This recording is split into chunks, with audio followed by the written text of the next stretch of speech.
I request all members to join us for the conference on Deccan Conversation Accelerating Our Growth Story. The teas, coffee is served near the aisle. You may collect it and be seated.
See, taste.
Life comes with challenges,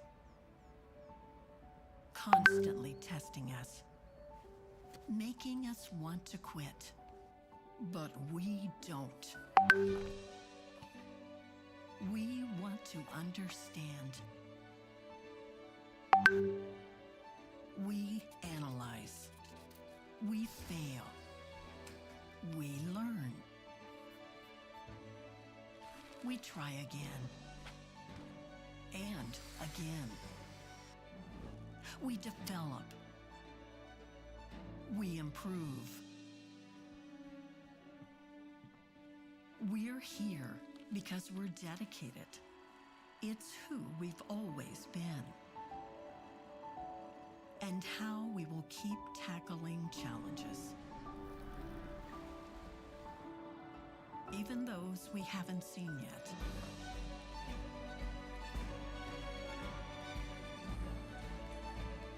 By working together. By winning together. By unleashing the potential of technology to shape the world we want to live in.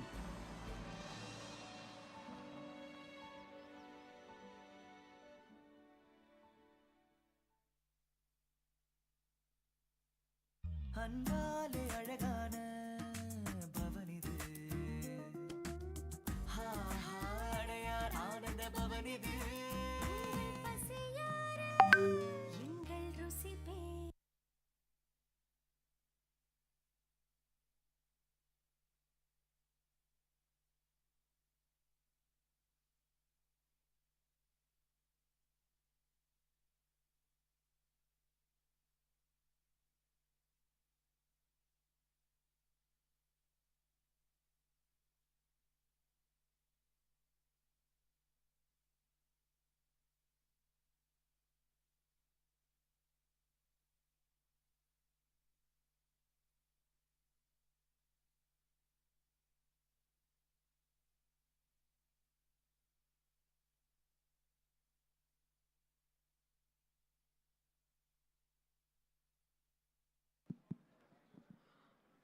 I request all the members to be seated, please. And the delegates to please proceed inside. You may please take your coffee, tea mugs and be seated.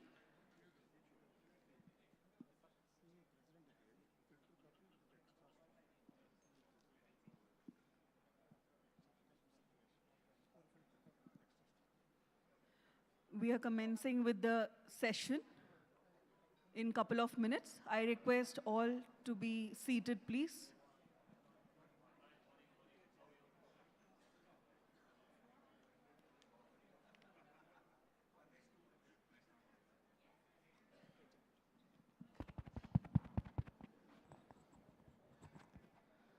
Can you please take your seats?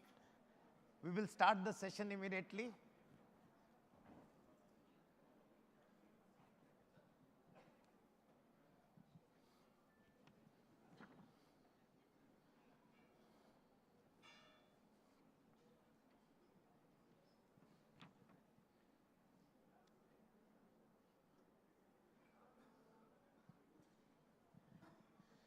Yeah, good morning, ladies and gentlemen, and welcome back to the most important session of CII Southern Region annual session for 23-24. We have our chief guest, Mr. Amitabh Kant here. But before I start the session, I would request our Director General CB to please introduce our chief guest. Thank you very much.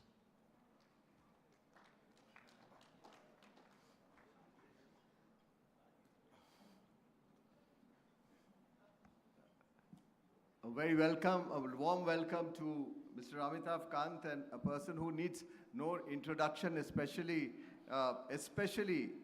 from the South. This is the Southern Region's annual meeting.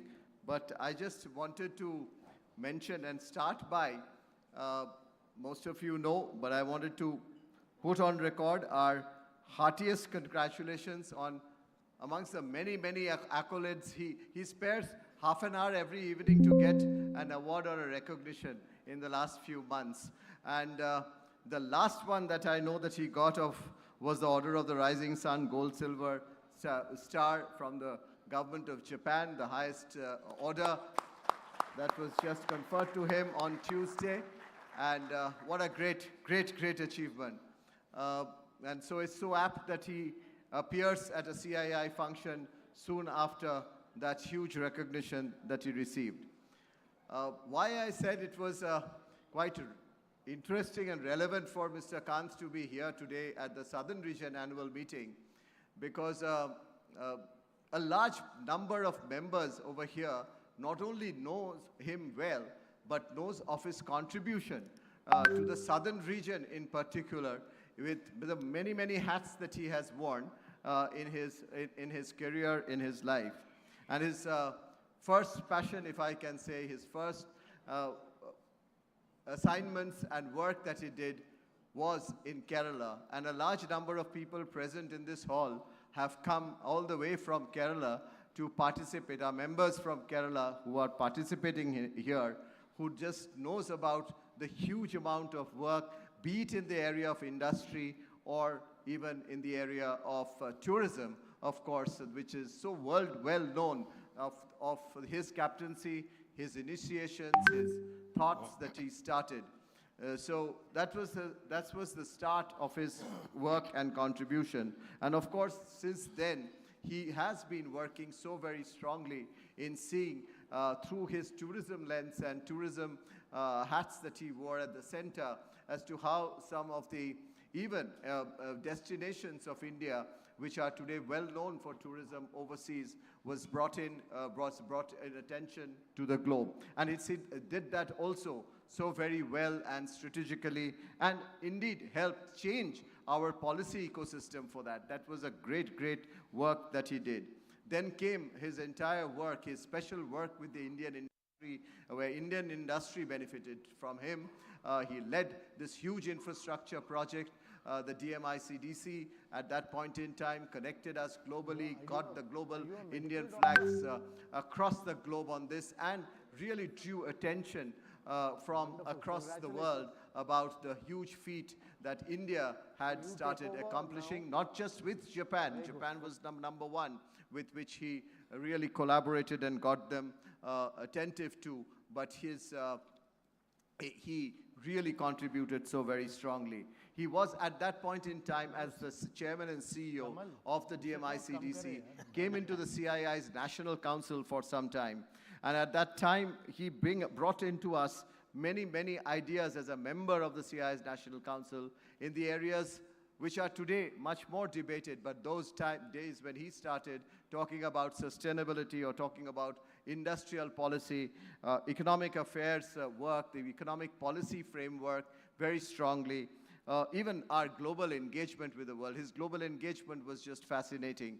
The other day, he in fact, in Delhi, in another function, he mentioned about, I was talking to Chris today morning as to how he recollected, Chris, you and I, moving to him when you wanted to talk about startups in the early days of when we were talking about startups in India in 2013. His attention, his ability to listen, absorb, and then really translate the takeaways into a policy action has been exemplary. I just took a few examples, but one can go on and on.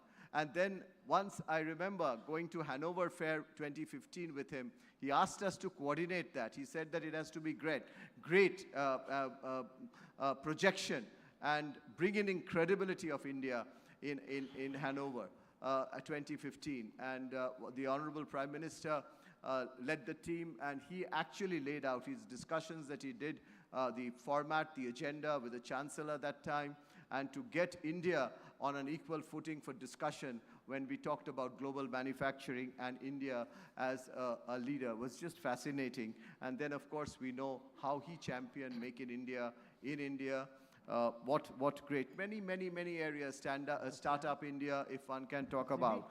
But we were just talking a little bit away in the previous section on aspirational district work of yours. And we talked about how you really brought those difficult districts into the forefront of our attention. No, I'll talk about you. Don't get, there's much more embarrassment to come about you. And when we talked in the Niti Aayog, you actually did a lot of work on getting the private sector involved into into aspirational districts and especially in areas of education and healthcare. So I'd like to thank you for that. And lastly, I wanted to talk to you as to how you coordinated COVID. The reason why I'm saying all of this, Amitabh, is not just to compliment you and to make you feel embarrassed, but there is a Q&A question and a chat session which follows this. So people would ask you questions based on some of these points that we wanted to flag to you, and Kamal will go straight into those questions. He coordinated on behalf of the Government of India the COVID coordination between the industry. And that was a great time when he did that, and did that so very well. And he did it in a way, his humanness showed out very well. I wouldn't talk about the last point, which is, of course, about his G20, which the globe saw, all of us saw, his huge action-oriented leadership, which gave such a great pride of place to India, which he sort of ably supported the Prime Minister of the country. Over to you, Kamal, to have a discussion with the star of India, Mr. Amitabh Kant. Or would you like to show the video? Yeah. You can have the video, please. What video? No videos required. There is a video.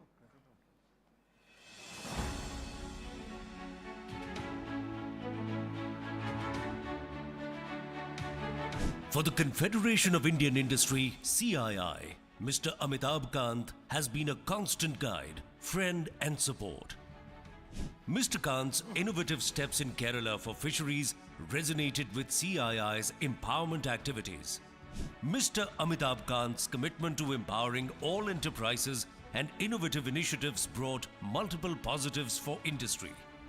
He inspired CII to take up a new initiative on startups and supported its startup ecosystem engagement under the Startup India mission led by him. Driving the Ease of Doing Business initiative, he addressed India's competitiveness, and CII worked closely with him to improve the business environment across the country.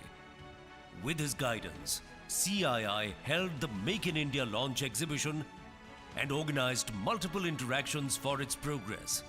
Working with CII, he ensured impactful outcomes in programs such as the Poshan app and mobile health ambulances. Inspired by his interest in rural development, CII strengthened industry efforts in India's aspirational districts. Mr. Kant's leadership was appreciated by CII during the COVID pandemic, when he led coordination with industry for mobilizing resources and ensuring successful logistics and relief measures. As India's G20 Sherpa under Prime Minister Narendra Modi's visionary leadership, he also guided and engaged with the Business 20 led by CII as the Secretariat. CII worked closely with him to identify key policy advocacy areas and ensure consensus-based outcomes.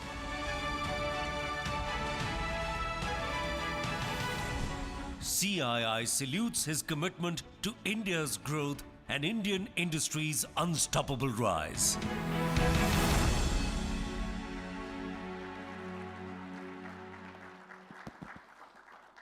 That's Mr. Amitabh Kant for you, ladies and gentlemen. Good morning to everyone. We start with our first session of the public session. The topic is Deccan Conversations, Accelerating Our Growth Story Towards Viksit Bharat at 2047. And we could not have had a better gentleman here, more inspiring gentleman than Mr. Kant to really talk about it to all of us. But let me just very quickly, not take too much time, spend 5 minutes with you to just set the context on this. So, ladies and gentlemen, as we all know, we are at a seminal juncture in the evolution of our nation today. A nation with ancient roots that has traversed history, wherein people have had a range of experiences as part of a society, as economic beings, as citizens of this earth, as ardent believers, and as zealous reformers. A nation that has for long been the key region of this planet, contributing in terms of meaning of life, sciences, ways of living, blessed with diversity, culture, and a history that we would all like to believe has enriched the lives of people. Of course, it has had its moments of glory, struggles, grief, and happiness, but we here in 2024, as the world's largest democracy, stand at a juncture where I dare say we stand with a great sense of self-belief and the capacity to dream, to shape a future in which 1.4 billion would love to live in. May I say, we all are here in the right place at the right time with the right people in writing the history that will be our future. It is in this moment where our confidence and capacity to dream bigger, bolder, and better has now been captured in the words Viksit Bharat, as recently articulated by the Honorable Prime Minister, with an 8-fold growth in GDP to $30 trillion by the year 2047, and per capita income of US 18,000 or probably 15 lakhs by the year 2047. Friends, the years ahead, particularly the next 5 to 6 years leading into 2030, therefore are going to be very, very important in our journey. They are going to set the tone, tenor, and the pathways for our journey towards 2047. So, however, we all know that economic growth, even though critical for prosperity, is not the guarantee to label ourselves as a developed nation. Of course, there are many indices that could guide us to define what it means to be developed. But the most important index would be the one which is shared by most Indians whose perceptions matter most, which is the youth of our country, because it is really their future that we are talking about today. I would like to imagine the idea of India would somewhat lie along the 6 pillars. Number 1, strong economy through entrepreneurship and innovation. 2, transparency in public life for creating trust and collaboration. Number 3, social and gender equity in order to leap ahead with inclusive growth. Number 4, excellence in delivered quality to build a good reputation of reliability. Number 5, sustainable development across the elements of people, planet, economics, and ethics. And finally, number 6, national pride, love and take pride in being an Indian. This is also why the ambition of Viksit Bharat is just not about a top-down approach, but as articulated by the Prime Minister, it is a journey where each Indian commits to a future for a better India in multitude of ways. So, ladies and gentlemen, what could be the collective idea of Viksit Bharat mean? What is the big picture? And what it will take us to get there? What are the immediate imperatives vis-a-vis policy? What role will MSMEs play? What role will digital transformation and emerging technologies play in our growth? And what does that mean in terms of job creation? How important are partnerships across stakeholders in our journey ahead? How can we ensure inclusive, equitable growth for all Indians wherever they may be? Ladies and gentlemen, to answer these and many other reflections, we have Mr. Amitabh Kant. He has already been introduced, but I just want to add a couple of points to his introduction, I think, for me, which comes very, very importantly alive. A distinguished author. He has written 4 books already: Branding India, An Incredible Story; 2, The Path Ahead, Transformative; Incredible India 2.0, and the latest book, Made in India, 75 Years of Business and Enterprise. I think a gentleman with so much of depth, ability to, and gumption to think big, think bold, and execute it in the same way. I have not met another gentleman with this all capabilities bundled into one gentleman. So ladies and gentlemen, let's give a big hand to Mr. Amitabh Kant, and let's see if we can answer some of these questions. Thank you, Mr. Kant.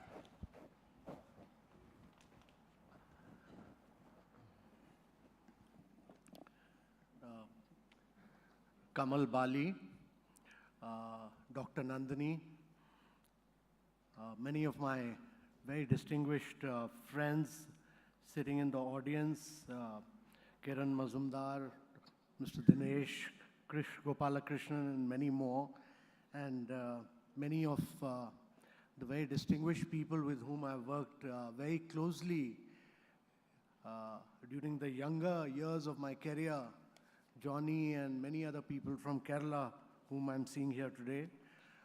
So great, and CB, who's greatly embarrassed me by saying a number of things. He should have merely said that the speaker of today is so distinguished that the less said about him, the better it is.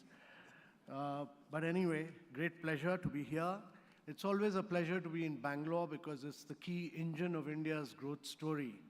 It's really the driver of a lot of energy, vibrancy, and dynamism which is seen in India, and it's important that we have all the leading players of CII's South India chapter, because South is the engine of India's growth story.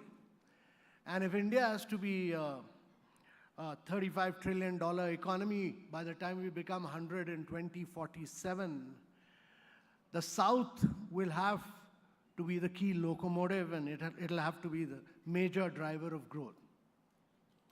So ladies and gentlemen, India's been growing in the last 3 quarters at 8.3% plus. And India has emerged as a very resilient powerhouse during this period. It's a resilient, it's an oasis of growth in the midst of a very barren economic landscape across the world. And India, according to IMF, will be contributing close to about 20% of the world's economic expansion in the next decade. And that's a lot. 20% of the world economic expansion in the next decade means a lot. So in a world really starved for growth, and the world is really starved for growth because UK, Japan, Germany, all are in recession right now.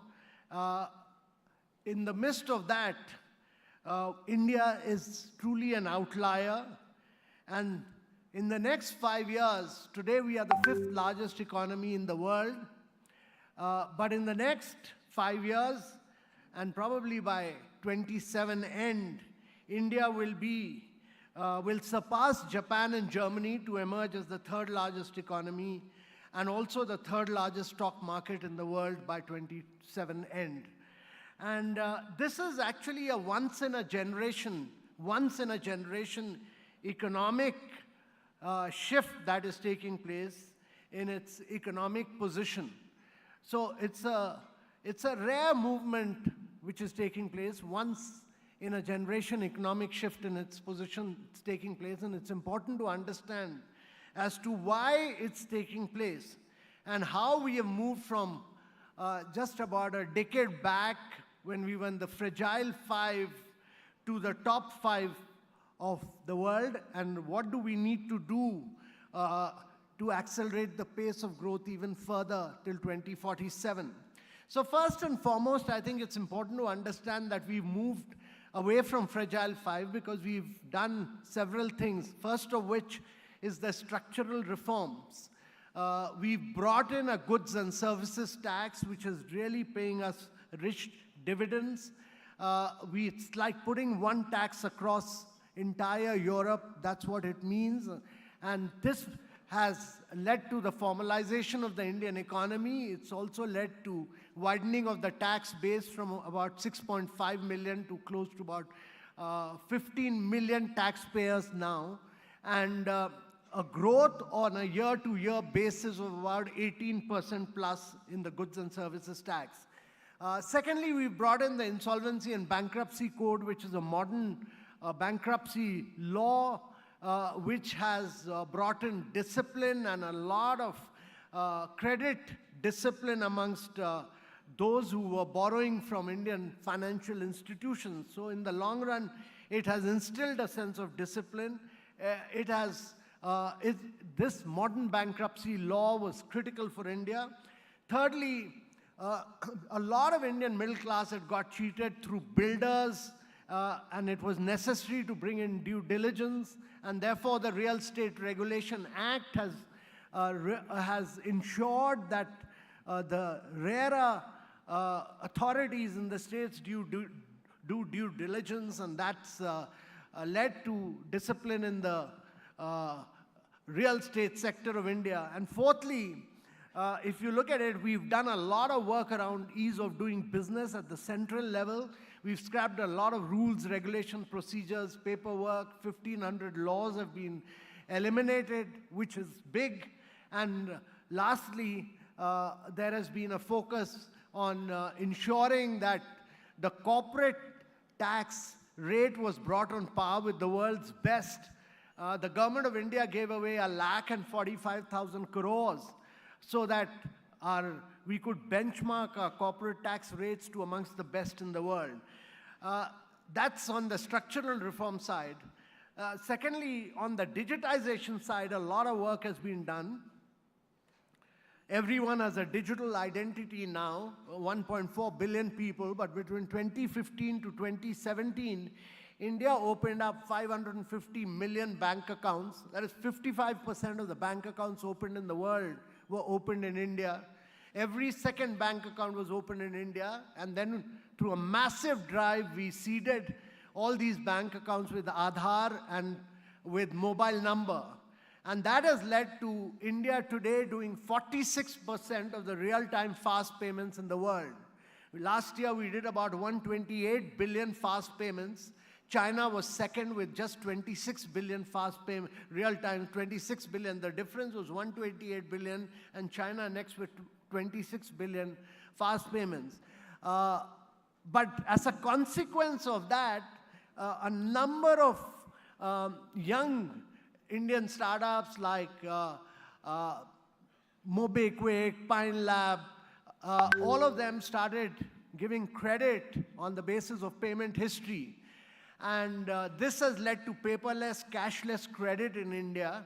And then you had a number of startups like Zerodha, Grow, Upstock, who started taking stock market to tier 2, tier 3 cities and rural areas.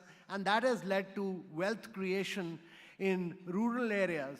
And then you had a number of young Indians, startups, all these are unicorns now, like GoDigit and Acco, etc., who started giving insurance on the go, on the mobile. And so what India has done is, when I was a young officer, it used to take me months to get an insurance policy because of paperwork and establishing my identity and getting people to, stand guarantees and all kind of things. Now we do, you are able to open a bank account in 30 seconds. You are able to do a stock market transaction in 30 seconds. You are able to get an insurance policy in 1 minute. All this is just transformational.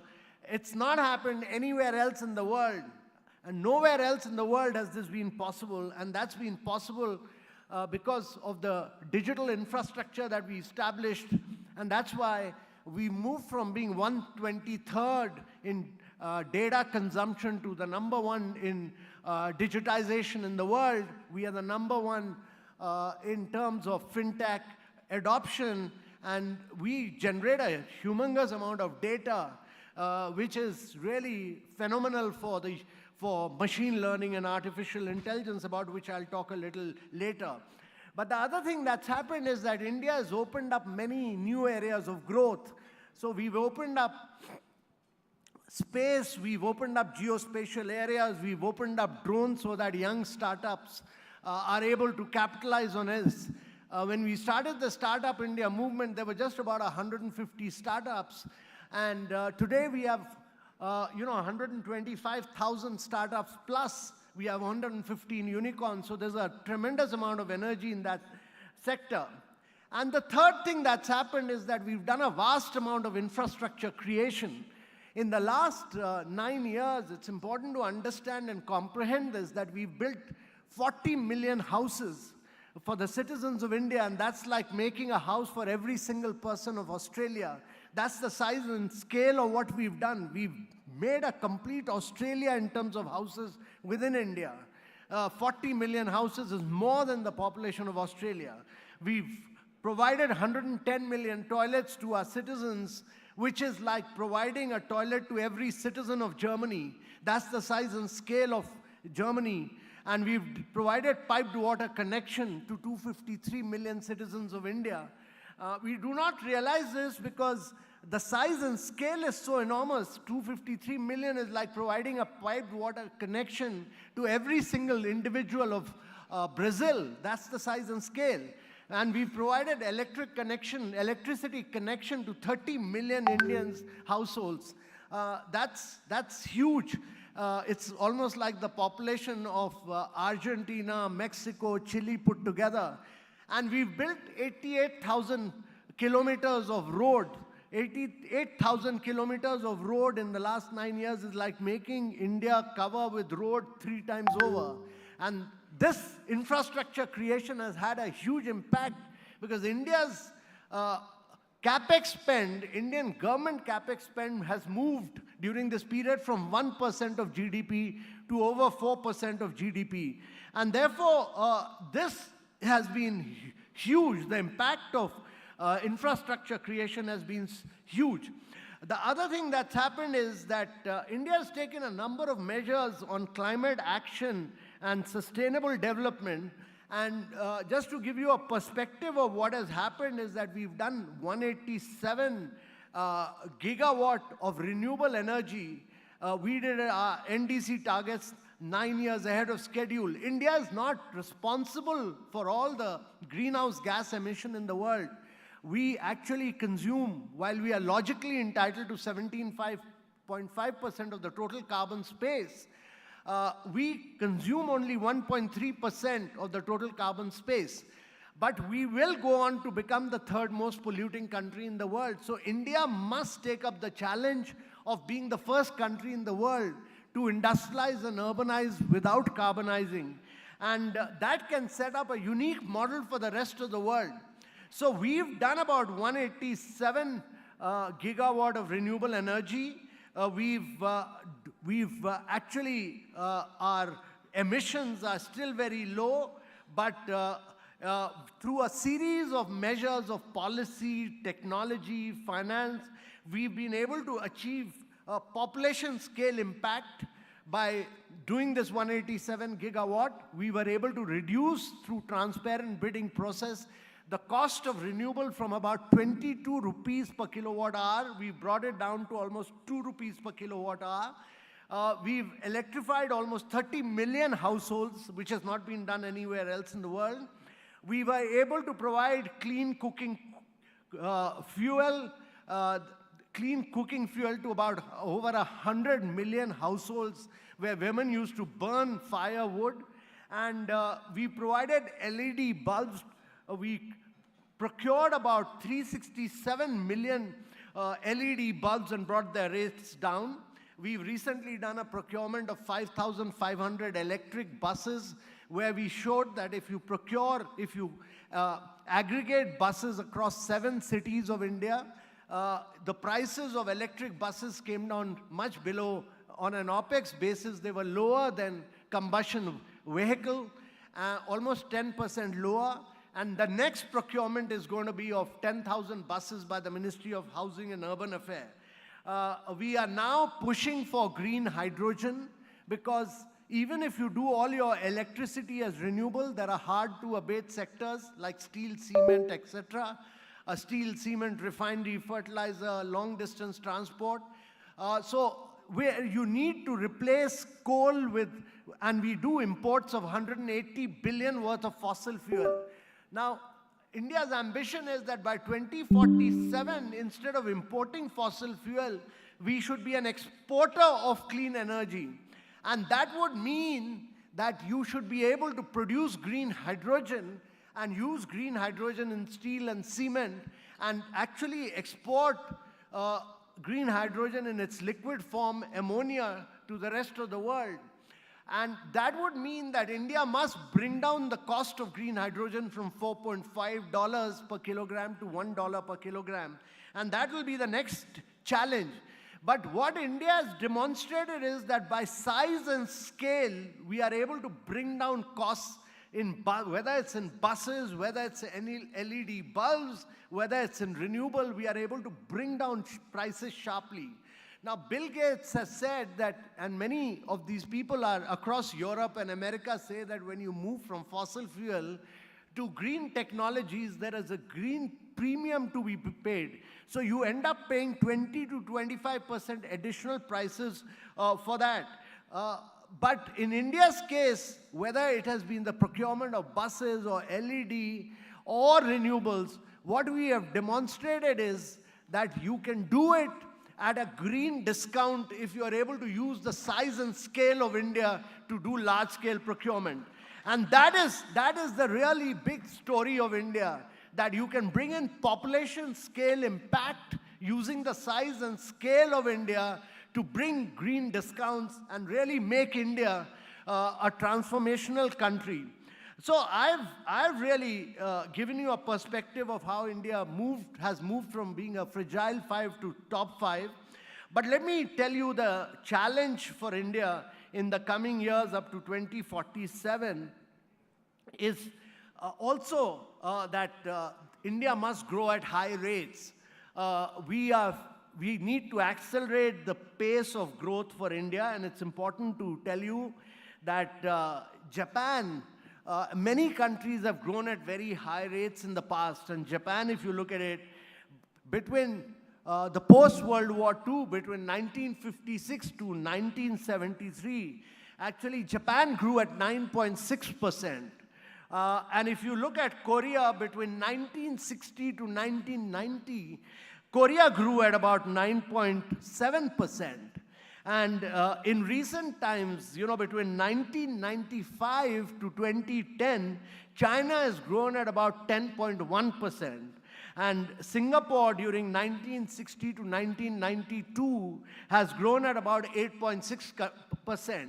So there are many countries, small countries like Singapore, you've had countries like Korea, you've had countries like Japan in the past, and you've had China in recent times growing for over 3-decade period at rates of 9.5 to 10%.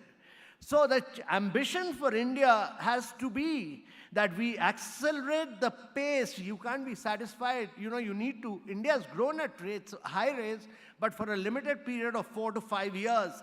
You need to accelerate the pace of that growth and make India grow at 9 to 10% for a 3-decade period.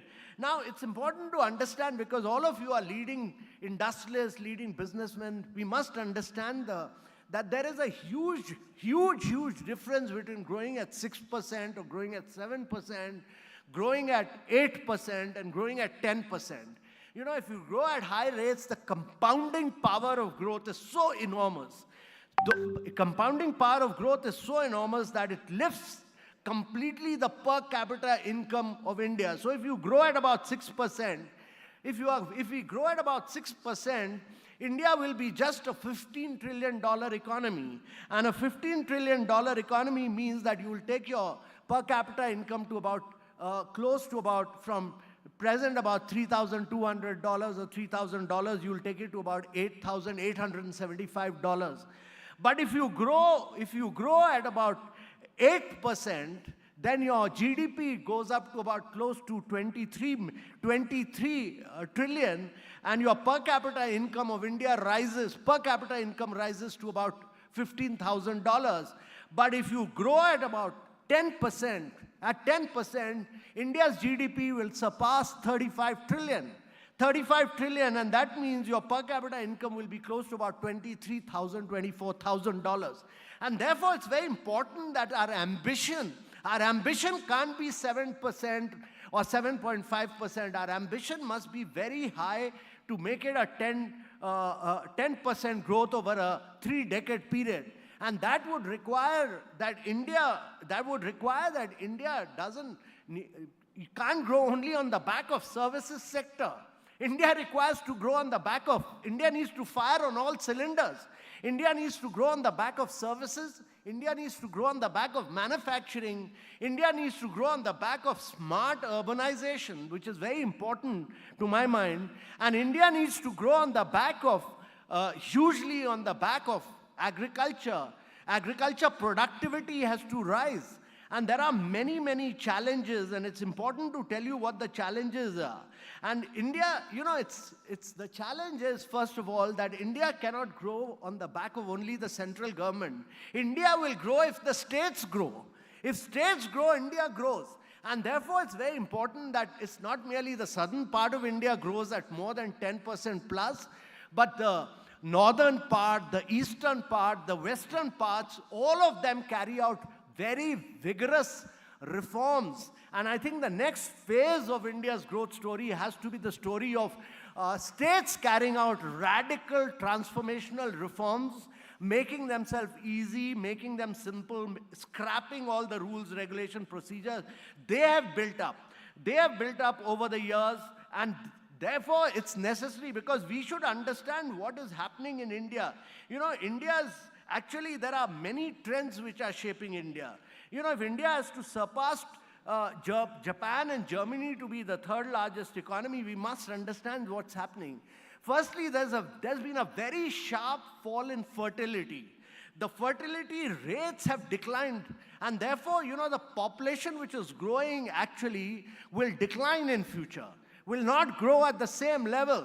Now, you have a young population. You have a very young population right now, which will remain. There'll be low dependency burden by the time you are 100 in 2047. And therefore, we must capitalize on low dependency burdens of a young population. Rarely in history has a country not become rich when it has low dependency burdens. And if we do not become rich now in the next 2 to 3 decades, it'll be nobody else's failure but our own failure. History has never seen a country not become wealthier and richer and raising its per capita income when it is a young country. It is a baby boomers moment for India, and we must capitalize on it. And therefore, the second big point for India is that there are more internet users in Indian villages than in Indian cities now. So you will see more and more of technology getting into rural areas. And the third key point is that there are more women. Many people do not realize it, but new surveys are all showing that actually there are more women than men in India, and therefore women will have to play a very critical role. And fourthly, I think it's important to understand that you will see close to about 400 million Indians getting into the process of urbanization in the next 3 to 4 decades. So how we do our urbanization, whether you like it or not, people will move from rural areas to urban areas. And therefore, how we do our urbanization in a smart manner and in a very sustainable manner, because all the urbanization that I am seeing from Delhi to Rajasthan as I drive is all unplanned, unsustainable urbanization. So we have to ensure that we do sustainable urbanization in a very, very, very big way. So my view is that India will grow only if states grow. India will grow if we are able to take people away from agriculture. The challenge with India is that 42% of our population is in agriculture. That's too high a number. 18 to 19% of your GDP is coming from agriculture. That's too high. The world average is about 5 to 6%. So you need to take people away from agriculture, put them into urbanization, put them into manufacturing, give them better quality jobs. And if that is how countries have grown. And when you do urbanization, if you look at many of the states of the eastern part of India, they're still talking about rural development. They're still talking about agriculture and focusing on rural poor and agriculture. The more you spend money on rural areas, my view is that we need to create, as the Prime Minister had envisaged, more and more smart cities so that we are able to create good quality jobs. And these new smart cities have to be manufacturing-led. That's important and that's critical to my mind, because that will lead to good quality jobs. And the share of labor in agriculture has to come down. Third critical issue is that we must build ourselves on manufacturing, because manufacturing will give you the size and scale to penetrate global markets. No country in the world post-World War II has grown without becoming a major exporting nation. And India needs to grow its share in the world trade from 2.5%. Right now it's about 2 to 2.5%. We need to take it to close to 5% of the global trade. And for that to happen, I think we need to get the size and scale of manufacturing, which is what mindset has to be different, that we need to penetrate global markets. And that, to my mind, is the key. Thank you, Mr. Always, Amitabh, your delivery is so passionate and so inspiring. And that is really about, we have a very narrow window of opportunity to grow at the pace that, Amitabh talked about. The geopolitics of the day are favoring us. But as you said, how do we scale up? How do we grow at this rapid pace? It's going to take a lot of capital investment. And this capital investment, and I couldn't agree with you more, you cannot have an MSME sector in isolation. You have to have large industry. Large industry is also going to demand huge capital investment. So my worry is, how are we going to find the capital to grow in this small window of opportunity that we have in every sense of the word? That really, to me, is the biggest challenge. Of course, coupled with upskilling, which I agree with you.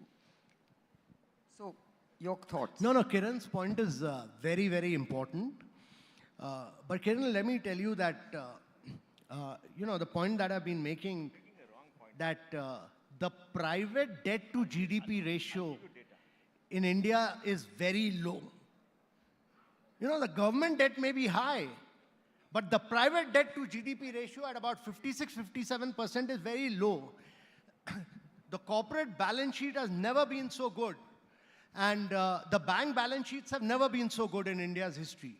And I think this is the time for us to accelerate the pace of greater foreign direct investments, allow much greater flow of foreign resources, because the real exchange rate is also now in a correct mode.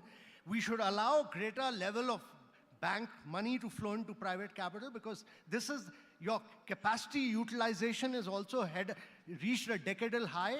Now the capacity utilization will lead to more expansion. Once you get into that virtuous cycle of growth, next 10 years you will see credit flowing into the private sector of India.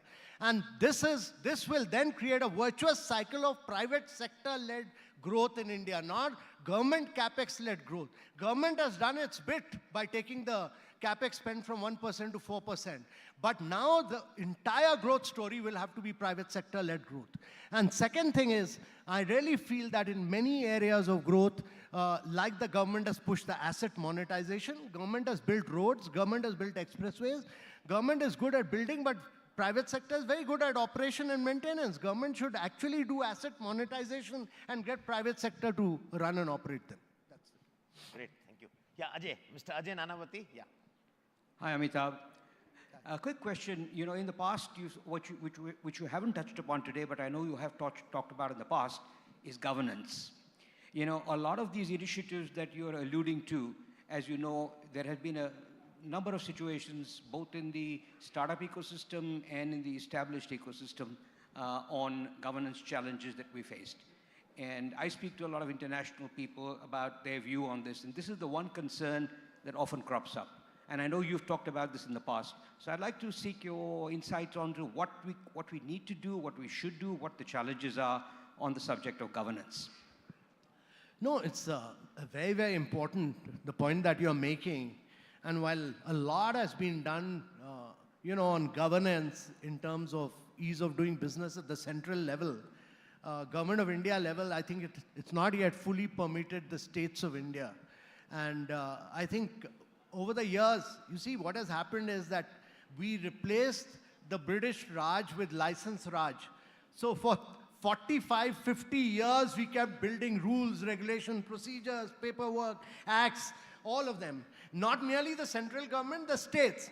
The center scrapped them, but the states, they all continue. Now the states' next big job is to dismantle that whole socialist era regime and change the mindset of civil servants that it's only private sector which will enable. Without the private sector growing, India can't grow at 9 to 10%. It's not possible. So to enable private sector to grow in a very big way for the next, and I'm not talking about 4 to 5 years, I'm talking about a 3-decade period, consistent level of growth of 9 to 10%. That's what Japan, that's what Korea, that's what China achieved. And to be able to do that, you need a mindset change in the local bureaucracies of the state governments across the country. And you need a massive dismantling of rules, regulation, and procedures. Yeah, so And that has to be driven by local politicians, and CII has to egg them on. CII keeps inviting Amitabh Kant, you need to really bring the state civil servants here, and ask them these hard questions. No, I think that point is taken. Yeah, absolutely. We have to work. I mean, there's no reason why you shouldn't have the chief secretary, the industry secretary, and the IT secretary here and question them. Right. so you have So we started, when I was in Niti Aayog, we started ranking states, on Prime Minister's direction. And the first year we did this, Gujarat came number 1. Next year, Andhra beat Gujarat. The third year, Telangana beat Gujarat and Andhra. But the good thing was that Chhattisgarh and Jharkhand did a lot of reforms and they moved to 4th and 5th position. That is what we need to keep continuing, keep pushing the competitive, keep naming and shaming.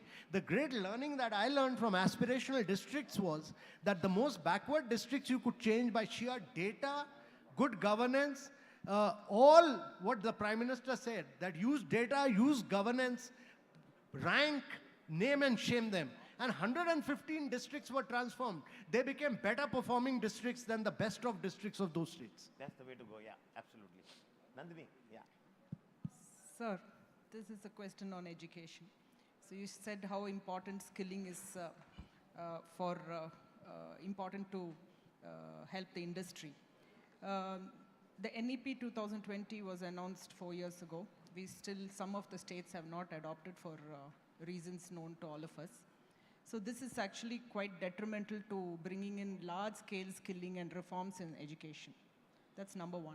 Number 2, 65% of the education sector is in the hands of the private sector. So huge funding is required for the private sector to upscale our education institutions to make it become world-class, both in terms of delivering good education as well as skilling and, most importantly, research. So your thoughts on this, sir? So I have very radical thoughts on higher education, but I'll talk to you separately on that. But I really feel that the new education policy is on the right direction. I really feel that it's a progressive measure. I very strongly feel that the states must push and implement that, because learning outcomes are really the key. You can't be producing students without understanding what they are learning. So the whole focus, and I'm a great believer that it will not be possible to transform learning outcomes without a big use of artificial intelligence and technology now. So in schools, etc., we should be constantly able to assess and tell them on a monthly basis whether you have improved or not improved in different subjects, and put it out in public domain so that every student knows whether he has understood the subject or not understood the subject. So the use of technology will be very critical, and I would suggest that, and I really feel that we need some very major technological disruption in enhancing learning outcomes in our schools. And vocationalization of education from the school level onwards. You can't have a huge demographic dividend, young population, and not using it to your advantage. So I think with that we'll conclude. So one question, sir. So you are a tourism man. I'm from Royal Orchid Hotels. Hotels don't get long-term debts. So you get a debt of 10 years, and it takes 4 years to make a hotel. So it's a clear-cut formula of getting an NPA. So if the debt is for a longer period, interest rates are okay now. So probably that can be taken out. I entirely agree with you. The tourism sector and the hospitality sector can be the biggest driver of jobs. Every job that you create 10 indirect jobs. So I'm very clear in my mind that the tourism sector, particularly hotel construction, should be treated as an industry and long-term debt should be given to it. I'm absolutely clear. So please have it done. It'll be nice to do that. Number two is, sir, we all talked about skills development. We are into skills development also. But there's a GST on skills development. The big, I don't understand when we are trying to, how much money will the government really earn on skill development? Like in hotel. I was not aware of it. Can you give me a small note? I'll Give me a small note on this. I think we'll work on this. Yes. Yeah, Thank sure. you. Thank you, sir. Thanks. Hello, sir. Good morning, sir. Sir, one last question, sir. Sir, here. This side. Sir, one last question. I think this is very important. That's the reason I want to. This is about the digital public infrastructure adoption across the MSME, sir. I'm Karthik. I'm heading a company called Digit, sir. I was with Accenture Digital. I quit that and started this one. Currently, we are driving a 5 digital public infrastructure, including ONDC and ULIP, all those things, sir. We have conducted more than 100 outreach programs across India last 20 months. And we are seeing that there is an enormous opportunity for MSME to do the innovation with a very, very, very less capital. And the framework and governance structure is given by a digital public infrastructure. However, the adoption, the interest to explore is, we are feeling that it could be enhanced or improved. I want to understand your suggestions, sir. How do we take this one? No, so again, that's a very important question because India's model is very unique. We've created the digital interest layer on top of which we've allowed private sector to innovate. It's open source, open API, it's globally interoperable. Correct, sir. Nowhere in the world has this been done. That will become in G20, that was the definition and the framework of this was accepted. That will become the model for the rest of the world for tomorrow. Correct, sir. The business opportunity is that 4 billion people of the world today do not have a digital identity. 2.5 billion people do not have a bank account. 133 countries do not have digital fast payments. Correct, sir. So that is the business opportunity. Now, we've taken our digital public infrastructure now to about close to 18 countries. And IIIT Bangalore, I think Krish has led that, has done absolutely spectacular work. Great work has been done through MOSIP. And I think we need to take this in a much bigger way across the whole world. And I think Indian entrepreneurs should really take it forward to many other countries and penetrate global markets with India's DPIs across the world. Thank you, sir. Thank you very much.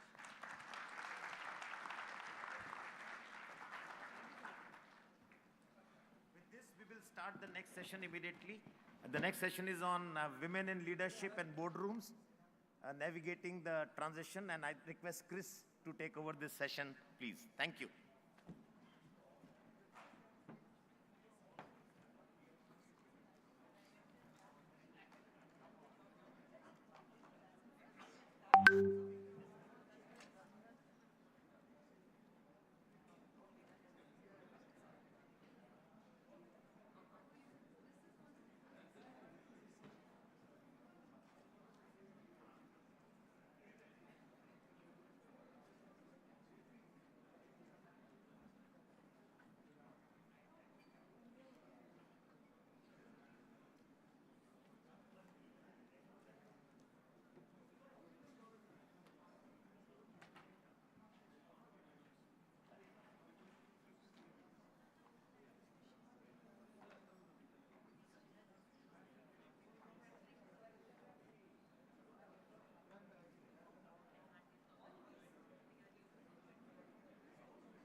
Good afternoon, everyone.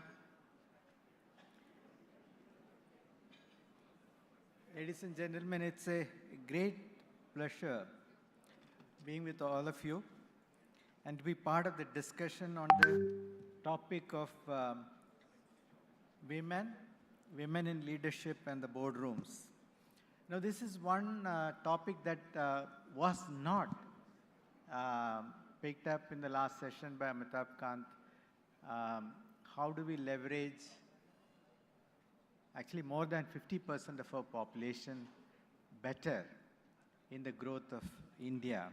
And we hope to explore that with two women leaders, that I admire, and I'm very happy that I got this opportunity to moderate this session.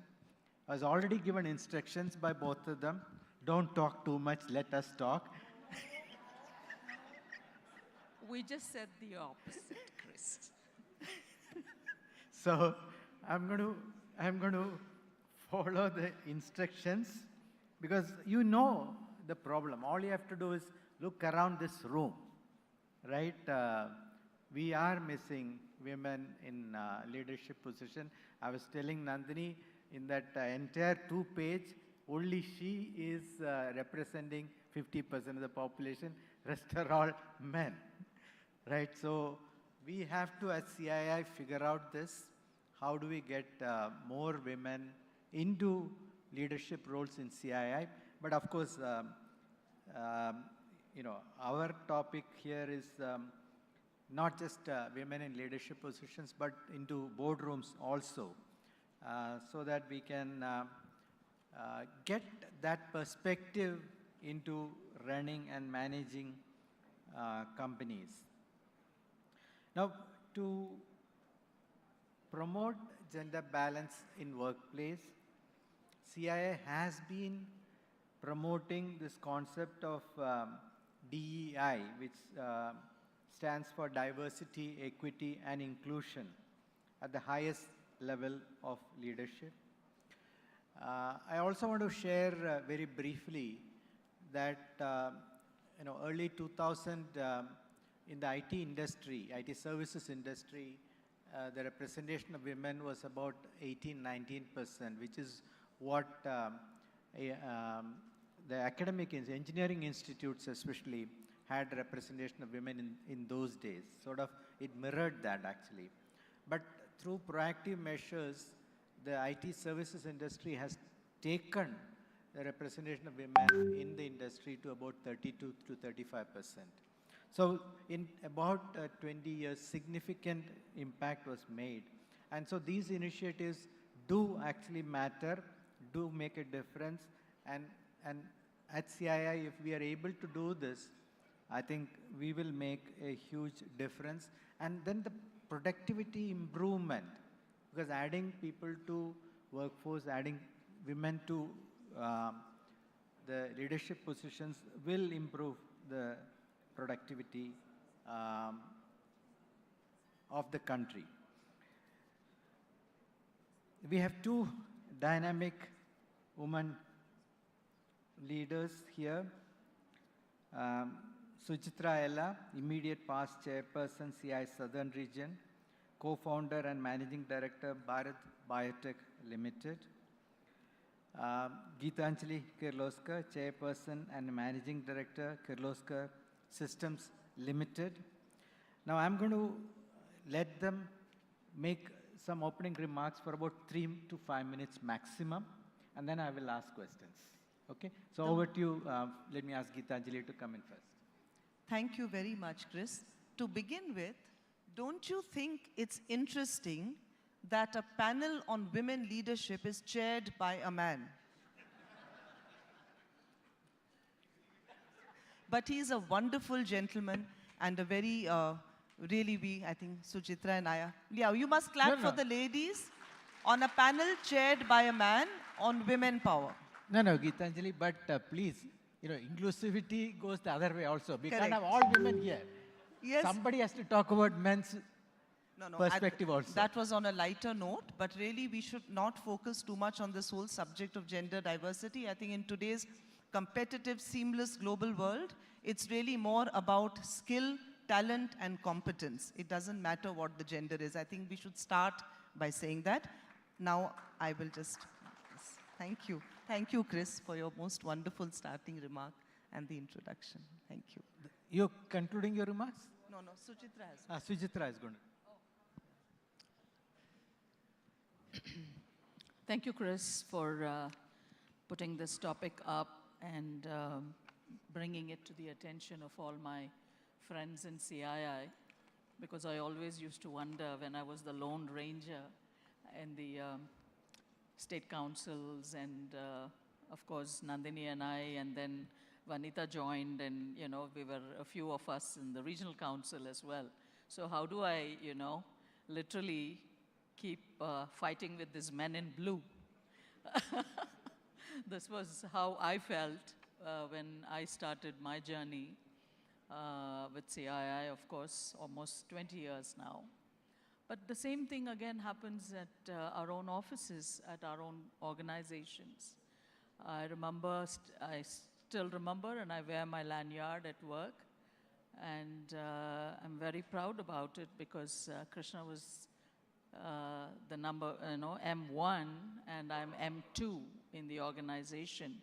30 years ago, that when we started, that we wanted to bring about the change that we all would like to see. And this was the days when we came back in the mid-late 90s to India. Kiran was the only one that I could think about, just also, getting out of her initial first 10 years or so of getting her, Biocon started, and I was just thinking, how is this woman doing it all by herself? So this is something that was of concern to me from then on, and we just have to be cognizant of the fact that the laws of the land were also not favoring, especially for those of us in manufacturing. I'm not talking about some of the other sectors where, things are much different. But we come from manufacturing, both Gitanjali and I, so, it's a different world out there to get women into research and technology and manufacturing and all kinds of 24/7 process operations. So this entire background for me was itself a huge learning platform to enable not only myself, because I had to lead from being at the forefront, but certainly, and also take along in the process, build a very robust team of women at work in our young, small startup organization that we had founded back then. So the journey just began, right there, day in and day out, keeping these thoughts in mind, and and trying to shatter those glass ceilings that were there, and in taking decisions and strategies, or action points that needed to be put in place 2 decades ago, and continues to be so to this day, at least for me at Bharat. Thank you. Thank you, Sujitra. Gitanjali, you also represent manufacturing, but manufacturing from a different industry, right? Automotive industry. Can you also share with us how can we, Viksit Bharat requires manufacturing to grow, employment in manufacturing to grow, but how can you also make sure that we see more women being employed in manufacturing? Sujitra talked about some of the challenges like working in shifts and things like that, safety. Can you give your perspective on women in manufacturing? Thank you, Chris. As we all know, India is poised to becoming the factory of the world, with a very enabling government that has set up this mission, a shift from services to manufacturing, a focus on Atmanirbhar Bharat. Now, if you look at some of the figures, you will realize that you need more workforce and more gender diversity to meet these tough targets. Let me just rattle off a few figures. We're all familiar with them, but Chris, it just puts a sort of base for the conversation. Manufacturing in India today is a $600 billion sector, accounting for 17% of its $3.5 trillion economy. Now, if India is to grow into Viksit Bharat over the next 4-5 decades, with a $32 trillion economy, manufacturing must expand to a 25% share of the economy. That is $8 million. This 14 times growth will have 3 dimensions. Of course, you need to invest in the existing manufacturing sector to meet domestic needs. Second, you will want the Indian manufacturing sector will target for a greater share of the friend-shoring of Western countries. Last, of course, we will need to drive the development and investment and growth of the new generation of the advanced manufacturing sector. Your semiconductors, advanced materials, defense, drones, energy, and I believe that automotive is a low-lying fruit that must be leveraged strongly if we are to meet the high manufacturing targets, and if it has to become 25% of the economy, only then we can really say that we're growing our manufacturing sector in India. Obviously, this can't be done without a lot of different factors.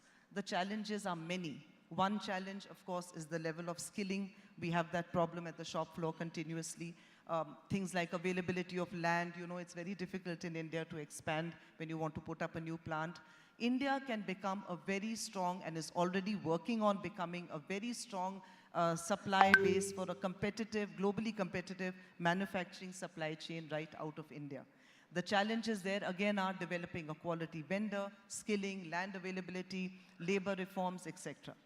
In addition to it, it would of course be wonderful if a strong gender diversity is integrated from day one, right from the shop floor. Because like Suchitra said, then you have that added manpower to fuel the growth of this sector.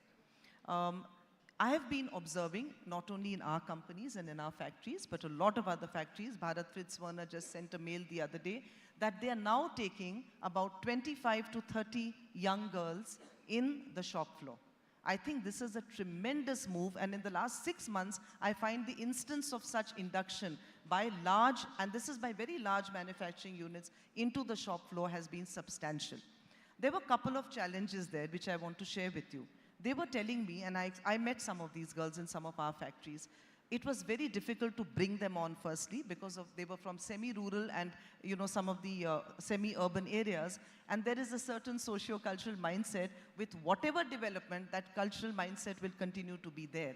But at least they are open to dialogue and conversation. That is a huge change in our socio-cultural fabric. And I was told by the HR heads of the companies, it was very difficult to integrate these girls, to bring them on board. And they said, we are starting with doing day shifts. Like Suchitra said, shifts is a very big issue. So right now they're starting with day shifts, and gradually they said, we will have to move on to the evening shift as well. But then we have to get our enabling infrastructure for such for the ladies ready before we do that. I'm sure a lot of them didn't have even enough women's toilets in the shop floor. So they have to expand that to begin with. That's a practical thing. Very interesting, when I spoke to some of these girls, this is where I say a mindset issue comes in. We all sit in air-conditioned halls and we speak about gender diversity for manufacturing, starting with the shop floor, hoping that one day one of these girls will occupy CXO positions and be actually sitting in our chairs, dialoguing with none other than Chris, who'll be a very nice, aged gentleman with a huge success trajectory behind him. I asked them, they said to me that we are very happy to be working here, and we have told our parents that we will, only if we get permission from the boys we're going to marry, will we marry them. And I said to them, this is the first mistake you're making, because you are now the financial powerhouse of your family. You are also going to be a hand that feeds your family.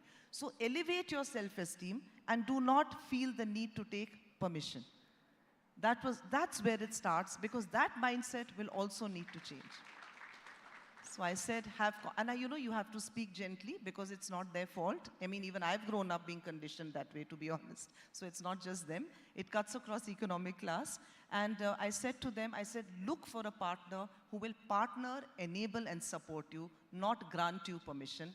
Have your own self-esteem, because I said the power for a woman comes when she brings the salary home and she pays for some of the bread and the milk. At one point, who knows, she may be earning even more than the husband, her male counterpart. So this is really what I feel, Chris, will power, besides the other factors in the manufacturing sector. But like Suchitra said, it is a very tough challenge in manufacturing to get qualified, enabling, smart, intelligent people who can commit their life and career from technical science and technology streams. I think that is not very easy, even today. Thank you. You bring out a very important point, which is not just the policy rules, regulations, but cultural change is also very important. to ensure that there is acceptance, and women are, if they are earning, that they need to have the freedom to decide and freedom to think about their own future and things like that. Sujitra, you represent, of course, the biotech sector, but a related sector is healthcare. And in healthcare, seen as a services sector, a lot of women are already employed. I don't exactly know the gender ratio there, but there's an opportunity to recruit a large number of women. In fact, in healthcare, especially in nursing, large number of women are employed, and traditionally they get employed and they go abroad and they take the rest of the family with them. So this is a interesting phenomenon, in healthcare really, where the lady goes first and then takes the rest of the family abroad. But how can we increase penetration of healthcare in the country? The investment in healthcare has to increase, number of hospitals, number of clinics, number of professionals, and make sure that that also drives more women to come into the workforce. Chris, this is a very relevant point, subject for most of us, because we are from that industry to start with. It's life sciences, and then, when you start back working on it, it goes all the way to the, starts off with the innovation, R&D, technology platforms, and then the manufacturing, distribution, marketing, and all those things which are very much pertaining to the pharmaceutical life sciences industry. But then the deliverables, the goods that we manufacture, whatever be the products, irrespective of the entire pipeline of products that the healthcare system needs, is definitely delivered in the service model, which is both public and private. We know that, and in India, I would still think that the public sector consumption in terms of in almost all the healthcare life sciences products that are manufactured for the entire system is tremendous. And in medicine, in medicine especially, with the I think we go back 100 years to have started with our first doctor from this subcontinent, which is great. And later on, of course, this entire faculty of medical sciences, which have just then grown from the public colleges and public sector institutions, have then now in the last 25 years or so, maybe there are cases of a few which are older than that as well, but we see that dramatic change in terms of how the privatization in terms of medical education has opened up the doors for many, many, many young women to get trained and to get skilled and to get exposed to this sector. It is undoubtedly very well proven. It's a great track record. In fact, the only other sector that I can think of is your platform, your sector, which is the IT and the ITES, where women are at, almost on equal ratios probably with men, just a little bit lower, but still it's the highest, right? And then I think healthcare comes very close. Of course, the agriculture sector is always there, but then in terms of what we are talking about here is how the medical sciences and the faculties that have shown the way for enormous amount of young girls to have taken up to this, whether it is practicing medicine or nursing or paramedical sciences, as physiotherapies and all kinds of other applicational medical technologies which have also come into play with not just fine medicine, I mean, which is, it's in all the other coexisting faculties that come around in ophthalmology and many, many other areas. But what is happening is, as you rightly pointed out, we lose many of them. Just now we heard, Amitabh Kant speaking so, passionately about what we will be doing for the world in terms of, being one of the largest human resource country that can produce human resources qualified and well-trained for the rest of the world. But that again also concerns me a little bit, because how are we going to service our own demands and requirements that exist in this kind of a demographic that we come from? We need to also retain, half of them back here, and by ensuring that they have the same kind of career growth and options and potential for them to excel and grow from. The example of healthcare is extremely well taken for us, because we again are, in life sciences or pharmaceutical sciences in the biotech sector, it is completely knowledge driven. So there is no, I don't know, I keep talking to my women scientists. In fact, our head of R&D is Dr. Sumati. This is something mind-boggling for many of my interactions. When I say this, people don't understand and they think I'm just trying to say this because I'm speaking there. No, it is true. She's been with us for the last 18 years, and she's been a front runner in terms of bringing new technologies, new innovation, and new projects which are happening currently as we speak, and which have happened in the past as well. Great examples are chikungunya and Zika vaccines, which were the innovation and R&D was started way back in 5, 8, 10 years ago, and have been patented, and there is IPR around it. And this is all coming back to show that if we can provide the right ecosystem for the all pure knowledge and play, and that's all it is. I don't see anything beyond that in terms of gender being brought out onto the table.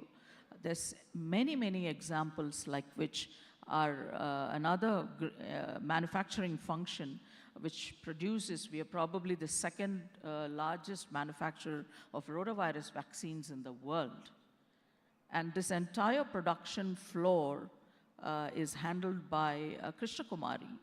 She's been with, again, started off young, but has grown into a leadership position.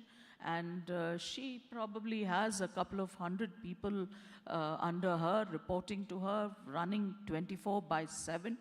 And this is a vaccine that is going to 125 countries of the world because it goes through UNICEF.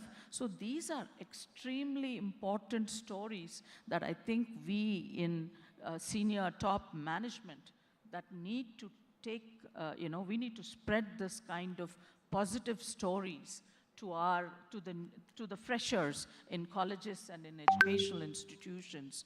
And I think the educational institutions also would have to, invite this kind of interaction and dialogue between industry and the higher learning institutes, so that they see that this can be done.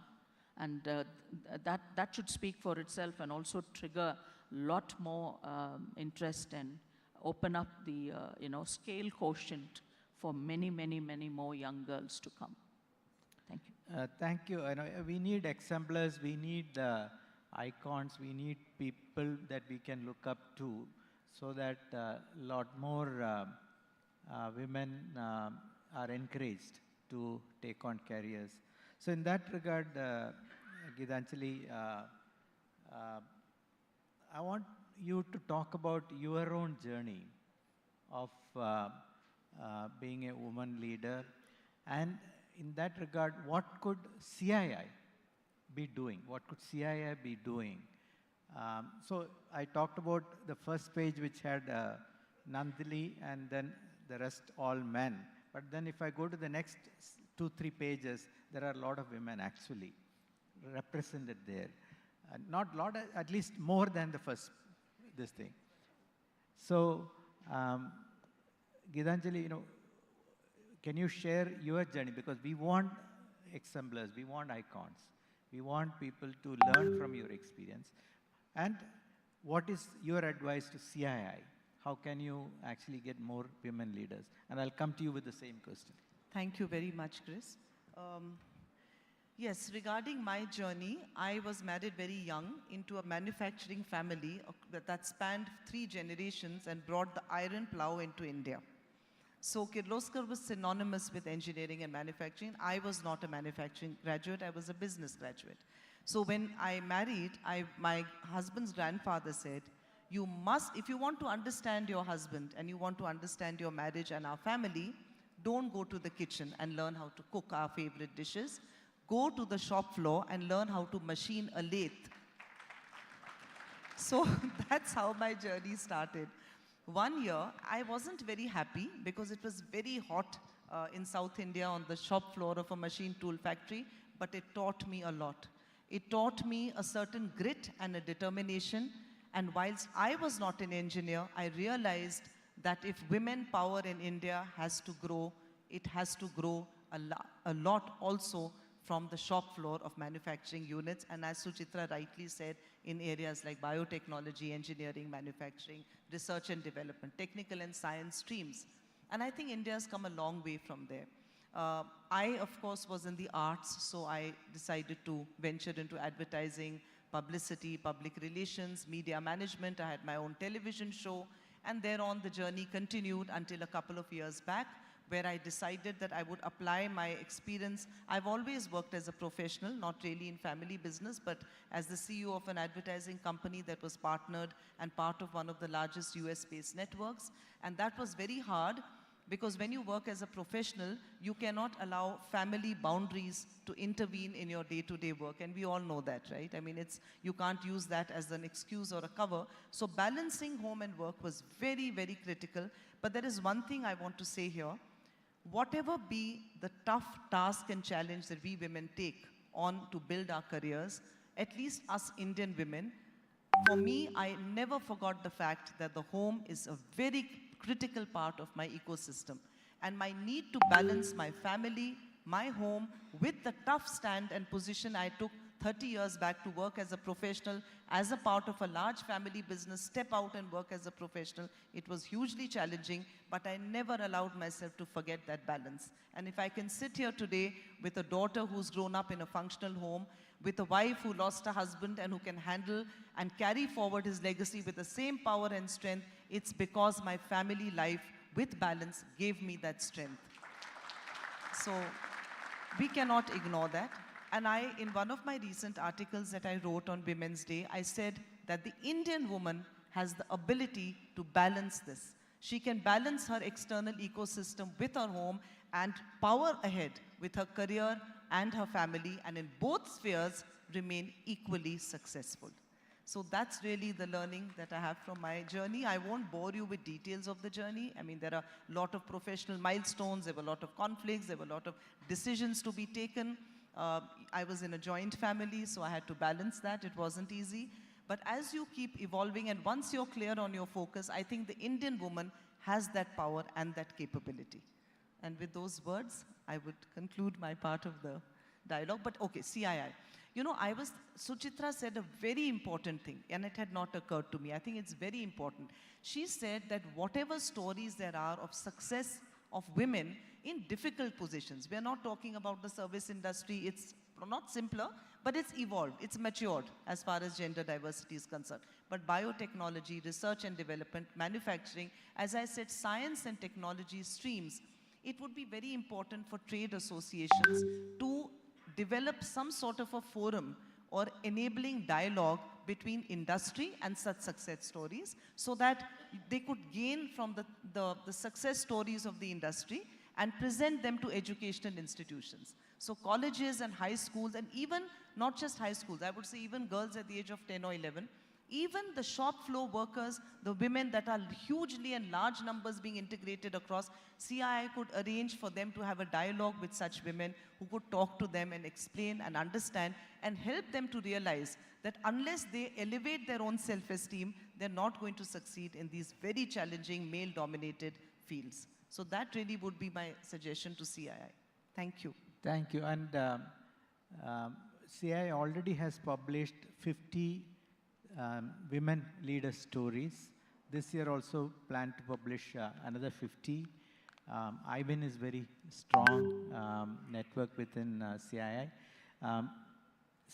Sujitra, would you want to answer the same question? Same question, right? Good to follow a leader. Easy to. My story is a little different from Geetanjali's, though I do kind of concur with many of the points that she did make. I was born to a mining engineer, so I did not take up engineering, and neither did I graduate in biology or medical sciences. I did economics, business, marketing, and so on and so forth. So this was just the way my parents would have probably allowed me to do things for myself. I remember my father who always used to say, for me, diversity, gender diversity started very young. We were 3 girls at home, and the last one at home was my younger brother. Poor guy, he would always get pushed behind. And so did my father, because my mother was very strong, a very strong leader, very strong woman, a very strong pillar of how she has raised and brought up the 3 girls who are all independent today in their own spheres of life. But I think just like charity begins at home, we have heard this all the time. For me personally, gender diversity begins at home. There's no better place than that.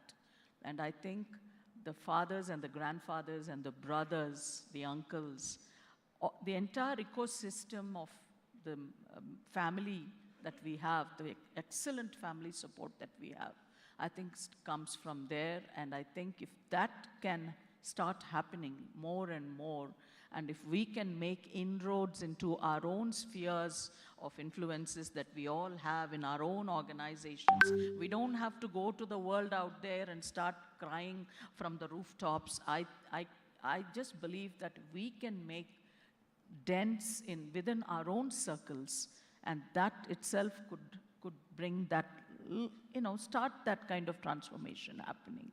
My father would always say this: think out of the box, just go do it. Don't be sitting with your books and on the table all the time. Bicycle to school, fetch things for home. I mean, just thinking out of the box.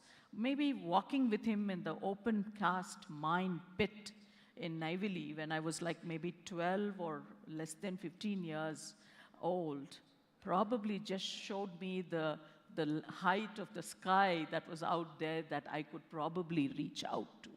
I mean, this was crazy. I couldn't think of what I'm doing today here, but then that kind of openness in thought process was very important.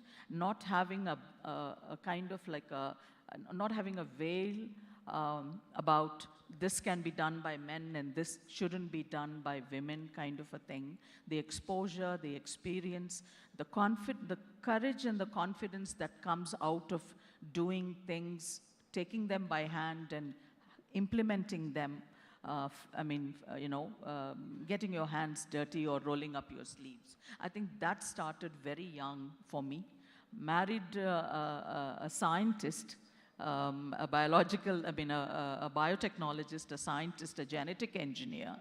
But again, the scope to graduate from the field of economics and marketing to becoming entrepreneurs and going into the US with, literally blindfolded in the 80s, early mid 80s, working there for about 14 to 15 years in multiple roles of commercial aspects of organizations, organization building and financial models and business activities, I think just gave that kind of strong set of conviction that entrepreneurship needs to be brought about. I think ultimately careers are good, of course, for many of us, but we just heard the earlier speaker, Mr. Kant, talking about the thousands of more business leaders that we need for this country. And I think after 10, 15, 20 years even, it does not matter. Entrepreneurship starts at whatever time it can blossom, we don't know. But if the mindset, the skill set, the knowledge set, the time is right, I mean, then it happens. And I think careers give that kind of the professional training and experience and exposure that we can absorb and learn from. I think that is the key word to the youngsters that I always give, even in my organization or when I get to talk to or interact to others outside, is to just keep learning and absorbing from your own institutions and from the other institutions that you come across, whether it is male or female. Again, there is no gender bias at all, because we just have to learn from across the field. I mean, there is no such thing that you can only learn this from men and this from women. I mean, leadership and entrepreneurship again, to me, does not have a gender. That is something that I think we need to talk to our younger generation in terms of how they can adapt, thinking out of the box, looking at challenges, trying to fill the gaps if we can, thinking small, but then sustaining it and not giving up, because every day there was a problem. As a startup company, I can imagine, I remember the days when I did not get a paycheck for a couple of years because Krishna said no. There's only one of us who's going to take a paycheck home, and one of us would have to forego it, because that extra paycheck, I could use it to bring in another scientist or a technical person. I said, as long as you can pay the house bills, I'm okay with it. I mean, I don't care. And the school education for the kids, because in the US it was free, it was a public school system. But when we came back to India, there were school fees and uniforms and bus and this and that and all that stuff. So the kids went by school bus. So everything, all these things were practiced because had to be practiced, had to be put in place, especially in the growing years of any organization when we started from scratch. And the other important thing is family support. As Gitanjali just rightly pointed out, my in-laws or my parents, it didn't matter. They were the first ones that I would reach out to. And if the siblings could help, even better, whether it was the sisters or the brother, I did not hesitate to ask anyone for help. I think that also needs to be taught to these young girls, not to lose out on this cultural, beautiful cultural system we still have left in this country, which does not exist in the West. I requested my mom to come and help me for a year when I had my second child in the US, because I could not afford to get maternity leave for more than 3 months. So but that again cannot, that's not an excuse for me not to go to work either. So these kinds of simple things that we need to decimate and take forward. The last point, most important, is that I wore the CII hat on many, many, many platforms, but things changed when I started wearing the Indian Women Network hat for CII, which was founded in 2013, a brainchild of Sanjay Reddy, and we got it floated off for the first time in the country at the Southern Region. And this again was a game changer for us, all of us women who were at different levels, different councils and different committees within the CII system, to come together for a year and brainstorm about how we could bring the focus and what should be the purpose of the Indian Women Network. It is not a club, it is not a social gathering, and we ensured that all our employees in all our organizations, at all levels of the organization, irrespective of the levels of the management they came from, would have to be given this kind of a platform to open up, to network, to communicate, to talk, to learn, and develop themselves amidst peers. This was very important, and the Indian Women Network today has gone across the country. I did it for 2 years. I passed the baton on to Nandini, and then many others followed. There's Vanita sitting here as well in this audience. And then CB called me. After 2 years, he said, Suchitra, I'm not letting you go. And he said, take it up on the national platform as well. And that's when the entire country was connected by the Indian Women Network. Today, the Western region, the Northern region, and the Eastern region, all of them follow the templates of the Indian Women Network that was, founded off of the Southern region of CII, which I'm extremely proud of. My only question to all of you, my fellow members in CII, how many of you have enrolled your organizations to the Indian Women Network's membership? If you haven't done it, I think it's a big mistake on those of us being leaders.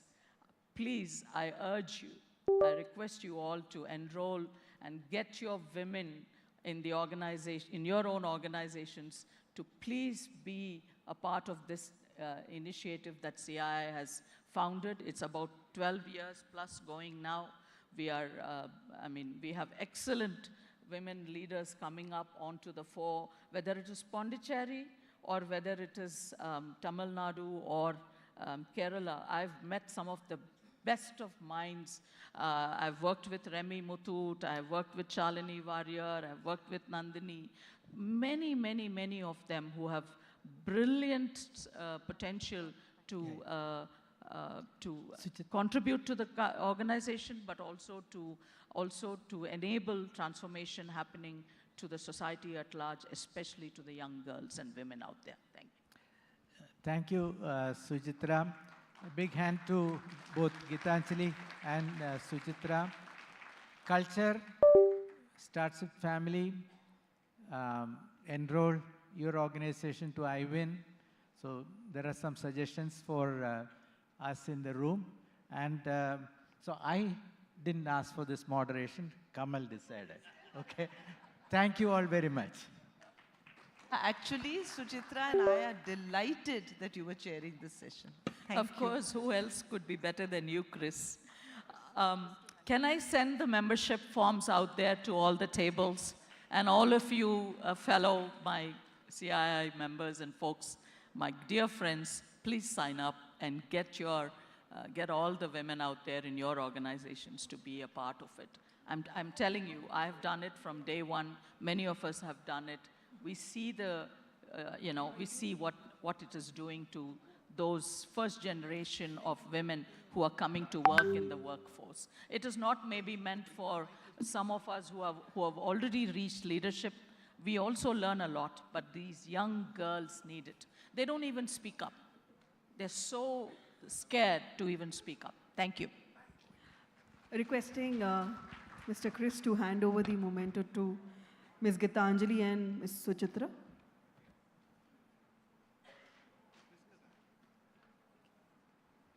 May I now also request Mr. Ramesh Dhatla, past Chairman, Southern Region, to hand it over to Mr. Chris.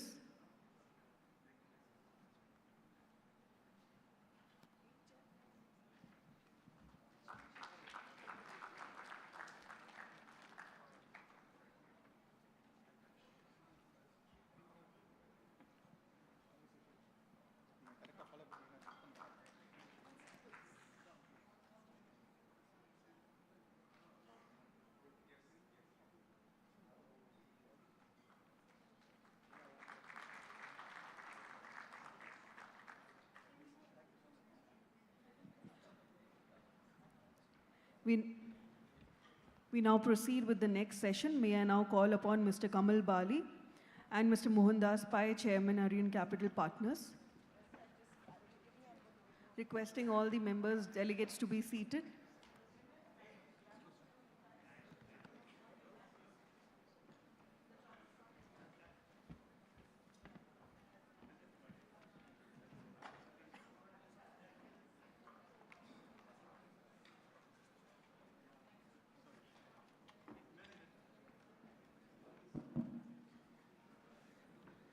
Ladies and gentlemen, I can assure you this will be worth a good lunch, this session with Mr. Mohandas Pai. We come on to the next session, leveraging tailwinds and mitigating India's challenges, recipe for Viksit Bharat journey. Ladies and gentlemen, we've heard speakers in the morning. We came to a conclusion. India is a shining light amongst global economies. Our demographic dividends, coupled with rich talent pool from an aspirational population and a large domestic market, provides us the long handle to leverage our growth story.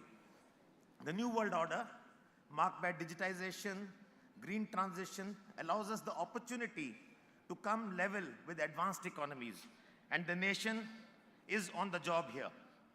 All indicators show that this decade, or even many more, could be India's decade. So these are typically the tailwinds which you keep hearing about very, very often, and rightly so. But of course, that does not mean that our future is granted, is a given. We have to work towards it. To understand that larger picture and direction is one thing, but to put things into perspective in a manner that we create value on the ground and move every stakeholder together requires a nuanced understanding of multiple factors, including people, circumstances, forces, opportunities at stake. Such a deep dive provides us with cues and sensitivities that allows us to be responsive and purposeful for the paths we take ahead. And this is where comes a thought leader like Mohandas Pai. Visionary, well-read, dynamic, no-nonsense, and a candid person with diverse experiences. Someone who brings with him first-hand experience and success in dealing with technology, digital transformation, entrepreneurship, startups, education, and public policy, aspects that will play a crucial role in actually going through this Viksit Bharat journey. All these attributes in just one gentleman here. His contribution to the new economy is invaluable, given his outreach to nurture startups and the innovation ecosystem, as also his connect with most important stakeholder in the country, which is our youth. Furthermore, as a philanthropist, whatever he speaks is laced with benevolence. He is a man who, in my view, understands the hunger that India has, metaphorically speaking, not necessarily pointing to his extraordinary work which you do with Akshay Patra, and as one of the finest entrepreneurs India has had, and a leader with the right energy to share his recipes for all of us to navigate the challenges ahead. Friends, it's my pleasure to present to you Mr. Mohandas Pai on the aptly termed topic of this session, Recipe for Viksit Bharat Journey. We welcome Mr. Mohandas here. Thank you very much. That's a very kind introduction. I'm happy to be here to share a few thoughts. I would like to lay before you what India is today, so we can all discuss with data what India will be a few years from now. In 23-24, our GDP will be 293 lakh crores, $3.54 trillion.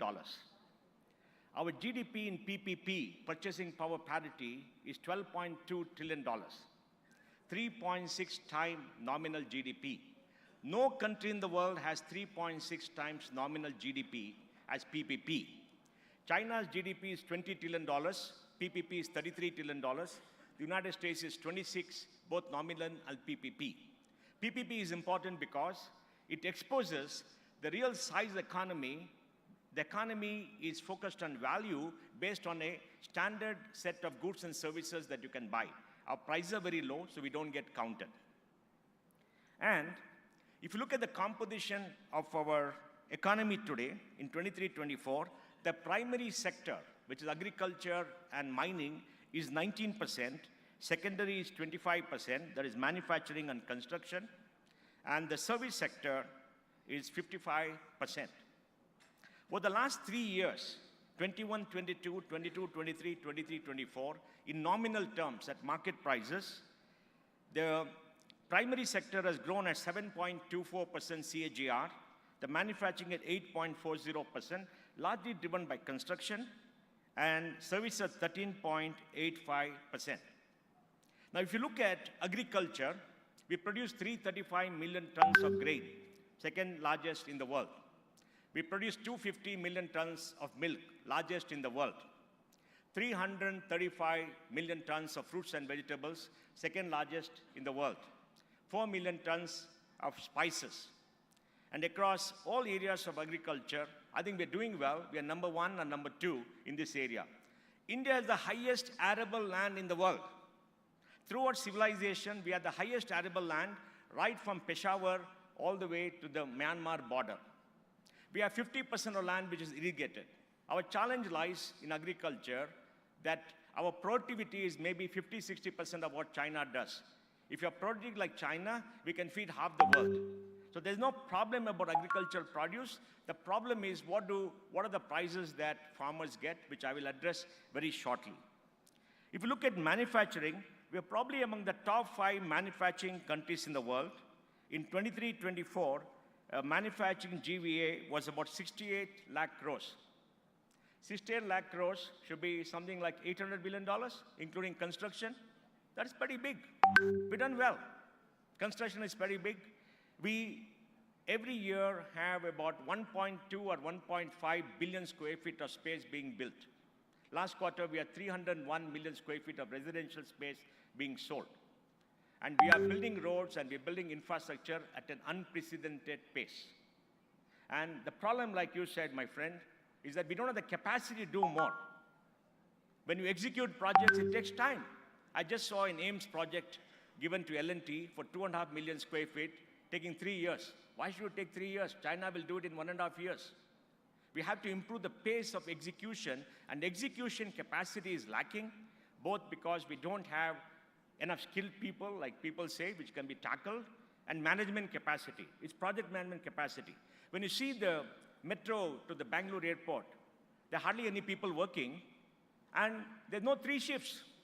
Why can't we work infrastructure in 3 shifts? Why can't the law to be changed to work in 3 shifts? Why can't we finish it? Every day we suffer going on the road, standing in the traffic, wasting our time and our lives, but we don't work 3 shifts. Why can't we work 3 shifts? Second largest steel producer, 140 million tons. China is the largest. China, I think, is about 1.2 billion tons coming down. Second largest producer of vehicles, third largest producer of vehicles, 5.2 million vehicles, all 4-wheelers. China is number 1, about 25 or 26. United States, 17. We are number 3. And that is pretty good. Largest number of 2-wheelers, about 23 or 24 million in industry. Space, real estate space, 1.4, 1.5 billion square feet. In all industry, we are the second or third largest in the world in terms of execution, and that has to be carried forward. Now, when it comes to services, last year's services GVA was 146 lakh crores. That's something like $1.9 trillion. That's pretty big. It's driven by service exports, and the very interesting thing happening in this country. For the last many years, a major problem, Kamal, has been the rupee depreciation. In 1994, when I joined Infosys, rupee was 33. It's depreciating 3.5% a year, led by inflation. And I'll give some data what happened. And I think it's important to understand that today we have service exports of something like about $350 or $360 billion, $200 billion of software, $100 billion of remittances, and we got a net surplus on service exports of about $195, $200 billion. We got a deficit in goods exports of $270 billion, maybe $260 this year, and the difference is what is shaking up our foreign exchange. but we got $635 billion of reserves. We depend on the external world for maybe 1.5%, 2%. And the ridicule is a very normal feature in India by people who are non-performers. It happens for a very long period of time.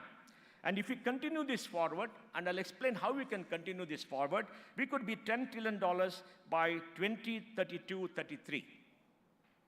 So in the next maybe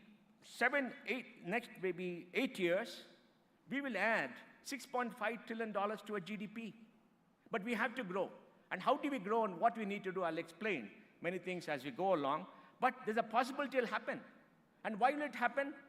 We have a great banking system, no NPS. 200 lakh crores of deposits, 160 lakh crores of lending.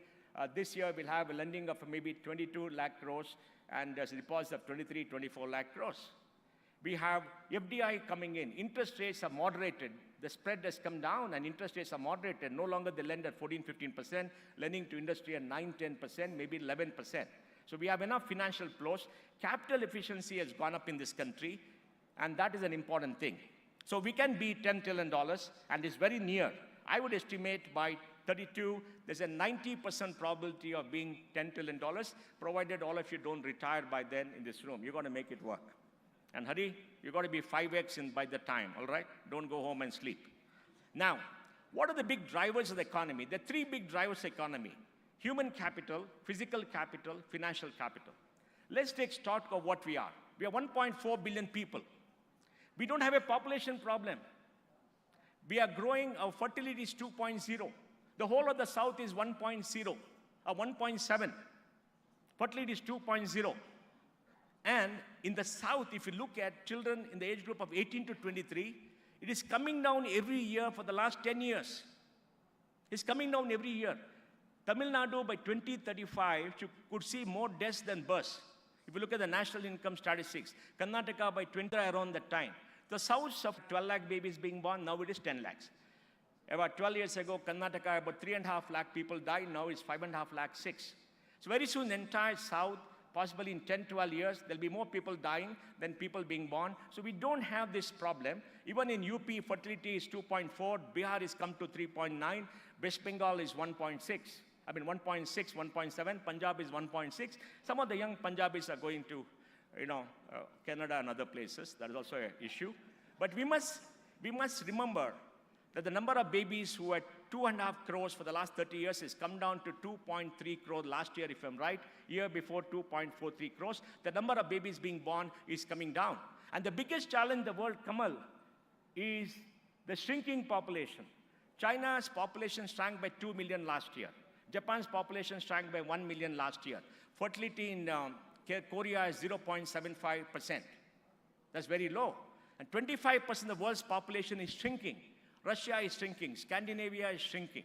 Even in the United States, by 2035, the Hispanics, 2040, the Hispanics could be the largest population. China, which used to have 16 million babies 5 years ago, last year had only 9.6 million babies. Japanese had 750,000 babies and 1.45 million people died. So we have an aging problem. And in India too, if you look at population statistics, we have 13 crore people above the age of 60. That is about, out of 140 crores, 9%. By 2030, it'll be 20 crores. 20 crores above the age of 60. Who's going to take care of them? So if you look at the population pyramid, the top is becoming wider, the bottom is getting less. And that is an issue that we have to understand in human capital. And good news for all the women, for all the long years you claim to have been suppressed, and I agree with you, we have 1,022 women for 1,000 men. Women live longer at 77 years, men at 72. Even in Japan, they live up to 88, at 85. Worldwide, women are living longer. And even at childbirth, women are about, I think, 953 per 1,000 men. The National Health Statistics 5 gives you all this data. And women have done tremendously well over the last 10, 15 years globally. We have more women coming out of college than men. The last 3 years, we had more women graduating out of college. We have 4.3 crore young people in college. The gross enrollment rate is 28, which is in the age group of 18 to 23. We have been producing 25 million babies a year, so we should have 300 million children in class. Up to class 12, we are 265. Out of 100 kids who finish class 1, 80 complete class 10, and about 56 possibly complete class 12, and about 28, 29 go to college. And if you look at gross enrollment ratio, Tamil Nadu is 49. Telangana, Kerala is about 36, 37. In all the southern states, Karnataka claimed to be a knowledge state. We are the lowest at 36. West Bengal is about 24, 25. UP is 26. Now the problem here is, India is producing a large number of women who go to college.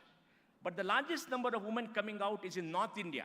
They're getting educated. Largest number of children in school is North India. There are no jobs in North India. If you look at the statistics of EPFO, and here is data for all of you, 1.6 crore people joined EPFO last year. That means they paid a subscription. They paid money. Out of which 1.6 crore people who joined, about 52% are in the age group of 18 to 25. Who said there are no jobs? We just released a report called the India Employment Report. I bought a copy to show you the cover, but Amitabh Kant took it away because it doesn't have data. You should look at data, because to answer this job, a government of India doesn't have data. I remember about 80 months back, I had a call from Nupendra Mishra. He said, PM is asking data about jobs. I don't have data. Can you help? I said, is there in the EPFO? When Manmohan Singh is there, I wrote a letter to him, say, you're talking about jobless growth, but the EPFO gives you data. You added jobs. You know what happened? After 4 months, I got a letter from the PMO. Your complaint about EPFO has been referred to the EPFO. So much for jobs. We are producing large number of jobs. And these jobs are being produced. Let me give one more data which all of you relate. We sell 900,000 LCVs, MCVs, HCVs. 200,000 could be replacement. For 700,000, 2 jobs, 14 lakh jobs. We sell about 4.2 million cars. 500,000 drivers are required at least, right? And we sell 800,000 tractors, which one person rides. And we sell about 900,000 three-wheelers, 1.5%. 25 to 30 lakh people are required in driving incrementally every single year. And if you look at professionals, CAs, lawyers, doctors, etc., they're all getting into practice, 40, 50% of them, and they're creating jobs. They're not being captured in this country. The EPFO takes there. So what is the problem with jobs? One, more women come into the workforce. In North India, there are no jobs. The men migrate south. Karnataka, Tamil Nadu, and other states produce more jobs than graduates. More jobs than graduates. And the men are coming from the north. For example, in the IT industry in Bangalore, we got 23 lakh people. Only 11 lakh are Kannadigas, 12 lakhs are people from outside. You ask Hari here, who are the counter clerks in your, all of come Kerala, right? Maybe the contractor is getting them from there, they're cheaper, I don't know. But you got to give job to locals also. But there is labor mobility among all these people, and the jobs are coming up in very large way. The south is different, east is different, the north is different, and the west is different. And we got to understand the divergence. There's nothing like one India in jobs. There's nothing like one India for women. It's all different.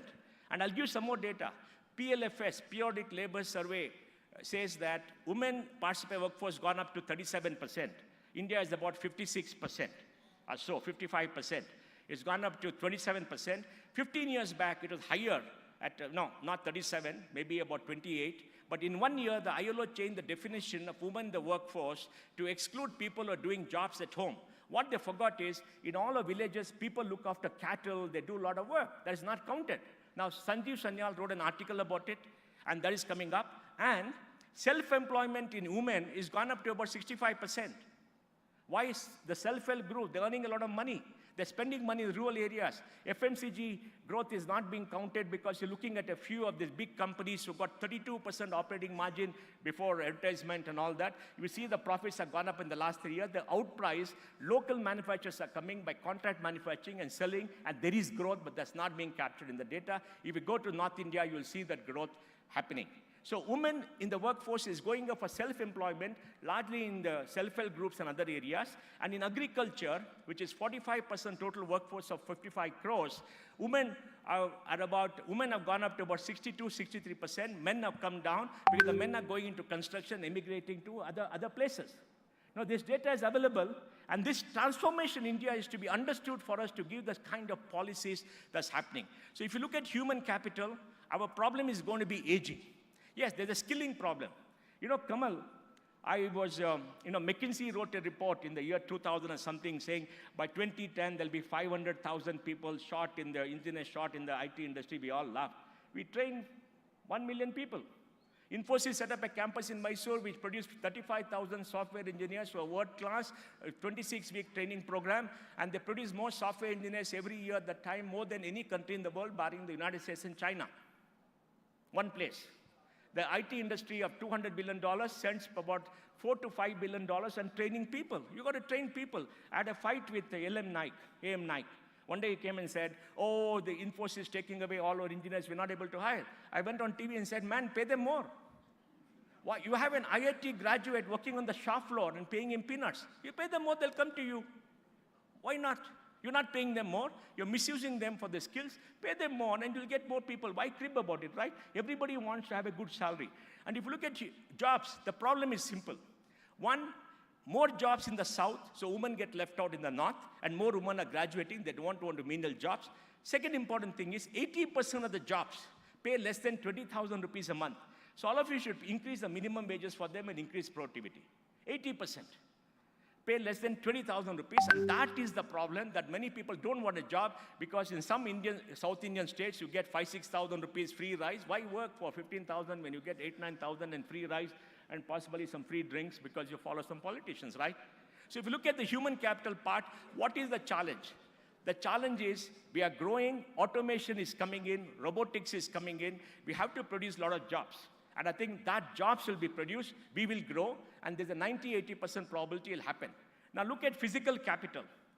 Our supply chain costs are 14% of GDP. With GST, it's come down to 12%. With all the roads, will come down to maybe 10%. You can go from Bangalore to Delhi in about 1.5 days as against 3 or 4 days today. Our trucks travel 450 kilometers a day. America travels 650. We used to travel 250. The train network used to be 25 kilometers. Now the eastern corridor, western corridor has gone to 45 kilometers, 50 kilometers. They're doing 1,600 kilometers in 1.5 days. That means the same railway stock can be rotated 2x. So the infrastructure is working. Airports are booming. Adani is carrying 500 million tons of cargo a year. And the cargo time at the Adani port in Mundra is equal to Singapore or slightly ahead of Singapore. Efficiency is coming in. And we got this beautiful airport in Bangalore, which is world-class, built by Indians, and the man who built it is here, who's given us a great thing, which is adjust to be the best in the world. So if you look at physical capital is being built. Out of $1 trillion, government only invests $250 billion. I want to tell Amitabh, government is only 25%. The rest of us are investing more money than government. Because 1 trillion is the figure. Government of India is about 10 lakh crores. State government, 10 lakh crores. It's 20 lakh crores. Big deal, right? Yes, it's gone up from 3% of GDP to 4% for some of them. I think that's important. But the investment is coming in. So physical capital is being built. The constraint in physical capital is not money. It is about capacity to build and to execute. You can ask Hari. He can easily raise $4 or $5 billion like this. But what is he going to do with that money? He doesn't need the money. Somebody told me, KV Kamath told me, the top 200 companies, the debt equity has come down. And he said after COVID, if you had 100 people, only 75 came back to work. And corporate profitability has gone up. And come on, let me give you data about corporate profitability. Last year, 10,04,000 crore was paid as gross corporation tax for companies.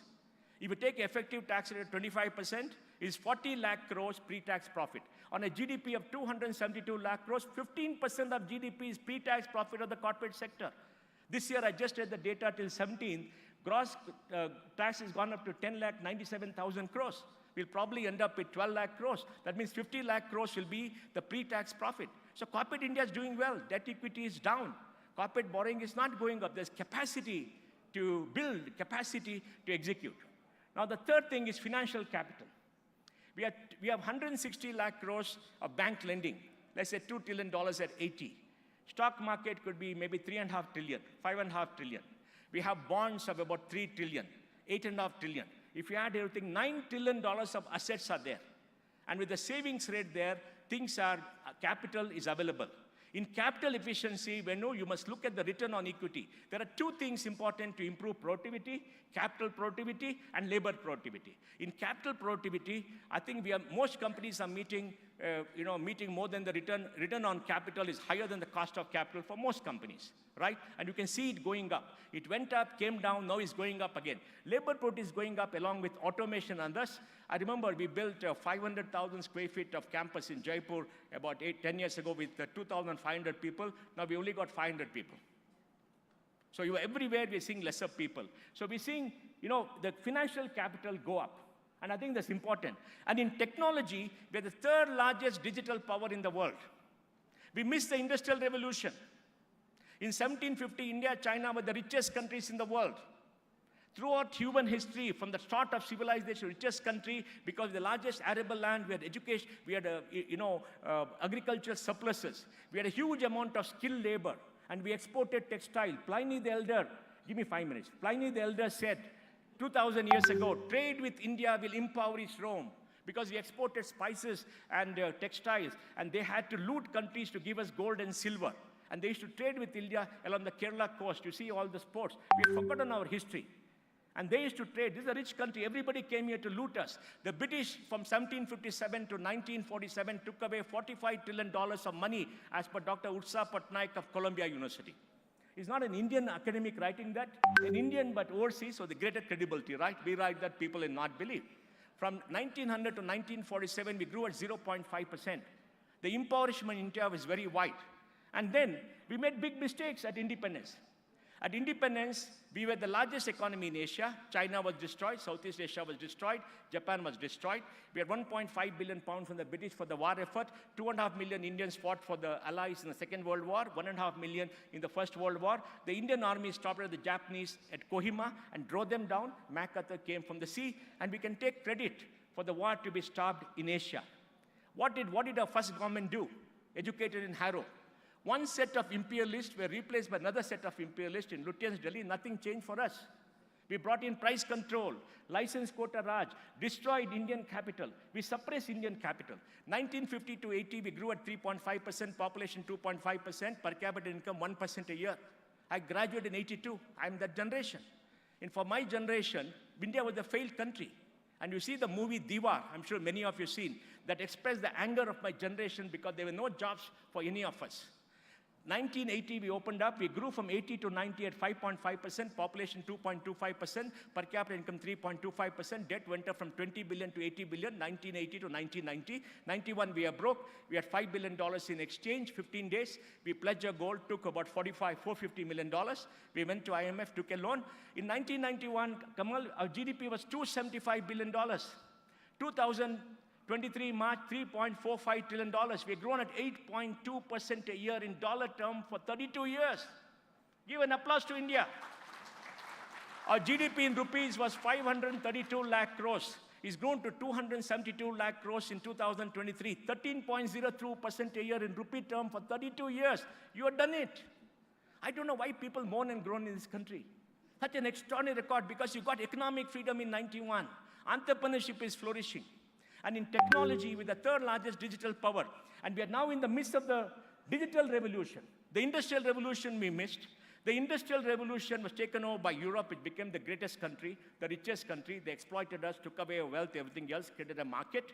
And they had the two great wars. 16 million died in the First World War, 60 million Second World War. They exploited us. Then after the Indian freedom movement, countries became free. Now in the midst, and they built the global supply chain around the world to connect producers to consumers, and they control it. So they make most of the money. Now we got the industrial revolution. We got the platform called the internet over the last 15 years. Out of 8 billion people on the planet, 5.5 billion people have a mobile phone, 5.25 billion people are on the internet, 4.5 billion on social media. This January numbers, June last year numbers, must be more.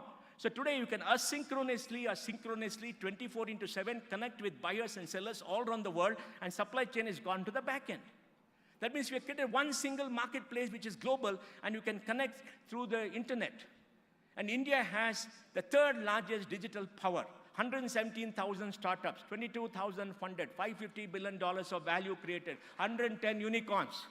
The billionaires walk in Brigade Road and MG Road, or wherever they walk, in HSR or somewhere, far away, somewhere in the village, in chapels and, all that, right? And by 2026, I reckon value will go to 1.5 billion, 200,000 startups, 250 unicorns, provided some money comes in. Just yesterday, Powell said it's reducing interest rates, so money may come. So in this digital world, we are the third largest. And let me give you some data. The US has 6 million people in software. India exports $200 billion of software. 5.5 million people are employed.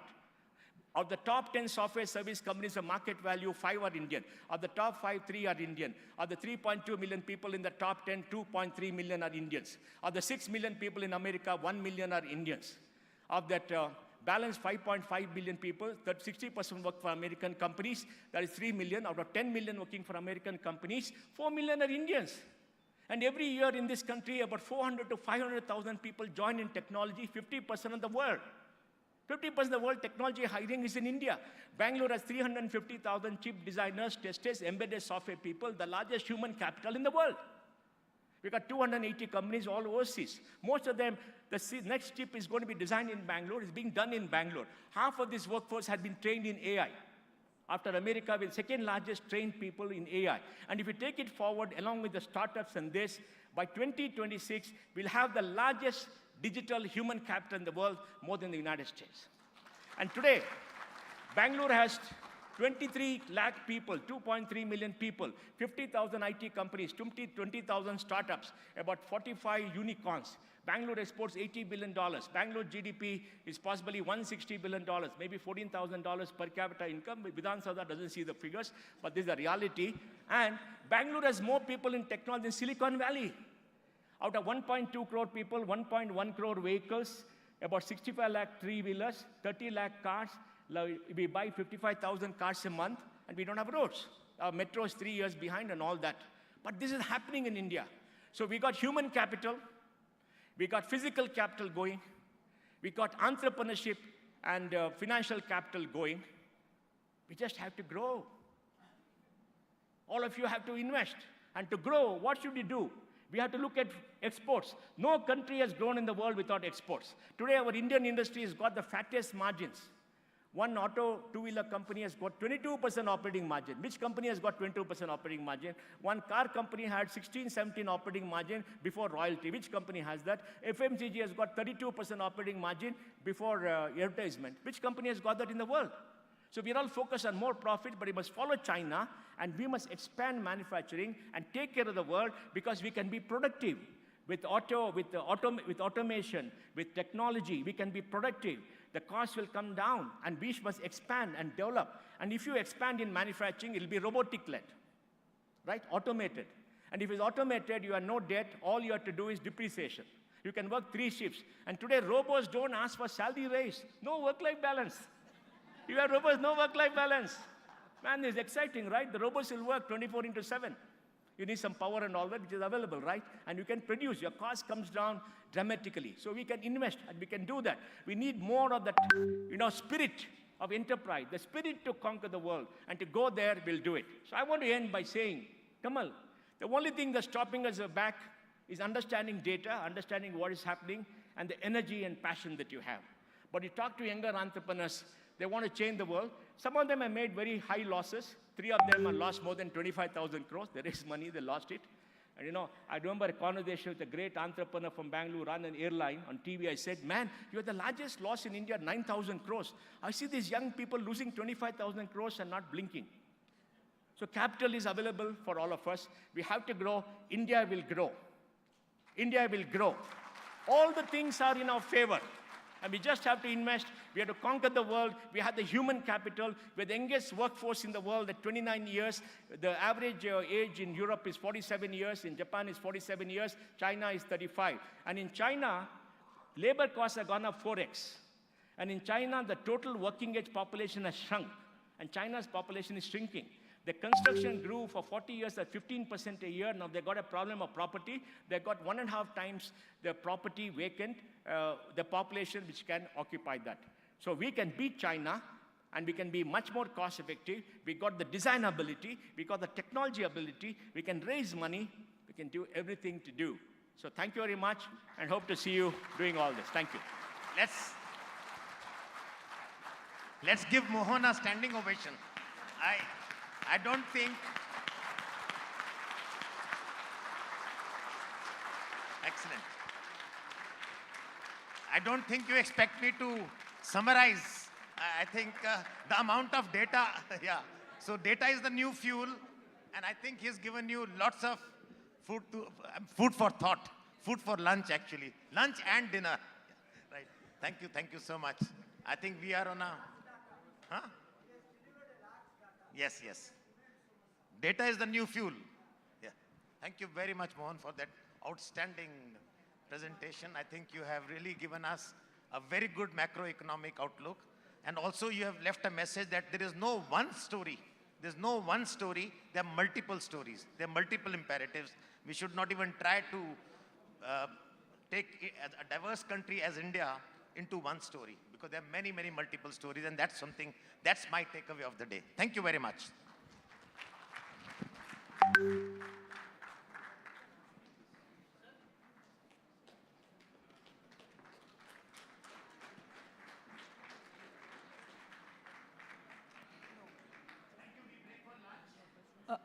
We break for networking lunch and we commence back at 2:30. I repeat, we commence back at 2:30. The lunch is arranged at both the sides, the aisle side. You may please have it and commence back at 2:30.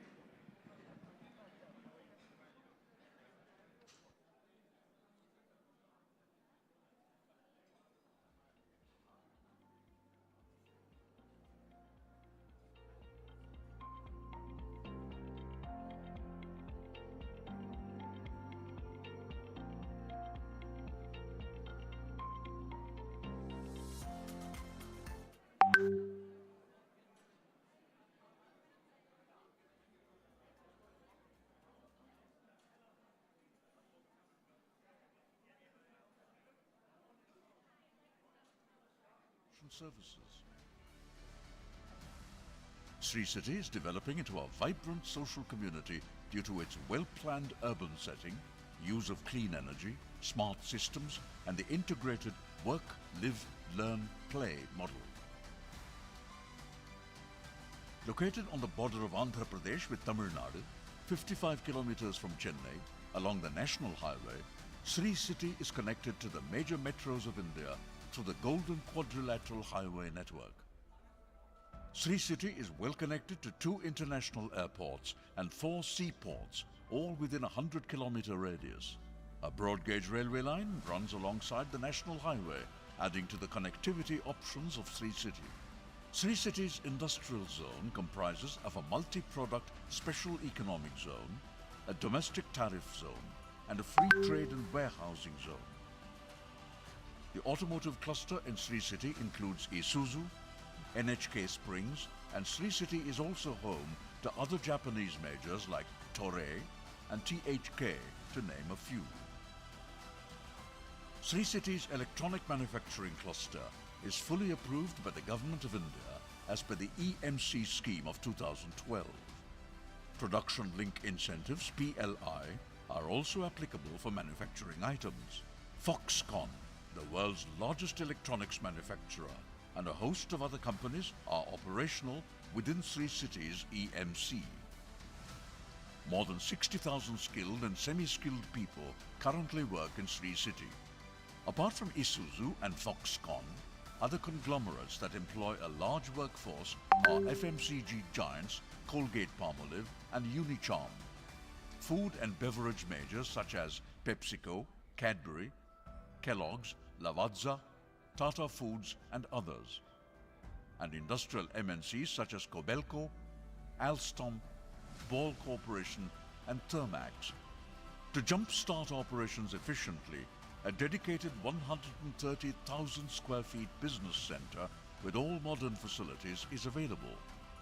The business center is also suitable for IT, ITES, BPO and other service-oriented businesses.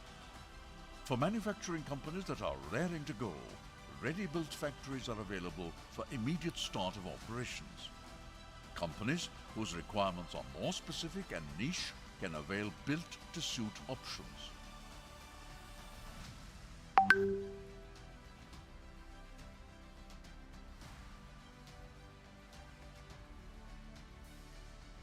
Fully supported by the state and central governments, single desk 21-day approval window is available for all units in Sri City, along with a multitude of operational benefits.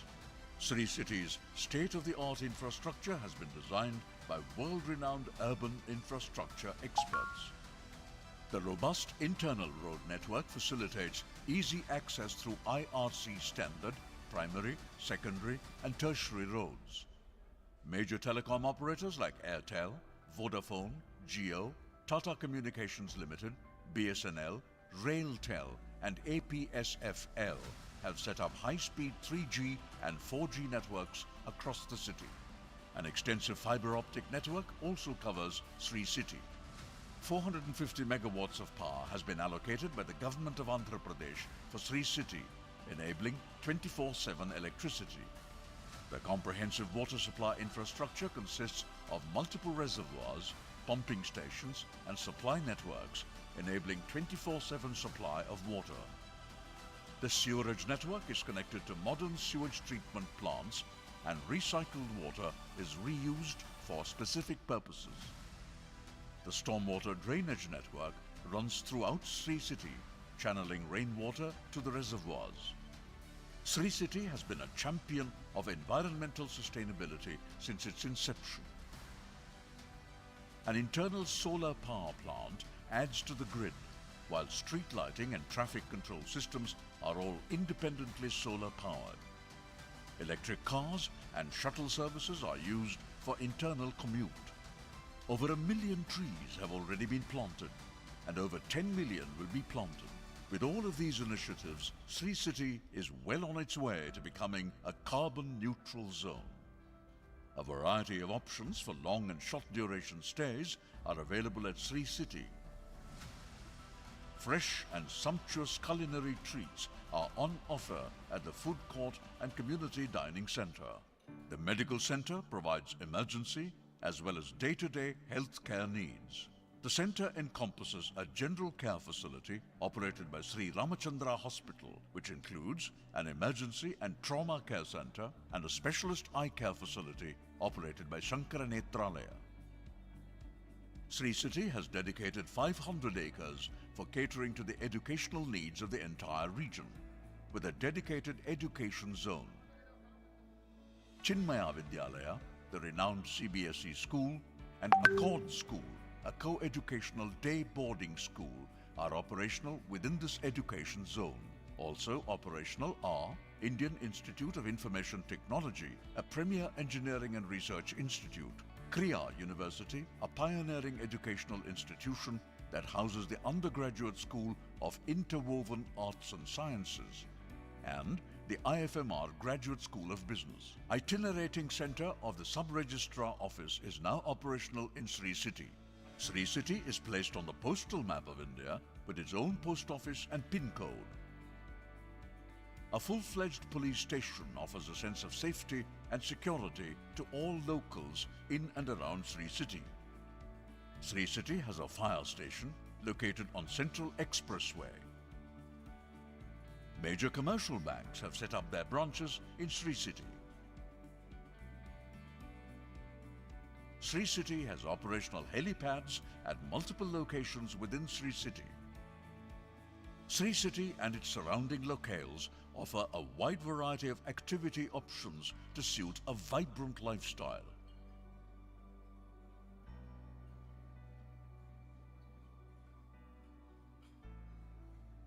Boating, camping, trekking are some of the popular adventure sport choices available. A golf driving range with modern facilities is now open. I congratulate all the promoters of Sri City SEZ. I congratulate all the investors who are investing in their factories which are going to come up here in the Sri City SEZ, and I wish that they grow very well.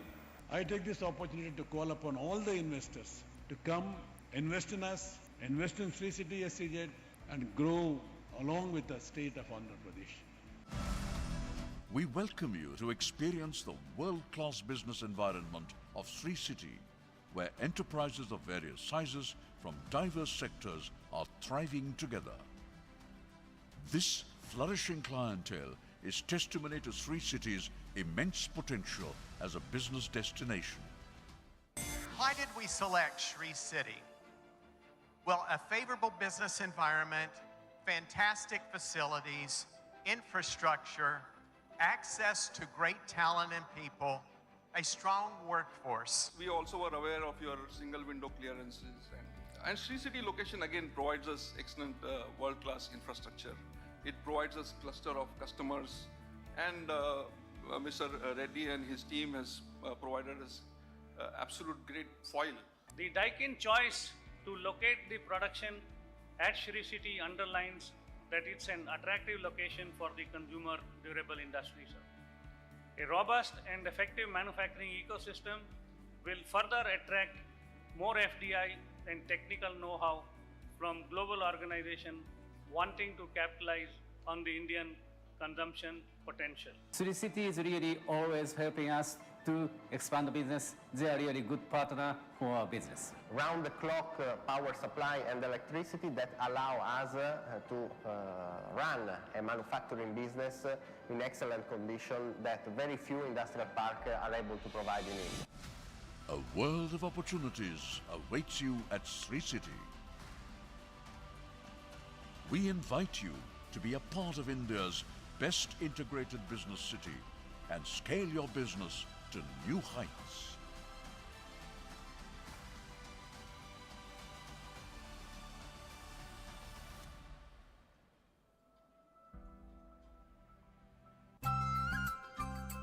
ವಿವಾಹ ಈ ಮಂಗಳಕರ ಕಾರ್ಯದ ಶುಭಾರಂಭದಲ್ಲಿ ಅನೇಕ ವಿಶೇಷಗಳು ಇರುತ್ತವೆ. ನಾನು ಮತ್ತು ನನ್ನ fiancée ಅಂದುಕೊಂಡಿದ್ದು ಇದು ಎರಡು ಮನಸ್ಸುಗಳ ದಿವ್ಯ ಸಮ್ಮಿಲನ ಎಂದು. ಆದರೆ ನಮ್ಮ ಎಲ್ಲ ಬಂಧು ಮಿತ್ರರು ಜೊತೆಗೂಡಿದರು. ಕಾಮನ ಬಿಲ್ಲಿನ ಸಪ್ತವರ್ಣಗಳ ರೀತಿ ಅಕ್ಕರೆಯ ಬಂಧುಗಳು ನನ್ನನ್ನು ಮುಗಿಲಿಗೇರಿಸಿದರು. ಅಪರಿಚಿತ ಸಂಬಂಧಗಳು ನಮ್ಮ ಸಂಭ್ರಮಕ್ಕೆ ಸಾಕ್ಷಿಯಾಗುವುದು ಎಂದರೆ ಇದೆ. ಪಂಚಭೂತಗಳ ಸಾಕ್ಷಿಯಾಗಿ, ಚತುರ್ವೇದಗಳ ಆಣೆಯಾಗಿ, ಪವಿತ್ರ 3 ಗಂಟುಗಳ ನಂಟಾಗಿ, 2 ಪ್ರೀತಿಯ ಹೃದಯಗಳು ಒಂದಾಗುವ ದಿವ್ಯ ಅನುಬಂಧವೇ ವಿವಾಹ. ಇದು ಇತರ ವಿವಾಹಗಳಂತಲ್ಲ, ಇದು great Indian family wedding. GRT jewellers, ಶುಭ ಆರಂಭಗಳ ಪ್ರಾರಂಭ.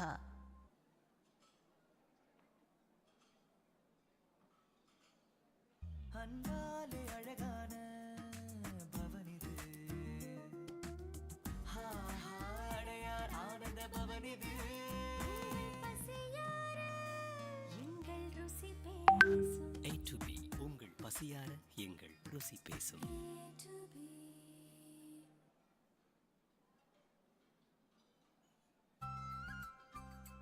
ವಿವಾಹ ಈ ಮಂಗಳಕರ ಕಾರ್ಯದ ಶುಭಾರಂಭದಲ್ಲಿ ಅನೇಕ ವಿಶೇಷಗಳು ಇರುತ್ತವೆ. ನಾನು ಮತ್ತು ನನ್ನ ಫಿಯಾನ್ಸಿ ಅಂದುಕೊಂಡಿದ್ದು ಇದು ಎರಡು ಮನಸ್ಸುಗಳ ದಿವ್ಯ ಸಮ್ಮಿಲನ ಎಂದು.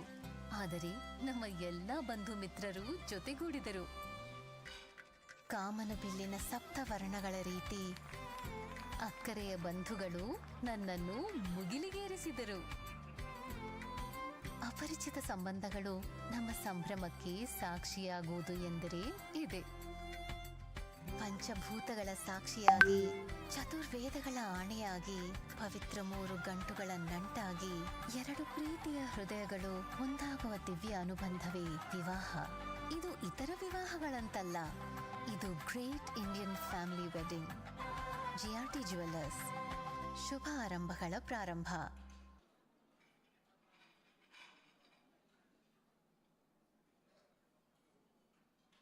அன்பாலே அழகான பவனிது, அடையார் ஆனந்த பவனிது. எங்கள் ருசி பேசும் A to B உங்கள் பசியார எங்கள் ருசி பேசும்.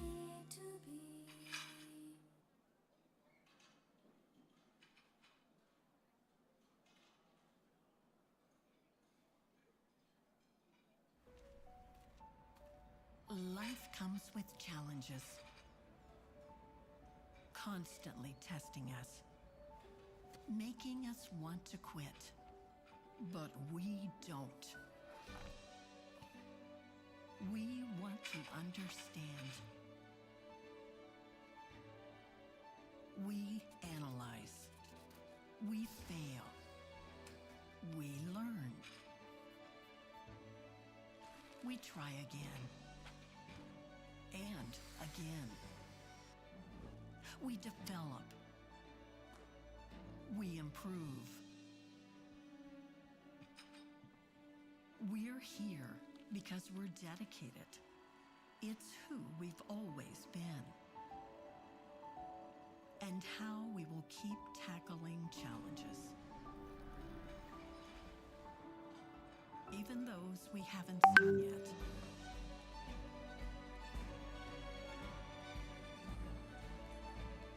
By working together. By winning together. By unleashing the potential of technology to shape the world we want to live in.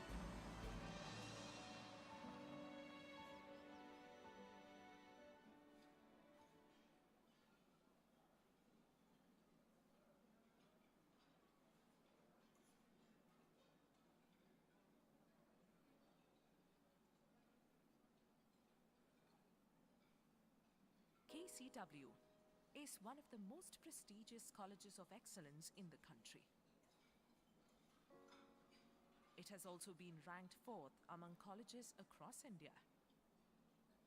KCW enjoys the recognition of being the only women's college in South Asia to have ACBSP accreditation for its MBA program.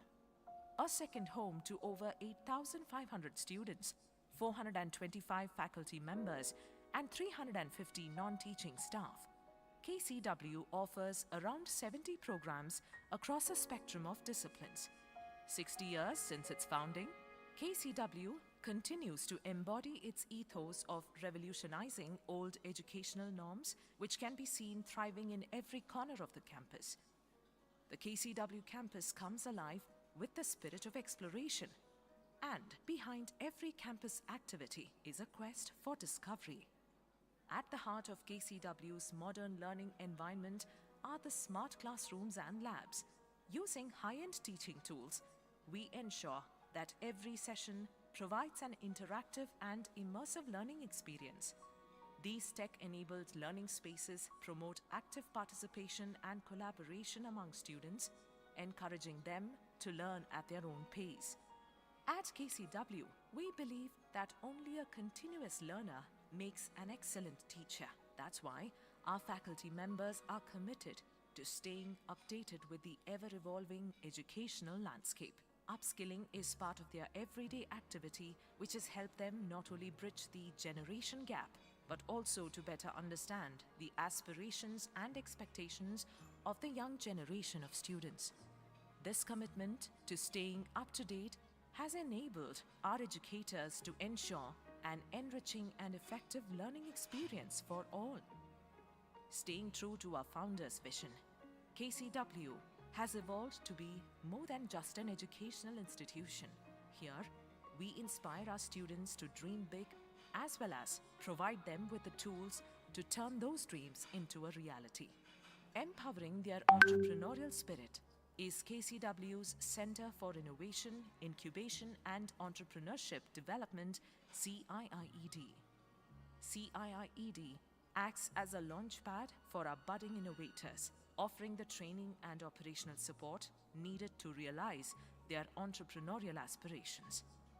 KCW's flagship initiatives also include the GRG Incubator, which is devoted to assisting women entrepreneurs in launching startups across the sectors of biotechnology, sustainability, IT and ITES, and food industry.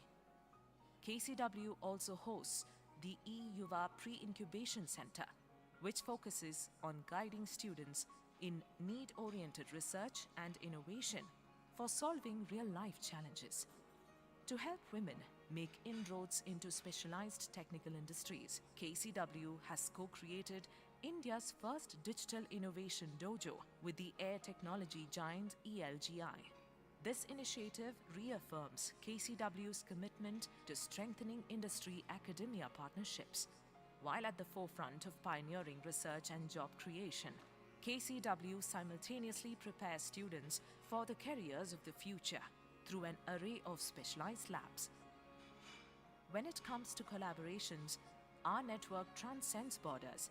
KCW has made alliances with the most prestigious universities across the globe for cultural exchange and knowledge sharing, extending from Malaysia to the UK and the USA to Tanzania. This collaborators network fosters study abroad opportunities and faculty and student exchange, offering international exposure to our students and faculty members. KCW has consistently remained the destination of choice for leading MNCs seeking top talent, thanks to our 6-decade-long track record of producing highly skilled, job-ready candidates. Our robust alumni network of 1 lakh members across 25-plus countries stands testimony to this illustrious history. While the classrooms and contemporary research facilities foster academic excellence, education is not confined to 4 walls at KCW. We firmly stand by the philosophy that talents are honed, leadership is nurtured, and lifelong friendships are forged both inside and outside the classroom. A melting pot of cultures, the KCW campus life is vibrant and bustling with student activity. Here, cultural engagements form the basis for nurturing confidence, encouraging self-expression, and cultivating an appreciation for diverse perspectives, the crucial qualities of effective leadership. We train our athletes not only to break records, but also to keep their spirit intact, even in the face of defeat. For them, sports transcends medals. It provides a training ground for resilience, teamwork, and the ability to handle both success and setbacks with equal grace.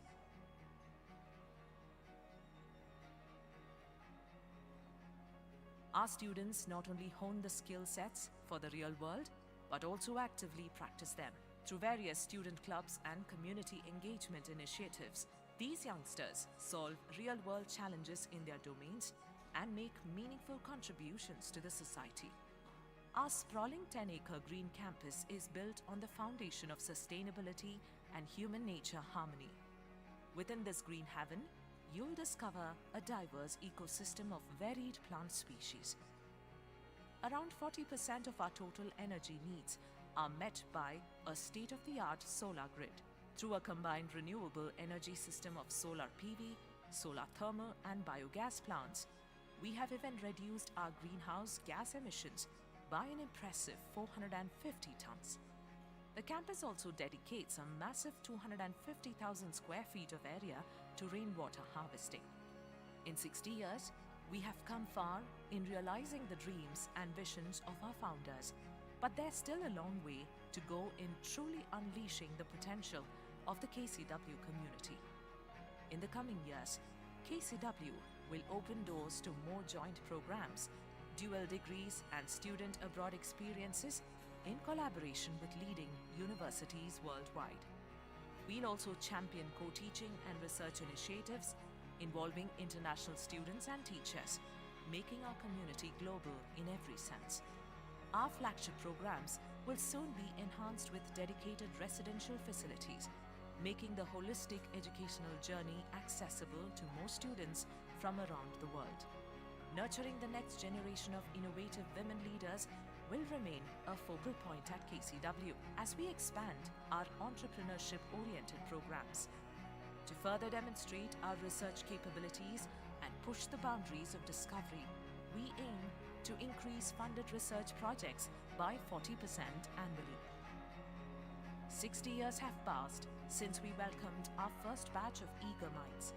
Yet, the flame of our mission, empowerment through education, burns brighter than ever. At KCW, we believe that every student joins us with a success story waiting to be scripted. Unwavering in our dedication to transforming the sphere of education and empowering our students, we will continue to illuminate their path to success and self-reliance.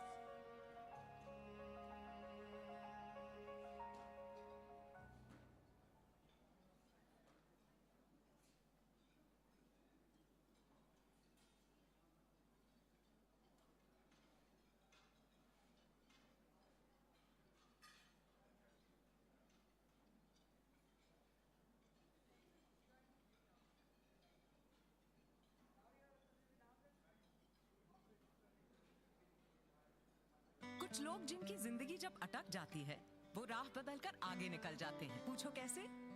क्योंकि वो करते हैं blue सोच। अब पकड़ो हर एक मौका, जीतो हर एक बार। डोंट जस्ट सोच, करो ब्लू सोच। मुथूट फिनकॉर्प, जब जिंदगी बदलनी हो।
Welcome to an emerging smart city that is fast becoming a springboard for sustainable growth and a hub for global industry. Welcome to Sri City, India's most preferred business destination. Sri City features world-class infrastructure integrated with smart technology and fast and efficient services. Sri City is developing into a vibrant social community due to its well-planned urban setting, use of clean energy, smart systems, and the integrated work, live, learn, play model. Located on the border of Andhra Pradesh with Tamil Nadu, 55 kilometers from Chennai, along the national highway, Sri City is connected to the major metros of India through the Golden Quadrilateral Highway network. Sri City is well connected to 2 international airports and 4 seaports, all within a 100-kilometer radius. A broad gauge railway line runs alongside the national highway, adding to the connectivity options of Sri City. Sri City's industrial zone comprises of a multi-product special economic zone, a domestic tariff zone, and a free trade and warehousing zone. The automotive cluster in Sri City includes Isuzu, NHK Springs, and Sri City is also home to other Japanese majors like Toray and THK, to name a few. Sri City's electronic manufacturing cluster is fully approved by the Government of India as per the EMC scheme of 2012. Production Link Incentives, PLI, are also applicable for manufacturing items. Foxconn, the world's largest electronics manufacturer, and a host of other companies are operational within Sri City's EMC. More than 60,000 skilled and semi-skilled people currently work in Sri City. Apart from Isuzu and Foxconn, other conglomerates that employ a large workforce are FMCG giants Colgate-Palmolive and Unicharm. Food and beverage majors such as PepsiCo, Cadbury, Kellogg's, Lavazza, Tata Foods and others. And industrial MNCs such as Cobelco, Alstom, Ball Corporation and Thermax. To jumpstart operations efficiently, a dedicated 130,000 square feet business center with all modern facilities is available. The business center is also suitable for IT, ITES, BPO and other service-oriented businesses. For manufacturing companies that are raring to go, ready-built factories are available for immediate start of operations. Companies whose requirements are more specific and niche can avail built-to-suit options.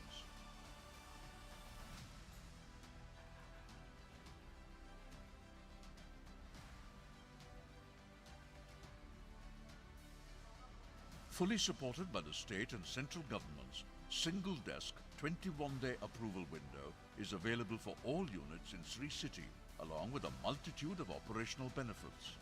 Sri City's state-of-the-art infrastructure has been designed by world-renowned urban infrastructure experts.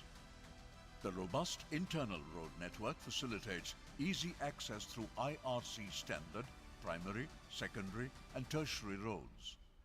Major telecom operators like Airtel, Vodafone, Jio, Tata Communications Limited, BSNL, RailTel and APSFL have set up high-speed 3G and 4G networks across the city. An extensive fiber optic network also covers Sri City. 450 megawatts of power has been allocated by the government of Andhra Pradesh for Sri City, enabling 24/7 electricity. The comprehensive water supply infrastructure consists of multiple reservoirs, pumping stations and supply networks, enabling 24/7 supply of water. The sewerage network is connected to modern sewage treatment plants and recycled water is reused for specific purposes. The stormwater drainage network runs throughout Sri City, channeling rainwater to the reservoirs. Sri City has been a champion of environmental sustainability since its inception. An internal solar power plant adds to the grid, while street lighting and traffic control systems are all independently solar powered.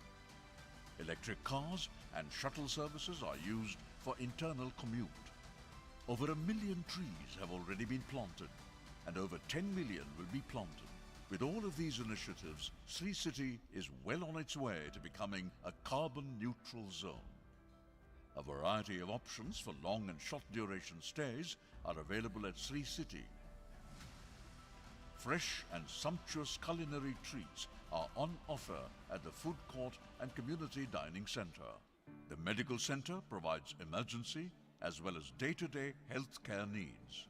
The center encompasses a general care facility operated by Sri Ramachandra Hospital, which includes an emergency and trauma care center and a specialist eye care facility operated by Shankara Netralaya. Sri City has dedicated 500 acres for catering to the educational needs of the entire region, with a dedicated education zone. Chinmaya Vidyalaya, the renowned CBSE school, and Accord School, a co-educational day boarding school, are operational within this education zone. Also operational are Indian Institute of Information Technology, a premier engineering and research institute, Kriya University, a pioneering educational institution that houses the undergraduate school of interwoven arts and sciences, and the IFMR Graduate School of Business. Itinerating center of the Sub-Registrar Office is now operational in Sri City. Sri City is placed on the postal map of India with its own post office and PIN code. A full-fledged police station offers a sense of safety and security to all locals in and around Sri City. Sri City has a fire station located on Central Expressway. Major commercial banks have set up their branches in Sri City. Sri City has operational helipads at multiple locations within Sri City. Sri City and its surrounding locales offer a wide variety of activity options to suit a vibrant lifestyle.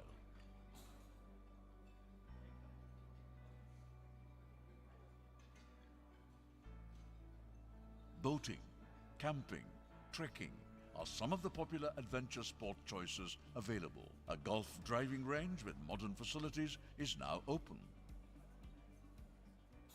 I congratulate all the promoters of Sri City SEZ. I congratulate all the investors who are investing in their factories which are going to come up here in the Sri City SEZ, and I wish that they grow very well. I take this opportunity to call upon all the investors to come, invest in us, invest in Sri City SEZ, and grow along with the state of Andhra Pradesh. We welcome you to experience the world-class business environment of Sri City, where enterprises of various sizes from diverse sectors are thriving together. This flourishing clientele is testimony to Sri City's immense potential as a business destination. Why did we select Sri City? Well, a favorable business environment, fantastic facilities, infrastructure, access to great talent and people, a strong workforce. We also were aware of your single window clearances. And Sri City location again provides us excellent world-class infrastructure. It provides us cluster of customers, and Mr. Reddy and his team has provided us absolute great foil. The Deccan choice to locate the production at Sri City underlines that it's an attractive location for the consumer durable industry, sir. A robust and effective manufacturing ecosystem will further attract more FDI and technical know-how from global organizations wanting to capitalize on the Indian consumption potential. Sri City is really always helping us to expand the business. They are really good partner for our business. Round-the-clock power supply and electricity that allow us to run a manufacturing business in excellent condition that very few industrial parks are able to provide in India. A world of opportunities awaits you at Sri City. We invite you to be a part of India's best integrated business city and scale your business to new heights.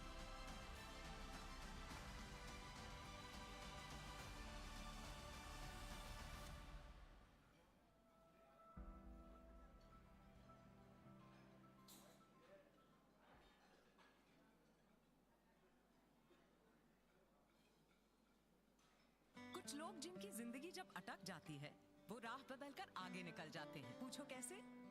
क्योंकि वो करते हैं blue सोच। अब पकड़ो हर एक मौका, जीतो हर एक बार। डोंट जस्ट सोच, करो ब्लू सोच। मुथूट फिनकॉर्प, जब जिंदगी बदलनी हो।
KCW is one of the most prestigious colleges of excellence in the country.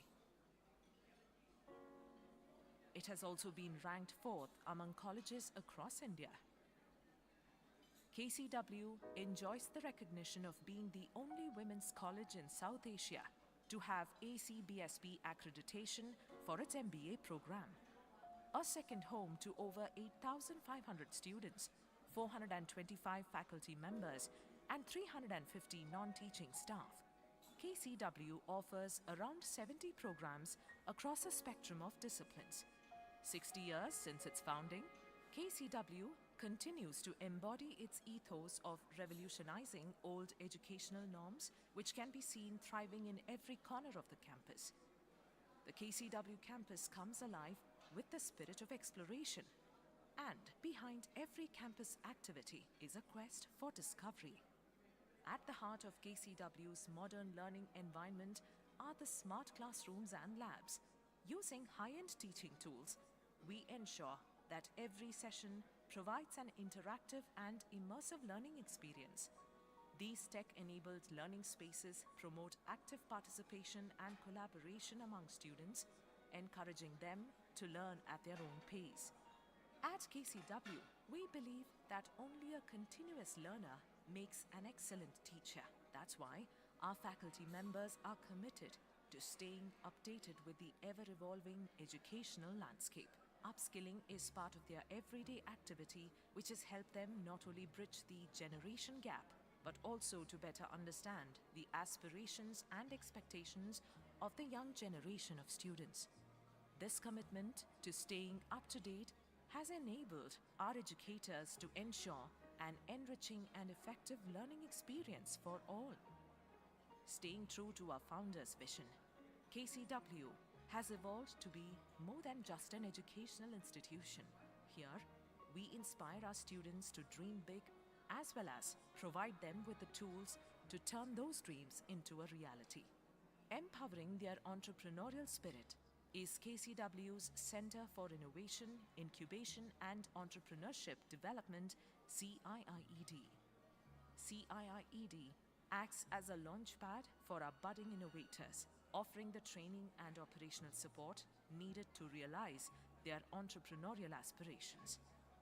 KCW's flagship initiatives also include the GRG Incubator, which is devoted to assisting women entrepreneurs in launching startups across the sectors of biotechnology, sustainability, IT and ITES, and food industry. KCW also hosts the eYuva Pre-Incubation Center, which focuses on guiding students in need-oriented research and innovation for solving real-life challenges. To help women make inroads into specialized technical industries, KCW has co-created India's first digital innovation dojo with the air technology giant ELGI. This initiative reaffirms KCW's commitment to strengthening industry-academia partnerships. While at the forefront of pioneering research and job creation, KCW simultaneously prepares students for the careers of the future through an array Good of afternoon, specialized labs. ladies and gentlemen. We'll be starting the session in 10 minutes. I request all to please come back to your designated seats, please. You can put your plates back as well, and you can enjoy your sweets on the table.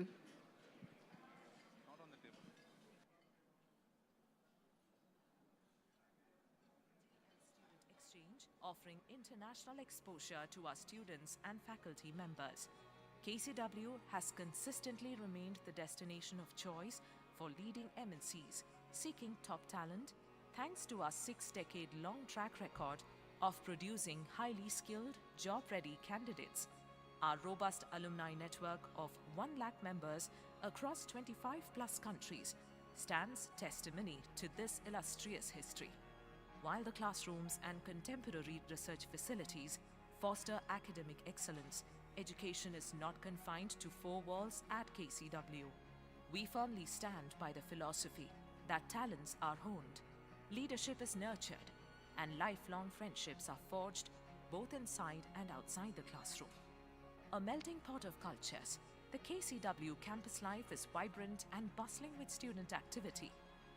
Here, cultural engagements form the basis for nurturing confidence, encouraging self-expression, and cultivating an appreciation for diverse perspectives, the crucial qualities of effective leadership.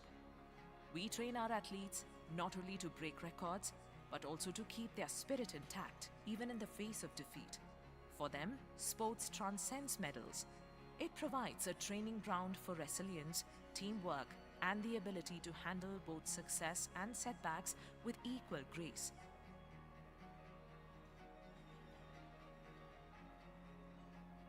Our students not only hone the skill sets for the real world, but also actively practice them. Through various student clubs and community engagement initiatives, these youngsters solve real-world challenges in their domains and make meaningful contributions to the society. Our sprawling 10-acre green campus is built on the foundation of sustainability and human-nature harmony. Within this green haven, you'll discover a diverse ecosystem of varied plant species. Around 40% of our total energy needs are met by a state-of-the-art solar grid. Through a combined renewable energy system of solar PV, solar thermal and biogas plants, we have even reduced our greenhouse gas emissions by an impressive 450 tons. The campus also dedicates a massive 250,000 square feet of area to rainwater harvesting. In 60 years, we have come far in realizing the dreams and visions of our founders, but there's still a long way to go in truly unleashing the potential of the KCW community.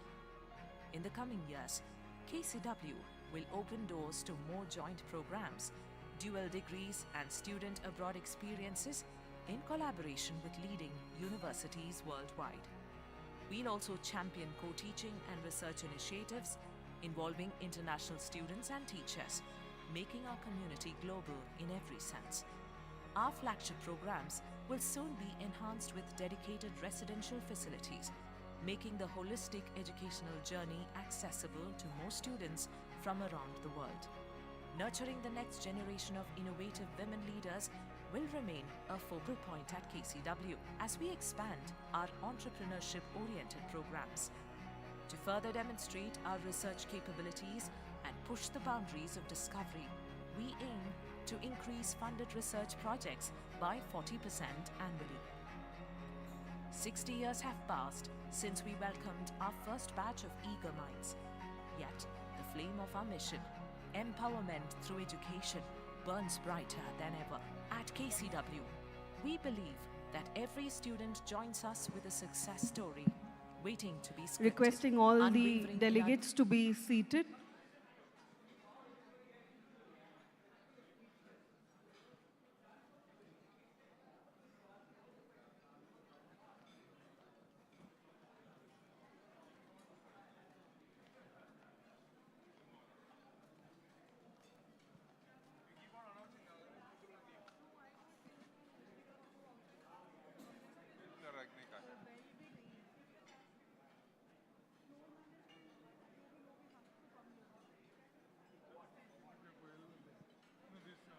ಶುಭಾರಂಭದಲ್ಲಿ ಅನೇಕ ವಿಶೇಷಗಳು ಇರುತ್ತವೆ.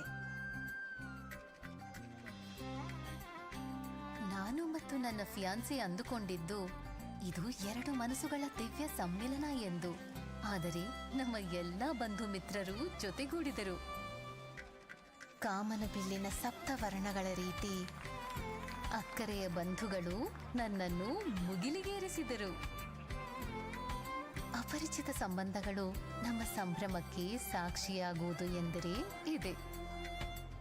ಪಂಚಭೂತಗಳ ಸಾಕ್ಷಿಯಾಗಿ, ಚತುರ್ವೇದಗಳ ಆಣೆಯಾಗಿ, ಪವಿತ್ರ 3 ಗಂಟುಗಳ ನಂಟಾಗಿ, 2 ಪ್ರೀತಿಯ ಹೃದಯಗಳು ಒಂದಾಗುವ ದಿವ್ಯ ಅನುಬಂಧವೇ ವಿವಾಹ.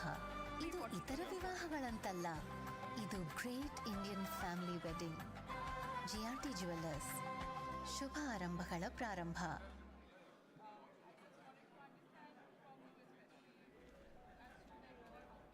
Life comes with challenges, constantly testing us, making us want to quit. But we don't. We want to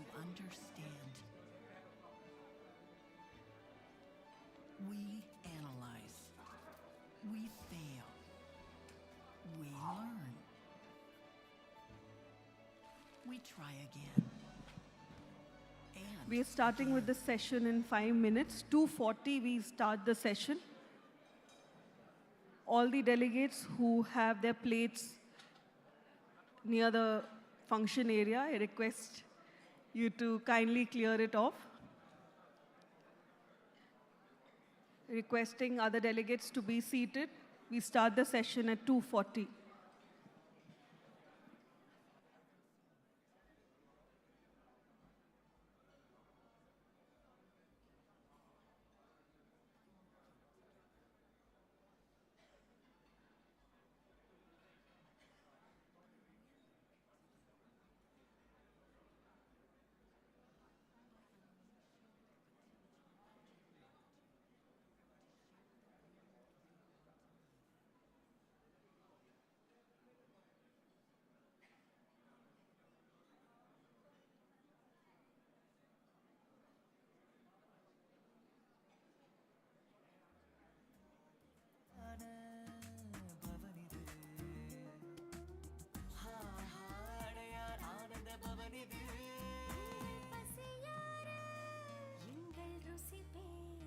A to B உங்கள் பசியார எங்கள் ருசி பேசும்.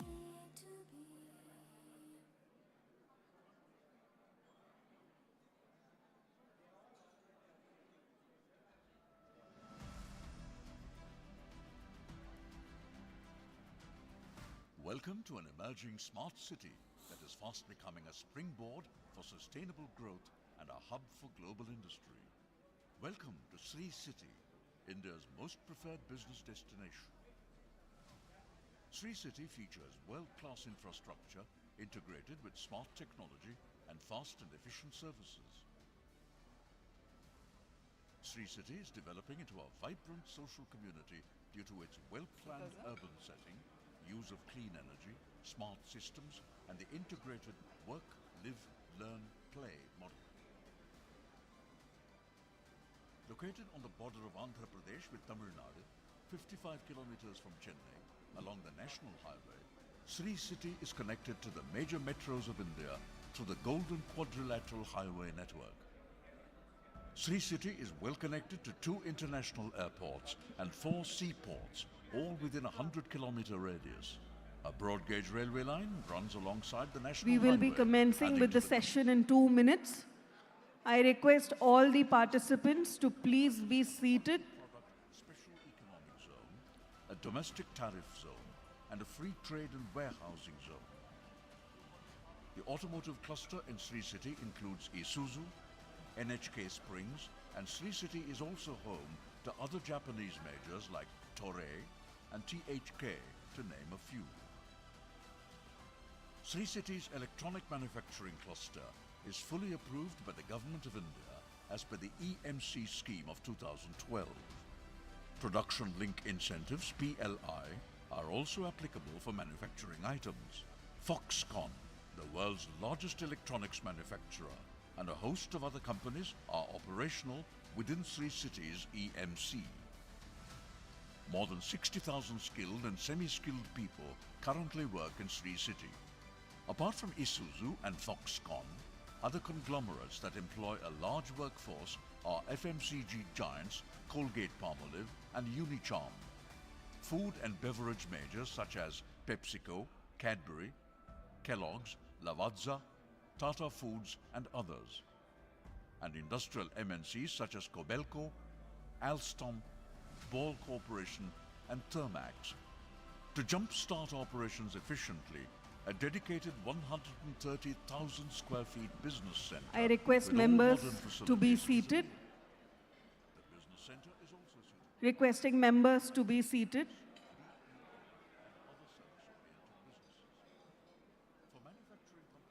We will be having the networking session later towards the day. I request members to be seated. We start the session in another 1 minute.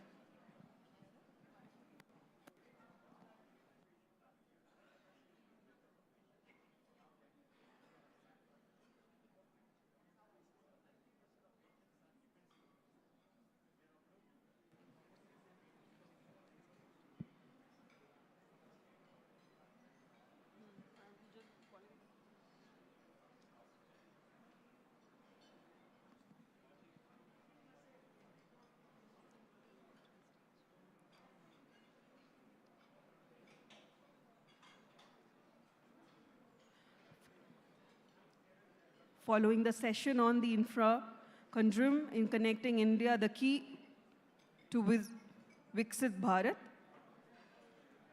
Commencing with the session, may I now invite Mr. Ajay Nanavati, Chairman, Quantum Advisors, Mr. Hari Marar, Managing Director and CEO, Bangalore International Airport Limited.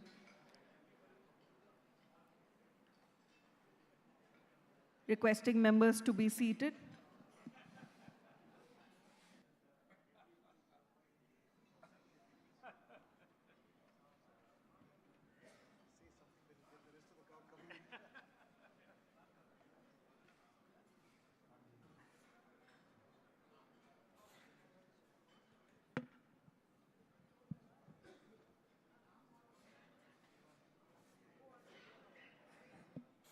Are we good to go? Are we ready to go? Good afternoon, everybody. Can I have a little louder, please? Thank you. Now, as it is, it's a challenge to follow somebody like Amitabh Kant and Mohandas Pai. So I have a pretty difficult challenge to follow these two eminent personalities. But fortunately, I have an equivalent personality here who will be able to keep you all awake after lunch. So the topic that's been assigned to me is really an interesting topic, and especially for people from Bangalore. How many people here from Bangalore city? Okay, so I'm sure that this topic will resonate with all of you, and we encounter this on a daily basis. So without much further ado, I'm going to request Hari to share his thoughts and perspectives.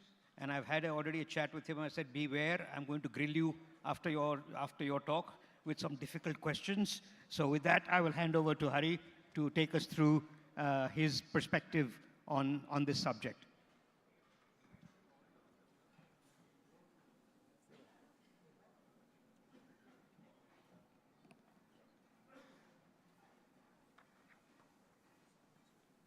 So I'm actually going to do a PowerPoint presentation because I can't reel numbers off like Mr. Pai here, who just seems to have the memory, elephantine memory. So I envy you greatly, and I'm not going to attempt to follow you. So I'm going to depend heavily on my slides. So good afternoon, everyone, and thank you for turning up after lunch. I was expecting to see the hall less full than it is right now. It's a privilege to be here with all of you this afternoon. It's also a privilege that all of us have this opportunity now to discuss what could be the role of all of us in leading India to its developed stage, Viksit Bharat, by 2047. This is an incredible opportunity because it doesn't come very often in a lifetime. I think we'll look back at some point of time in our lives at this golden age and marvel at the fact that all of us had the opportunity and a role to play in helping India to reach a developed state. As all of you know, and I think, again, as Mr. Pai pointed out so eloquently and so in such a data-driven manner, that India's growth, India's development, India's progress is definitely happening. It's not a debate as to whether it's going to happen or not. There are enough tailwinds, as he rightly pointed out, to ensuring that this growth is definitely going to happen. So if the growth is definitely going to happen, and all of us agree that the growth that is coming up will deliver great value to us, what then is really the issue? What we are here to debate about and look at is what do we need to do in order to give the growth that's coming up a definitive direction? How can we ensure that everything that we do in terms of development and progress is looked at holistically, it considers the various aspects so that the growth that we achieve finally can truly deliver its true potential. That is what we're here to debate and discuss. And hopefully, at the end of it, maybe we'll be able to leave behind a playbook that can form the sort of, that can pave the way for the next few years' efforts as we go forward. So as we go galloping along this incredible pace of growth as far as India's development is concerned, I was thinking as to what will really stand for true development. How India's claim to be a truly developed nation will have to be backed up by the quality of built infrastructure that we see around us, right? And that, I think, is the reason why infrastructure development and is considered to be a central or a important pillar towards achieving Viksit Bharat.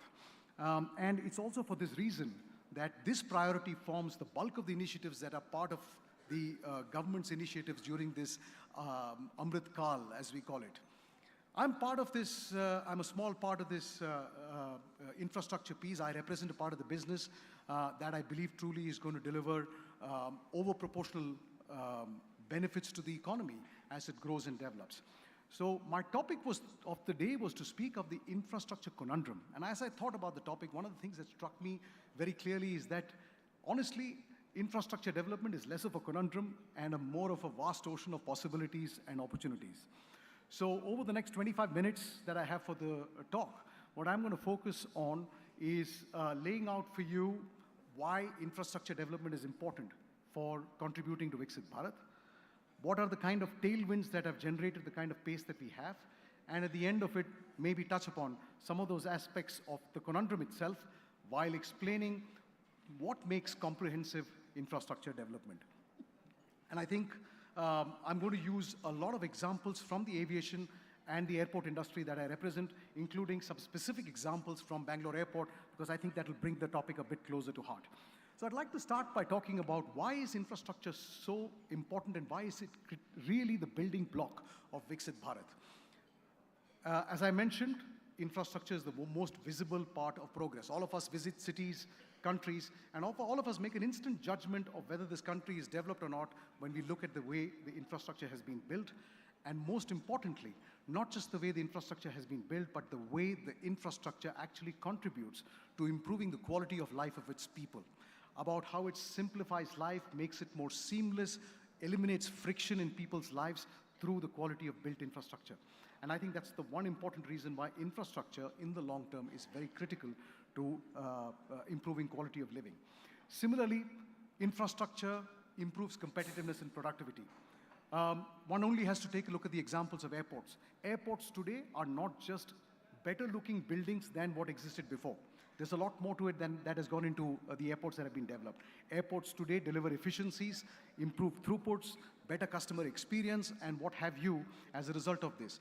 Infrastructure development leads to exploration of possibilities that leads to improvement in efficiency, improvement in productivity, and generally better efficiencies across the entire ecosystem. Needless to mention, infrastructure development is also a huge employment generator. It's an employment generator during construction as well as post-construction. I think at Bangalore Airport alone today, we employ 38,000 people across the campus. There are, at least during the peak of construction, we had 8,000 to 10,000 people involved during the construction. Once construction is over, there are 38,000 people operating. But more interestingly, if you look at the direct, indirect, and induced impact of all that we have built, the total employment is close to 300,000. This is as per an NCR study that was done in 2019. The numbers may have changed a lot more, but 300,000 jobs created as a result of this one airport that has been developed. And of course, that brings me also to the next point about the fact that it's a demand generator, right? Aviation has its incredible potential to generate demand, and I think it's the case for most infrastructure. India has tremendous latent demand. It's waiting for infrastructure to cater to that. You deliver infrastructure and capacity, demand will follow. I remember in 2014 or 2013, 10 or 11 years ago, the chief commercial officer of Indigo came up to me and said that they're planning to start a flight to Patna. And I looked at him and said, "What? Are you serious? A flight to Patna?" He said, "Listen, aircrafts are coming in. I have to start deploying them." I threw a dart on the map, and that's where it landed up, Patna. We're going to start a flight to Patna. I was really skeptical about it. They launched the flight. Within first month, 92% seat load factor. Never has there been any connection between Bangalore and Patna by flight. 92% in the very first month. In the next 6 months, they launched 3 direct flights, and all 3 flights operated at 92% seat load, 90% plus seat load factor. And as we go, now we've got connections to incredible places I hadn't even heard. I heard of Jharsuguda for the first time when we launched a flight from Bangalore to Jharsuguda. That's the power of actually delivering capacity and stimulating demand. That's the power that infrastructure development has. So moving forward, one of the things that the Prime Minister said is that if India has to be a developed country by 2047, with an economy size of about $27 to $30 trillion, we have to invest close to $4 to $5 trillion in infrastructure development over the next 2 decades. That's a mind-boggling number. Bangalore Airport alone is going to invest 40,000 crores or $5 billion in the next 10 years. This is a commitment that we have made. And when I go to our shareholders, our promoters, our investors, our stakeholders, to the government and say, Bangalore Airport is going to be 108 million passengers size in the next few years, and that for that we need to put aside $5 billion, I'm met with incredulousness, disbelief, saying, how the hell is that possible? But can you imagine what it's going to do? The short point I'm trying to make is to convince everybody what it's going to take to build $4 to $5 trillion of infrastructure is mind-boggling, it's gargantuan, and therefore it's not just about throwing money or actually pouring concrete and building. It requires the coming together of private industry, government, the multiple departments, all the multiple different agencies to come together and give it a definitive shape and an action plan. Without that, this is not going to happen. It's very critical that this has to happen in a well-planned manner. And also, that includes all the institutional strengths that have to be developed to support this kind of growth. In a similar fashion, the aviation industry is also on the verge of an incredible growth. I have never seen a phase like this. We're sitting on the cusp of the biggest boom that we've ever seen, unprecedented in the history of aviation. So what I'm going to do is that I'm going to take a few examples from this and speak about what we are doing to prepare for the growth and how we are looking at putting the building blocks of infrastructure development together, and how that in turn will lead to Viksit Bharat by 2047. So one of the things I want you to keep in mind at the background, these points have been made by 10 other people, several speakers have spoken about it. Mr. Pai also spoke a lot about many of these aspects, so I'm not going to belabor the point. I just wanted to put this out there because these are not what is driving the change. These are at the backdrop, they're playing. I wanted to register in your mind as well that India's demographics, the climate change imperative, and technology, and the massive transformation that technology is doing, the disruption it's doing, the empowerment that it's doing, all play a significant role in the background. So I'm going to leave this as a thought at the back, and I'm going to move forward to my next slide in the interest of time. So just take a look at this slide. This slide will tell you a very interesting story. In the year 2006, that's when I joined Bangalore Airport, the wise men from one of the leading consulting companies in the world did the demand projection for Bangalore Airport, on the basis of which Bangalore Airport developed its first master plan. The first master plan that was developed in 2006 showed that Bangalore Airport will cater to 40 million passengers in 2068 at the end of its 60-year concession period, in 2068. We have touched 40 million in the first 16 years. That is the blinding pace of growth that we have seen. Subsequently, every time that we have done traffic projections, always we've got it wrong, and always because we have underestimated it. And this is the story of development in India. And my recommendation and suggestion to you is whatever the demand projections that you see, just double it and be prepared for that. Because there's nothing less than that that is going to happen in this country.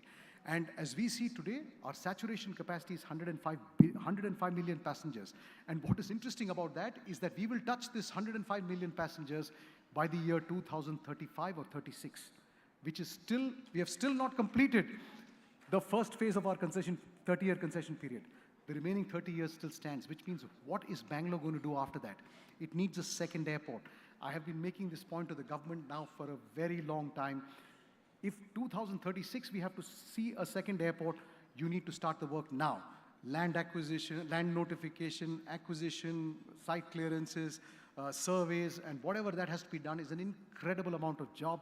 It requires planning, and that's one of the big lessons that I'm leaving behind here.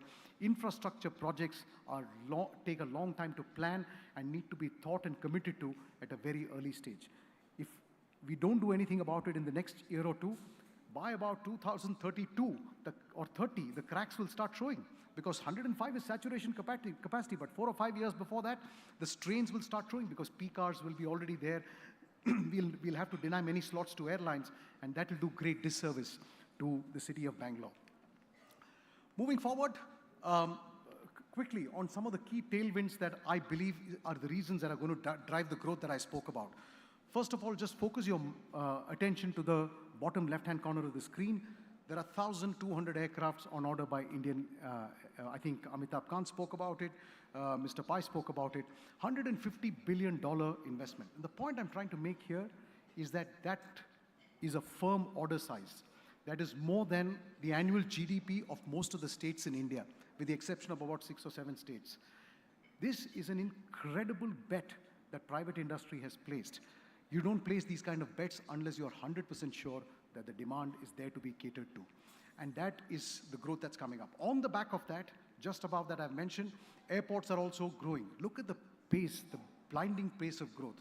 We've had 70 airports developed in India in the first 70 years of independence, and then after that, in the next 10 years, we've added another 70 airports. 143 operational airports in India today. And that's going to grow to 258 by 2057. This requires further investment, not just investment in new airports, modernizing existing airports, privatizing other airports, all put together, minimum of $50 billion investments in airports alone. And on top of that, when airports get established, what happens around it is airport city development, the whole entire region, the socio-economic development of the whole region gets a big impetus. Privatization of the national carrier, huge plus, and we have got into a partnership with them to establish their hub in Bangalore, which is another very interesting development, which will also change the game a lot. The government's UDAN scheme, which has connected us to small cities. The reason why we can fly to tier 3 cities in India today is fundamentally because of this brilliant scheme of the government, UDAN, where government has subsidized travel and therefore also underwritten seats for airlines, as a result of which this has grown quite dramatically. There are more. During this process, huge developments to the value chain as well. Now there are big investments taking place in maintenance, repair, and overall. Right? There are airframe MROs being established, component MROs being established, and as these MROs are being established, around them a whole cluster of suppliers, vendors, that is just breaking loose, incredible value creation in this space. The leasing ecosystem, no aircraft in India, the lease happened out of India. It was all international. Aircraft leasing companies were all based abroad. Now with the Gift City established and the ecosystem that has been developed there, the aim is to have 90% of leased aircraft coming out of India, which will be another huge game changer. Cargo development. The PM Gati Shakti program has already started seeing the lowering in the cost of logistics, and slowly it will be brought down to about 10 to 12%, but the aim is to even bring it lower. More than that, again, something Mr. Pai alluded to in terms of the Adani port, but it's true across the ecosystem. Airport cargo clearance times were measured in days earlier. Today, export cargo, average dwell time at Bangalore airport is less than 10 hours. Import cargo, the average dwell time is less than 33 hours. This is a huge development, because as long as it's lying, goods are lying in the warehouse, it's adding no value. And this is, again, part of the incredible growth story that we are developing. And last but not the least, we have to stop the massive leakages that we have created to various hubs, the mega hubs that we have created on both sides of India, Dubai and Singapore. It's time to create hubs in India. Bangalore airports and Air India's partnership is a key step in that direction. And I'm sure soon we'll see mega hubs in India, Delhi, Mumbai. India will have at least 5 major hubs in the coming years. Okay, moving forward, and all this means, and I've spoken about once again on the right-hand side all the various tailwinds that are there, but it's going to result a 6x growth in Indian aviation. If you just multiply that with the Bangalore traffic today, Bangalore has 40 million passengers. That means 240 million by 2047. Where are we going to cater this to? Bangalore might become a 4 or 5 airport city by then. 3x growth in the number of airports, right? This is what we're going to see. So from here, I'm going to take a quick segue as to if you're going to build up 3 times the number of airport infrastructure and all the supporting infrastructure that comes along with it, it is very important to ensure that that development happens along 5 axes, 5 critical pillars of development. And I'm going to quickly dwell upon these in very brief to sort of just talk about what they stand for. World-class infrastructure. What does world-class infrastructure stand for? One tends to confuse world-class infrastructure with gleaming structures, with structures that look nice. But I think it's more than that. First and foremost, the most important aspect of world-class infrastructure is that the infrastructure must be delivered ahead of demand. That's the fundamental thing. It must cater to demand. If it's not in time for demand, then I think the infrastructure has come too late. But today, in Indian context, it's very difficult to predict what the demand is. You have to take large bets, big bets, and move on. Two, when you build infrastructure, it has to deliver operational excellence. It has to deliver efficiencies, otherwise it's simply not making sense. And last but not the least, something with which Ajay and I briefly discussed before this. Infrastructure is of no consequence if it simply does not, if it's not built around a consumer's need. It has to be customer-centric. It has to solve a problem for the customer. Customer has to feel lack of friction, seamlessness, ease of usage, and generally, overall, enhance the quality of experience while using the infrastructure. Otherwise, it's of no consequence. Very important to make sure that we keep this in mind as we go forward. Economic empowerment. I'm broadly dividing economic empowerment to three buckets. One, it has to attract investment. I've told you, in the last 5 years, we've just finished investment of 13,000 crores. We're going to invest 16,500 crores in the next 5 years and 40,000 crores in the next 10 to 12 years. There is a need for regulatory changes and for fundamental changes in regulatory mechanisms for us to attract more investments if we have to achieve that 4 to 5 trillion. And I'm going to touch upon that when we speak about the conundrums. Second bit of economic empowerment that airports provide is the connectivity. The biggest benefit that airports provide you is the connectivity that they provide people and goods to various cities, because that's really the engine of the economy. Connecting people, making sure that they can travel, making sure goods can travel is really what makes economy function, enables trade, enables commerce. Today, we are handling close to 400,000 metric tons of cargo out of Bangalore airport in a year. Our employment, I already told you about 38,000. And around all this, we are also building an airport city which will have a huge, profound impact on everything that we are doing in the ecosystem. Third, we're talking about sustainability. I think Bangalore, all of you are familiar with the conversation that's going on in Bangalore about the huge water crisis. I think these are the kind of things that can easily be solved if we build infrastructure that takes sustainability along. There is no progress if it is not sustainable in the first place. So take a look at what we have done as far as water positivity is concerned. In the last 10 years, we put together a program that has enabled us to be water positive. So as Bangalore today struggles for water, we replenish 2.6 times the total water we consume inside the campus.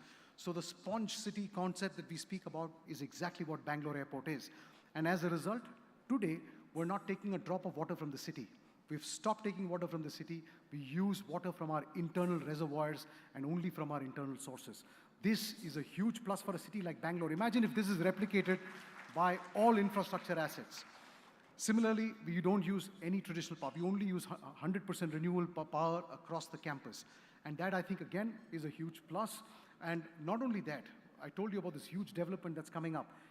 Even as we continue to develop over the next 50 years, we put together a renewable energy master plan that will ensure that even in 2068, all power that we consume will only be 100% renewable energy.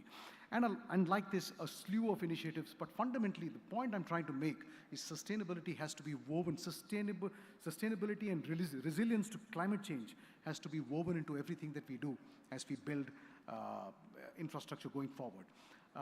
Technological advancement, I think this needs no further elaboration. I think there is nothing that's impacting the way we work, live, and play as the way technology is, and it's important to make sure.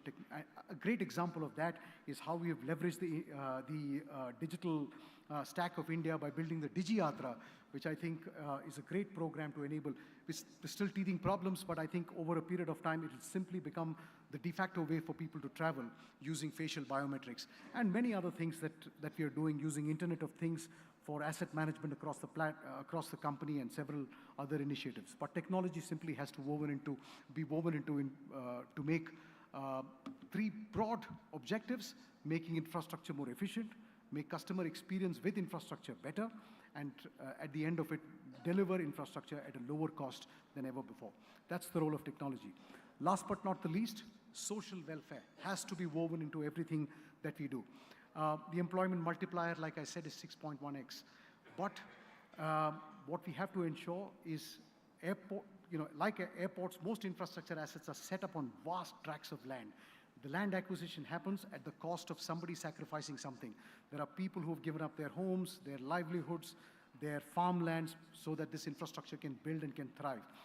I think businesses in the infrastructure space have to earn their moral license back by giving back to society and ensuring that the communities in which they operate develop from a socio-economic standpoint.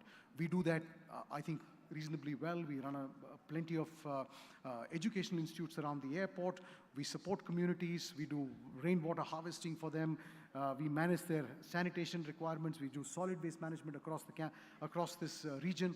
Provide employment opportunities. Very clearly, employment opportunities at the entry level, first priority to people around the community before we go out even further.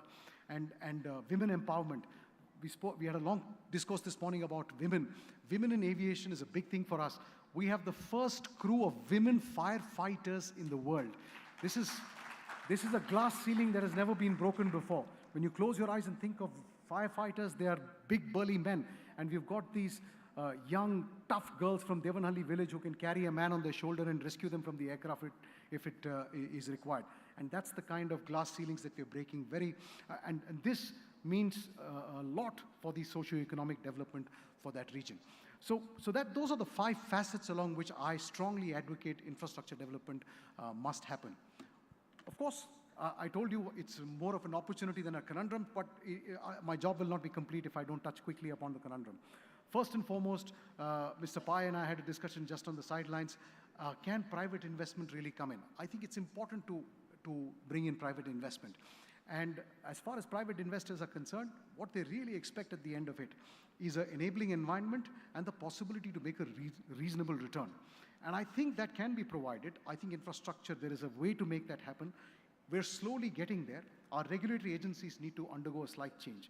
For example, will cities with 3 airports still require regulation? I don't think so.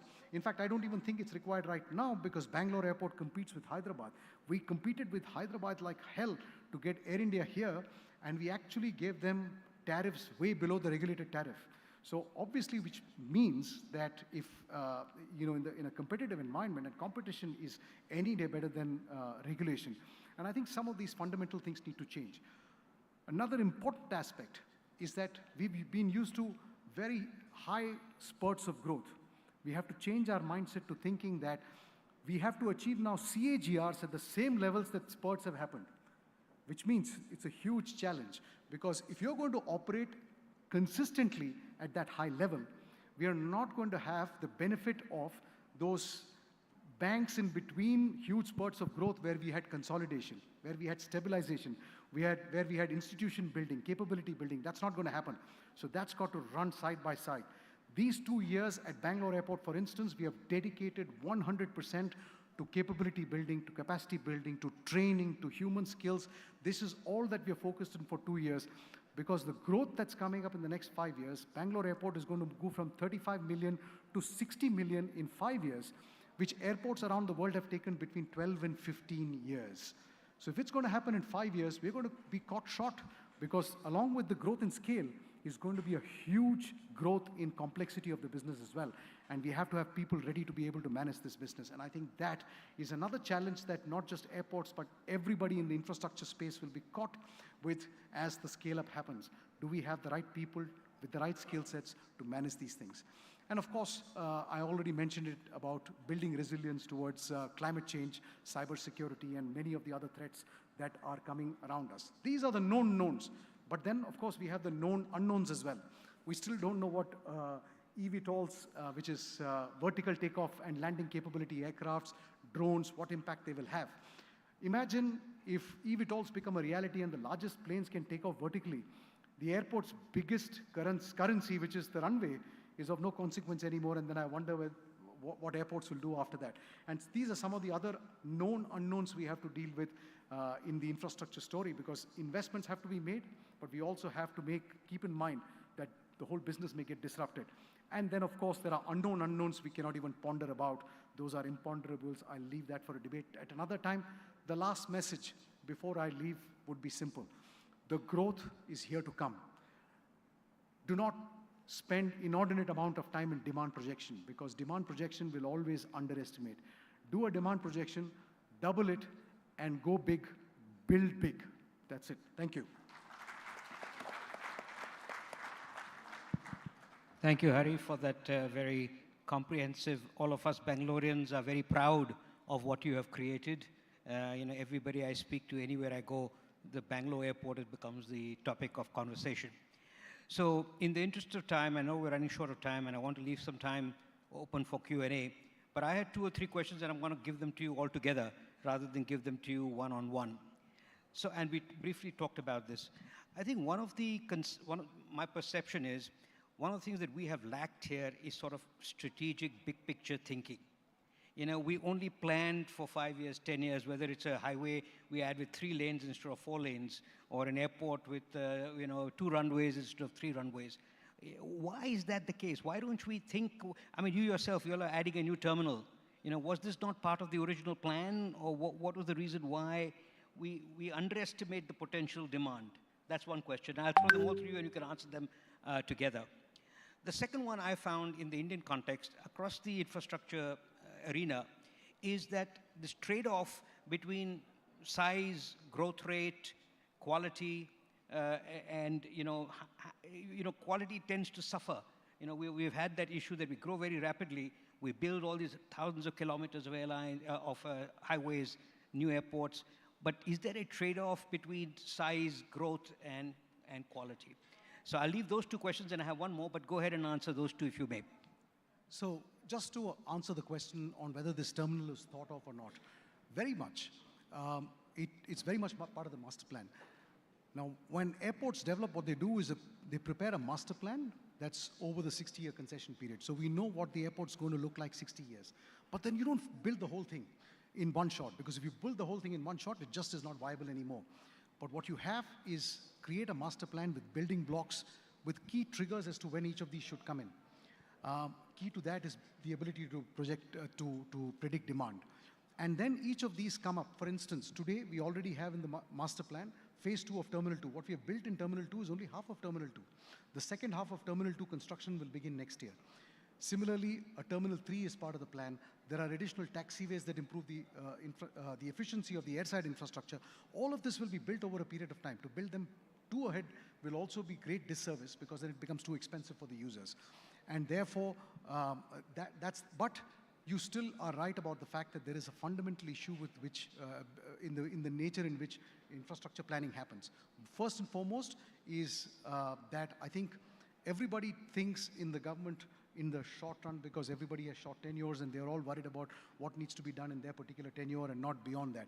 And really, I think it's important to start looking at long term. And that's why I said it is important to trigger the government's mind to start thinking about the second airport now, otherwise we're already too late. And everybody thinks that I'm hyperventilating and probably exaggerating. But that is the reality. If you don't act right now, it's a big issue.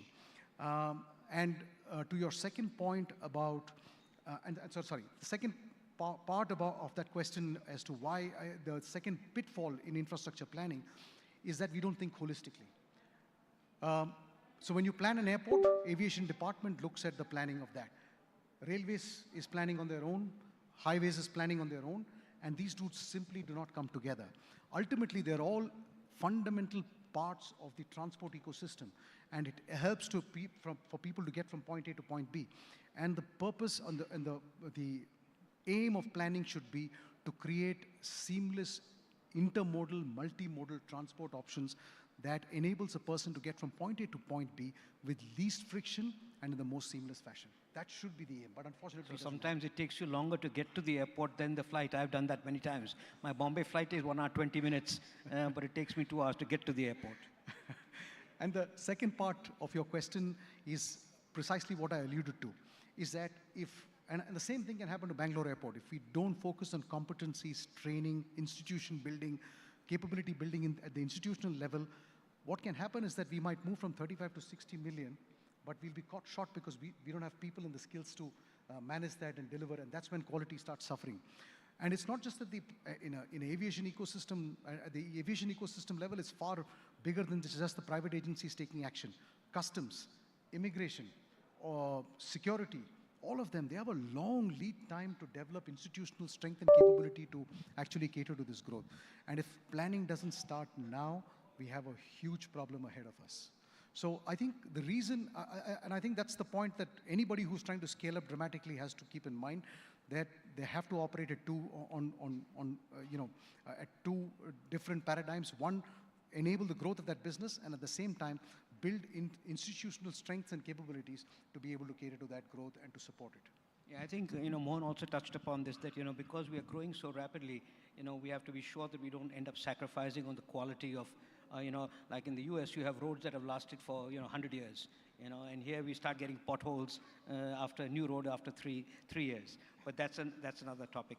The last question which I had for you before I open it up to the audience, you didn't talk about, when you made all these projections of economic impact, the multiplier effect. One of the things that I think tourism is tourism we haven't talked about. Because many of my international people who come here, they say, and I think the new airports and the quality of the airports is also going to be a key driver for enhancing tourism. Because right now, most of your local domestic travelers, I don't know what the ratio of domestic travelers to international travelers is, but I'm assuming this could be also a huge contributor to our efforts to drive tourism in the country. Would that be a fair comment? Absolutely a fair comment. I think India's tourism inflows internationally are abysmal, absolutely. A country like Malaysia has got 2.5, 3 times the international tourists that we get, which is, even Sri Lanka has more international tourists than we get. I mean, this is just an absolute pity. But this is only one part of the problem. Aviation enables, and I often say this to governments, and I've made this pitch very seriously to the Karnataka government as well. Stop wasting your tourism dollars in advertising in foreign countries or by putting up fancy pavilions at the International Travel Mart in Berlin and all these places. Incentivize airlines to start routes to Bangalore. They will make it their business to put bums on the seat and bring them here. It's a guaranteed way to make it happen. And I tell you, I'll give you a simple example. I learned this from Los Angeles City is run by the Los Angeles Convention and City Council or whatever it's called. They spent £5 million in incentivizing the British Airways to start a direct flight from Heathrow to Las Vegas, £5 million. And look at the return. The return in the very first year was $95 million in non-gaming revenues to the council. That is because after that, you don't have to sell the city anymore. Yeah. What does an airline advertise when they bring passengers here? They advertise the destination, they advertise your city. Leave it to them to advertise the city and they will bring the people here. The tourists will land up automatically. Just forget about it. You don't need to spend advertising money elsewhere. So, just like you and I were talking, it's good to have a person who comes from a hospitality background to run an airport. So we got the best of both worlds. With that, we're running out of time, so I think we'll have maybe just time for 2 or 3 questions. I like to stay on time, and I'm actually pleasantly surprised that so many have stayed on. I mean, after all the rock star speakers like Mohan and Amitabh that you'll bother to stay on for our talk is a tribute to him. So we'll open it up for 2 or 3 questions. We don't have much time. Please, anybody have a query for him? Hello, this is Ajay Mishra from Collins Aerospace. So you see that in Indian airport, it's all advised that before international flight, you have to reach 3 hours, 4 hours early, and domestic 2 hours. But when you see in the United States, it's pretty fast turnaround time. So as Ajay was also telling that it takes 2 hours in traffic and then 3 hours in the airport and then you get the flight. So what are the steps you are taking to make that shorten that turnaround time for passengers? So I think improving the efficiency of throughput is fundamentally the most important thing. DG Yatra, for instance, is one of those things. The areas where you waste time is standing in queues at airports and most often producing the same set of documents at every checkpoint for often checking the same thing. They only want to check 2 things, the validity of your identity. They want to confirm your identity with some identity document. Secondly, that you have a travel document to fly on that day. Travel documents and identity, once they are linked to a biometric token, you just present that biometric token and you should be able to travel. I'm a big fan of reducing the time. For instance, I voiced my objection when the government increased. If you remember, 10 years, 15 years ago, the reporting time, the last reporting time for a domestic flight was 30 minutes before departure. Today, they have made gate closure 25 minutes before departure, and 1 hour before departure is the last time you return up at the airport. I think this is regressive, and I think we need to move to shorter times, like you said, in the US. However, while our aim at airports is to try and improve the efficiency and try to make sure that you get through as quickly as possible, my aim also is to make sure that once you get through security, I create such a lovely environment that you turn up 3 hours in advance voluntarily to come and spend some money there. Okay, 2 more questions. Anybody else? The gentleman there. Hello.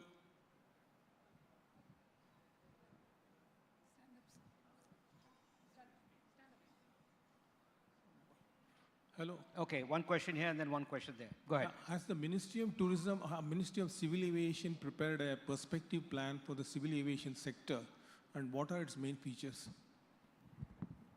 Very much. I mean, many of the things that I put out there are very much part of the ministry's plans, for instance, to enable airports to grow. I believe there are 13 airports getting privatized this year. Many airports being opened today are not being opened by private sector players, but by the Ministry of Civil Aviation through the Airports Authority of India. Recently, the Prime Minister inaugurated 15 new airports that are very much part of the government's larger plan to add those 258 airports that you saw by 2047. Similarly, enabling airlines to start. I think it's become a very simple thing. You must have noticed a new airline has just started out of Goa, Fly 91. I spoke to the founder of that airline, Fly 91, and they said it's been the smoothest ride because the government has started single window clearances, and the whole ministry stands together to make sure airlines can start operations very easily. This whole thing about aircraft leasing, that's been a huge step, again driven entirely by the ministry. So I think there's a fantastic master plan in play at the ministry level as well. I feel very confident that the ministry, and especially our minister at this point of time, Jyotiraditya Scindia, is an incredible leader. He runs Ministry of Civil Aviation like a private limited corporation. And I tell you, he holds all of us to account like never before. I think he's one of the greatest ministers that we have seen in recent times. Yeah. Okay, 1 last question you had. Hi, sir. This is Nitin. So probably this question will be from all of our Bangaloreans. So you would have already known the meme that it's not necessary that Bangalore airport has to be in Bangalore. So whoever comes from other cities, their only question is, you need 2 hours or 1.5 hours to reach the whole point.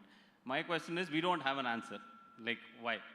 So there are cities like Bombay or Delhi, which is more denser and has an airport that's right in the heart of the city.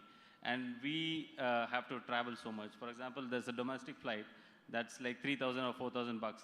And we'll have to pay 1,800 or 2,000 bucks on a cab or something to reach there. And when I come back again, I have to pay the same amount to reach back to my home. What was the whole idea about keeping the airport outside the city? With the exception of Delhi Airport, which had 5,000 acres of land in the middle of the city, no other airport development can happen in the mid-center of the city ever. Mumbai Airport is choked. It has done the greatest disservice to Mumbai city by choking and constraining its economic growth over the last 8 or 10 years because it simply has not been able to provide the connections that Mumbai city needs. Recently, if you noticed, Mumbai Airport, by the way, is 988 odd acres. Bangalore Airport is 4,000 acres. In 980 acres, that's all you can do. And recently, the Ministry of Civil Aviation got them to reduce the number of flights by 40 flights a day more. This is the greatest disservice you can do to a city. This is what happens when you try to do something in the middle of a constrained environment. Airports have to be established where you can find land, like 4,000, 5,000 acres. If you now try to find land for Bangalore, the second Bangalore airport, even now I can assure you it will be in another direction, but a similar distance away. The fundamental thing is to make sure all elements of the connectivity are very much part of this. The Bangalore Airport's concession agreement, which was signed in 2000, awarded in 2001 and inked in 2005, has an in-principle commitment to have a high-speed rail link from MG Road to the airport by the time the airport opens. If that had happened, this distance would have been only in your mind because you would have been reaching there in 25 minutes. And I think that's how it has to be bridged. High quality connectivity, whether it's metro. Now as we're going forward, there is a metro coming up. There's a likelihood of the suburban rail getting connected to the airport, multiple roadway systems getting connected to the airport, and hopefully at some stage this nightmare of yours will be a thing of the past. Thank you. Well, thank you very much for your time. Last question for you. When are you going to open another airport outside of Bangalore?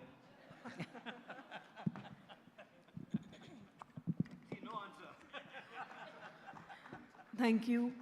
I request Ms. Suchitra Ela, past chairperson CII Southern Region, to please hand over the token of memento.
Following with the next session on public policy and geopolitics, how is India positioned in the new world order, understanding the nuances going forward.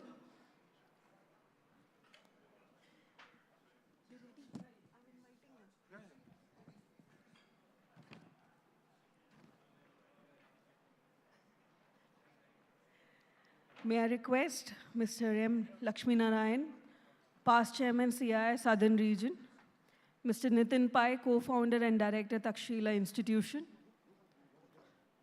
Mr. Pramit Pal Chaudhary, head of India Practice, Eurasia Group.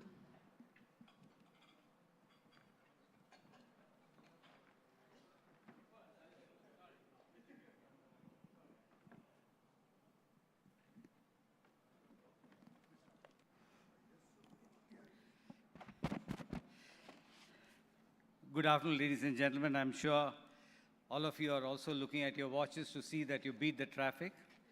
Nitin, Pramit, and I have discussed that, and we said we will ensure that you will get onto the road as per schedule as drawn by CII.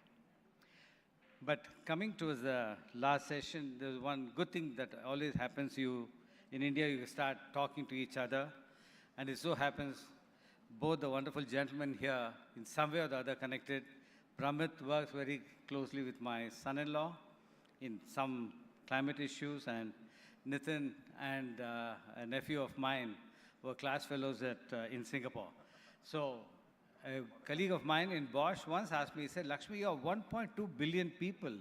You go and sit at a lounge and you start talking, and somewhere you connect up. I told him that is India.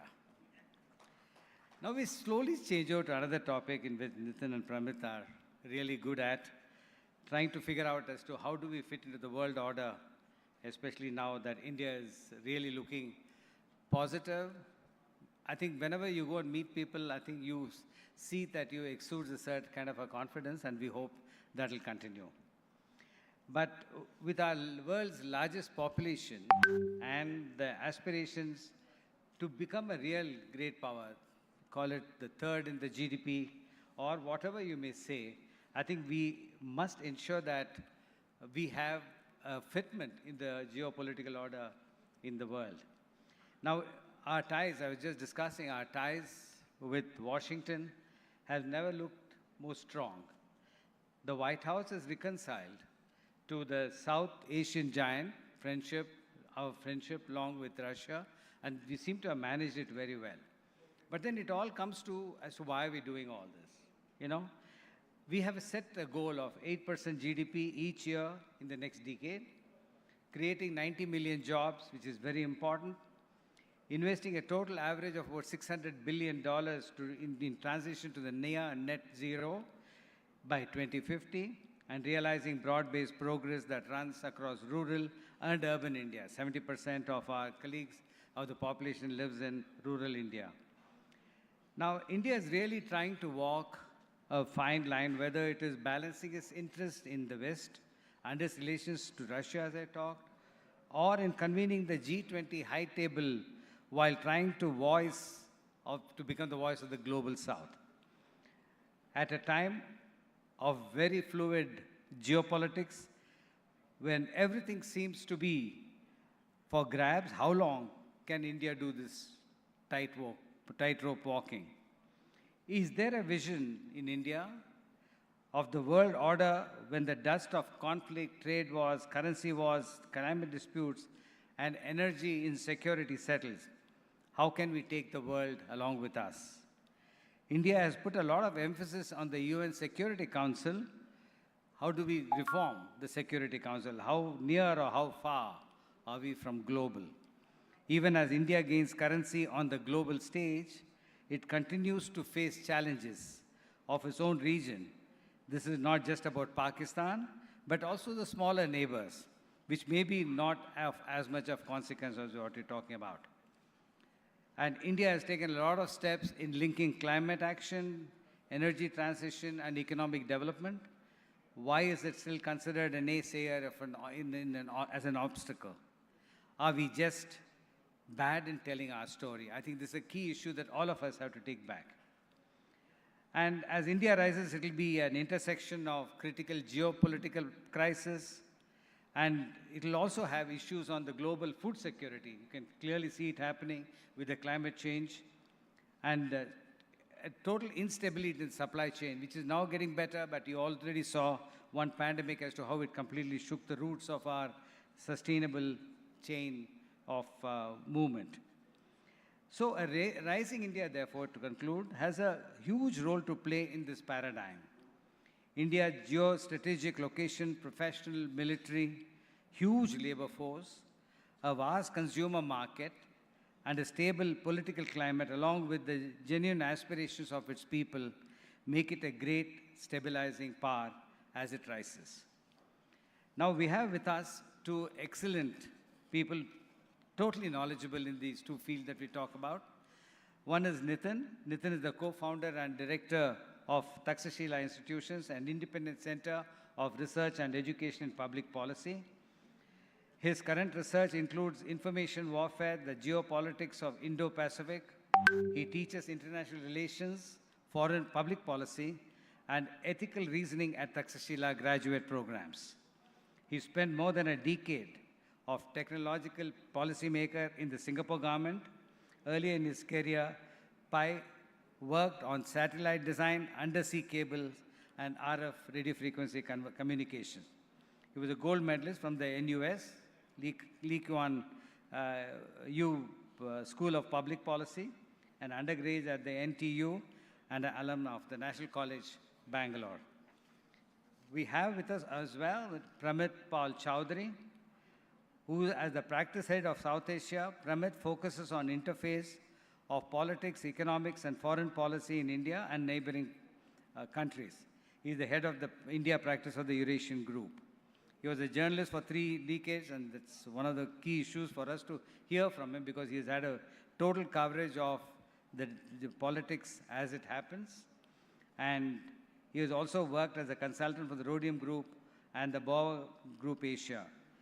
But the important thing is here that from 2011 to 2015, Pramit served on the National Security Advisory Board of 2 prime ministers, Manmohan Singh and Mr. Modi. He continues to be an advisor on several New Delhi-based think tanks, and he is also on the India Aspen Strategy Group. Pramit is active in track 2 diplomacy between India and US, Japan, China, and Israel. Now we move on. Nitin, I think we frame it this way. I got a few questions made out, but I would like you to cover the topic. The questions come like this. Has the Indian foreign policy changed over the years? What are the trends that reflect a dynamic and evolving geopolitical environment in India?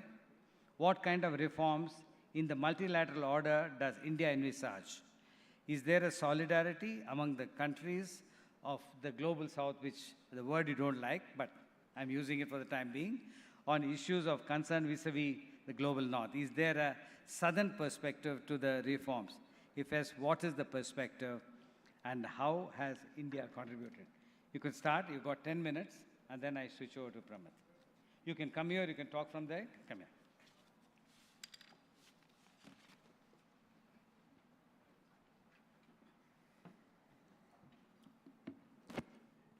Good afternoon, everyone.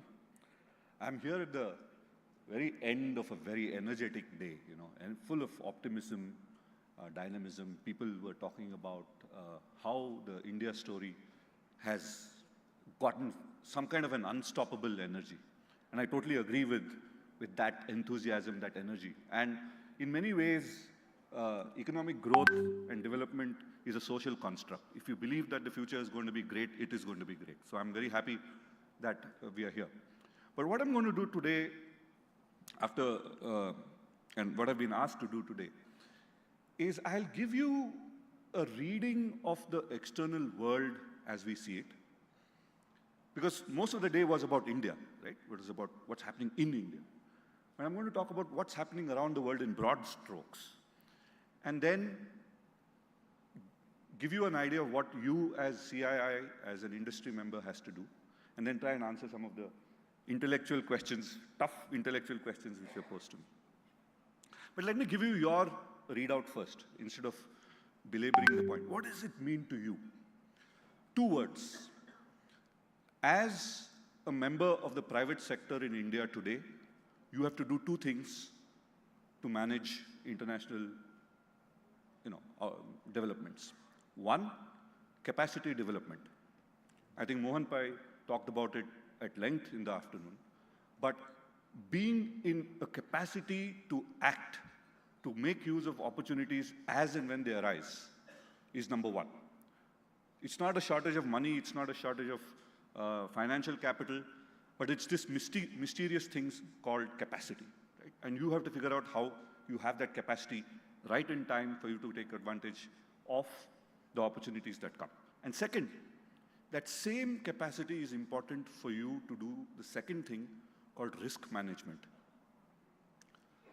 I know many companies in India don't have a professional risk register.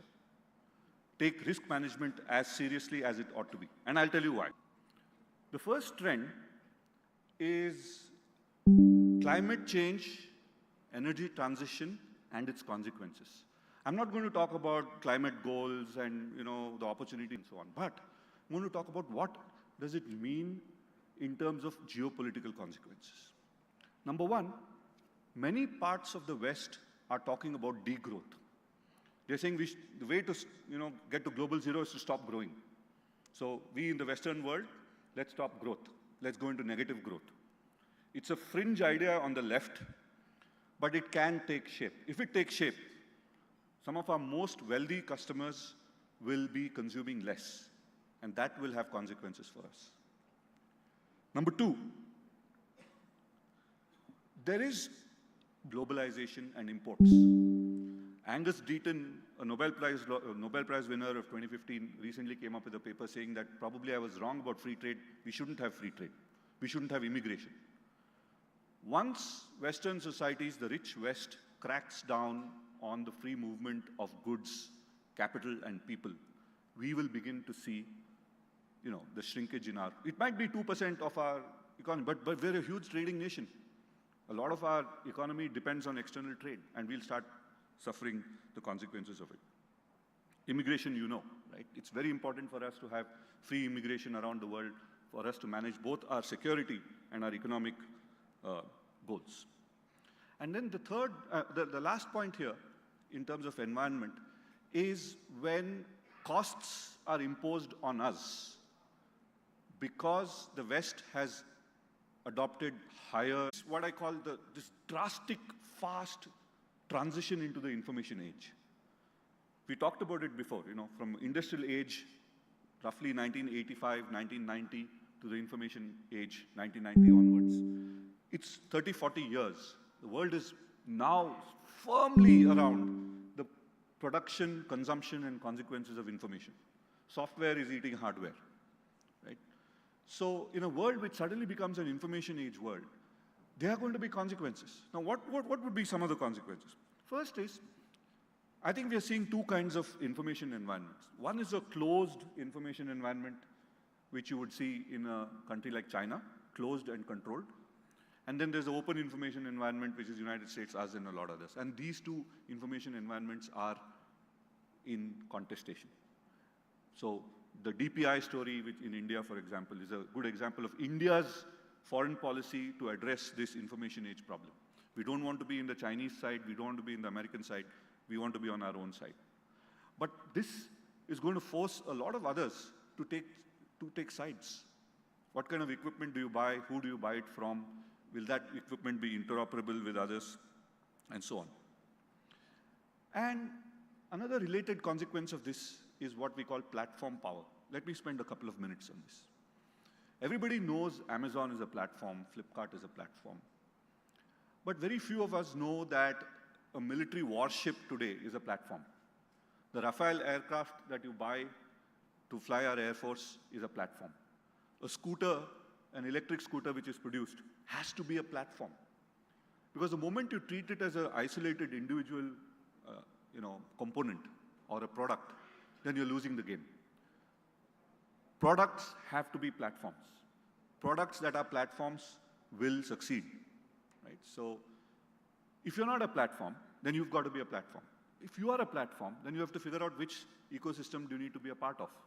It could start with choices like, do you want to be with the Google Android side, or do you want to be with Apple, and so on.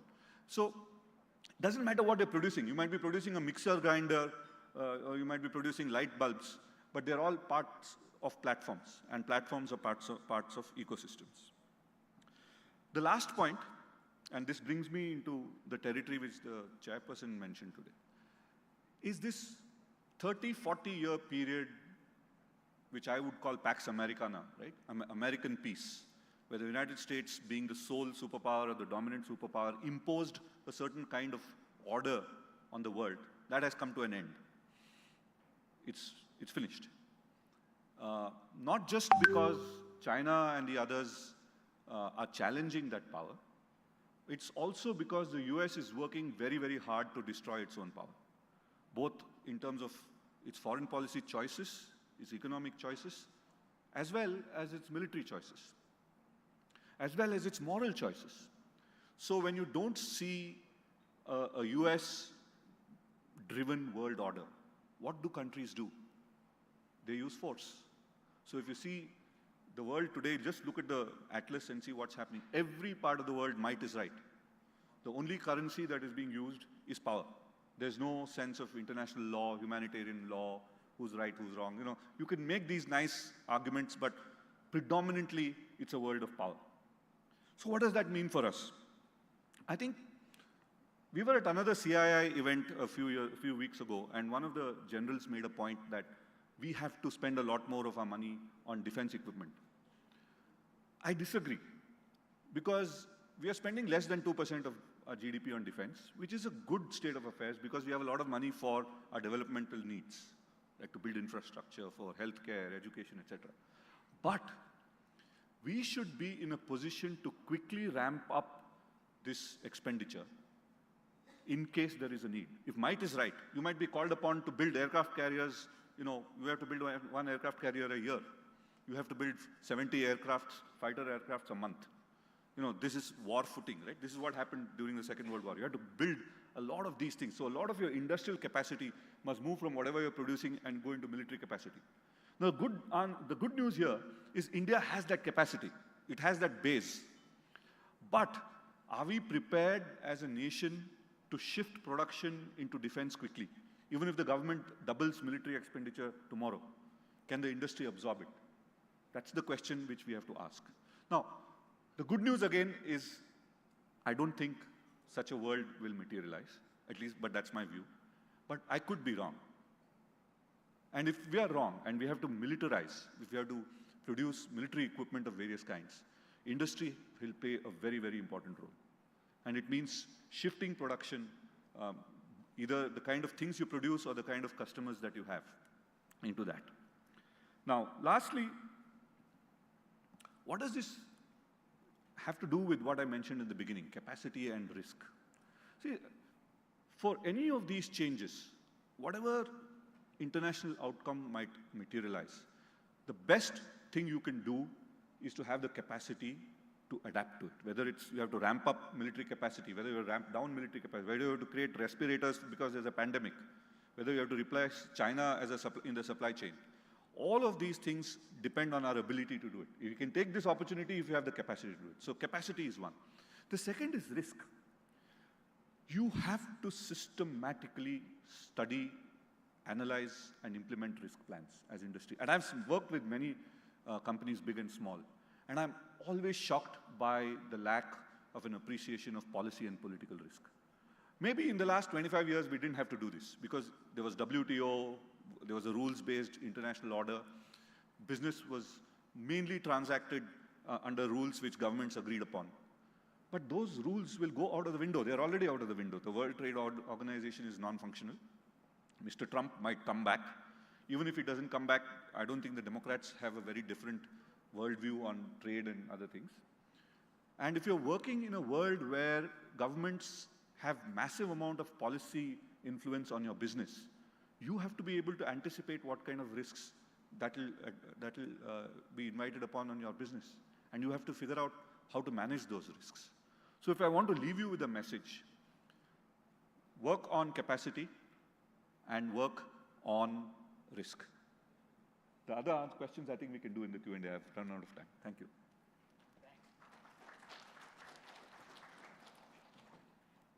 Thanks, Nitin. We'll get back to you. First of all, thanks for helping us define about your idea of the platform and the platform development. It's something new that I heard from you, but I must say your thought on our industry being flexible in order to ramp up on the requirement of defense and not essentially only invest in the defense production. There are many companies, I can tell you, who are already doing it. And I hope it happens the way we're all talking in terms of ramping up, and we don't want the 1962 to be revisited. And last point, of course, on the risk management. Now we move on to Pramit Pal Chowdhury. See, the key issue is on the global stage, India has a significant role as the world's largest democracy. Now, deepening partnership with the existing allies, and I think we've been doing a great job, and balancing the Eurasia continues to be its priorities. But the biggest external challenge in India is basically what we face from China, not just sheerly on the border issues, but also in mitigating risks that are coming up because of the huge power they have built up in manufacturing technology and the manufacturing prowess. I think this is going to be our key driver as to how, everybody defines as China +1 policy. Everybody says we are going to take over. China production is not going to be as easy as we want because they started in '79 and they were completely a different way of doing it. The next part, of course, is the geopolitical tension, which happens all over, whether it is now between Russia and Ukraine, which affects us directly or indirectly, Israel going down to Gaza, and because of the Hamas affected the Israeli public, and therefore there's a retaliation. I mean, all these are issues that we should know as to how and should India navigate these geopolitical tensions. Pramit, I would like you to focus a few minutes on these. 10 minutes is time. Then we can throw it open for discussion.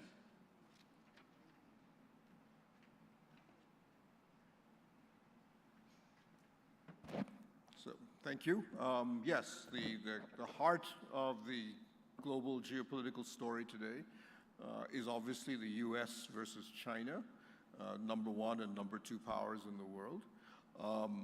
And the game within that, though, I think are two areas. One is that as America, the dominant power, but also the declining power, if you wish, moves itself away from large portions of the world to reposition itself against China, it's leaving a lot of vacuums. And it's very clear in its own policy statements, its own security guidelines at the governments of Biden. In many ways, it goes all the way back to the first Obama administration. that the Middle East is less important to them. They've withdrawn from Afghanistan. They're abandoning large portions of Africa. Yes, they come in and they try to ameliorate some of the problems that then blow up. But fundamentally, what we're seeing is America, and it's in the Biden administration's own national security guidelines, that the Atlantic, or really the North Atlantic, and the Indo-Pacific are the only areas of the world that America now thinks is strategically important. The rest of the world is effectively a management story, but not one where America wants to become actively involved. The result is that you're seeing a lot of middle powers, or swing states, or whatever you want to call them, moving into those vacuums or wondering, how do I handle the fact that I no longer have a superpower handling my problems or the larger macro story in my neighborhood? And the thing is that China is not moving into those spaces. China's attempted to do things like the Belt Road Initiative, but the Belt Road Initiative peaked in 2018, and since then it's gone from about $85 billion of capital a year outflow to now barely $20 billion. It's now become more of a technology standards game than it is about actual physical infrastructure and capital movement. And China's being very clear. We will limit our involvement in the rest of the world. We can ask the Sri Lankans. They're a perfect example of a country that thought that China was interested, but ultimately when it came to putting money where their mouth was, the Chinese said, we're not helping you, sorry. So what's happening? You start to see Russia saying that, okay, nobody's really interested in what we do in our area. We can go back to trying to reclaim Ukraine. You see Turkey attempting to create what it was called a neo-Ottoman sphere of influence, disastrously for Turkey, economically and otherwise. Israel, to some degree, going back in history and trying to reclaim the ancient kingdoms of Judea and Samaria, the West Bank as we call it today, but doing so left itself open to an attack from the south, from Hamas, and deluded itself into thinking that Hamas would do nothing. But then you also have the United Arab Emirates and Saudi Arabia looking around and saying, we need to build effectively a regional architecture in the Persian Gulf to keep our region stable, because otherwise our region has a habit of fighting. But we can see the Americans are not interested, and the Chinese are nowhere to play. They're not even playing a diplomatic role of consequence. So things like the ITU-2, the IMEC, designed in effect not just for economic and connectivity purposes, but the real fundamental heart of that is to get other great powers to have a stake in the stability of our region. That you all invest here, all of you make money, all of you try to be involved. ASEAN and Southeast Asia already had a regional architecture, but that's actually starting to disintegrate under the impact of the US-China rivalry, Philippines walking off in one direction, Malaysia now moving itself closer to the United States, and so on. And you can see ASEAN really struggling to try and hold itself together. In many ways, I would argue, strategically it no longer functions. It's purely a trade and economic organization. India is an example of another variety, if you wish, of a middle power that has been very careful to walk itself, because India knows fundamentally, as others have mentioned, that China is our primary strategic threat and our rival that is now permeated across the board. It's not just because of the border problem. That's really a symptom of our larger relationship. It's to do with economic rivalry. It's to do with the fact that China has deliberately made sure that India cannot rise in certain global environments like the Nuclear Suppliers Group or the UN. And it has been China that has led the battle to keep India in a certain kind of box. It used to be the big supporter of Pakistan. It still is. It's a different story that Pakistan has self-destructed, so it doesn't really matter anymore, and has become a liability, arguably, for China. But fundamentally, there's nothing friendly about what China does with India. The only thing, the saving grace for India, is that China doesn't take India seriously yet. As the Chinese diplomats like to tell Indian counterparts when they meet, please remember you are 1/5 our size and act accordingly. But that gives India space. But what India is doing is that it is moving closer, as others have mentioned, to the United States and broadly to the West. I would argue it begins really with Japan, It begins to some degree with countries like Singapore, but it's now really very clearly the United States. Recently, I was in the United States and I was speaking to some members of the Biden administration's national security team. And I asked them, I said, where do you see our relationship going? They said 3 basic points: China, complete agreement; technology, we see you as probably our future, you are going to be one of our essential future partners. That's why the Quad exists. The Quad is fundamentally a strategic technology coalition, probably the first such international organization, at least on this scale. And at least with the Biden administration, climate, that Modi, as we see Modi as the great champion of green transition among emerging economies, and we feel that's wonderful. We have to work with him. That would obviously fall apart if Trump were to come back. But it also means that almost everything America does with China goes through these 3 prisms. And it gives India a lot of space with the relationship with the United States. And that's one of the reasons we had a free pass on Russia. So when the Ukraine war broke out, Dr. Jaishankar, our foreign minister, went to Washington and he said, look, understand what happens here. Game this through.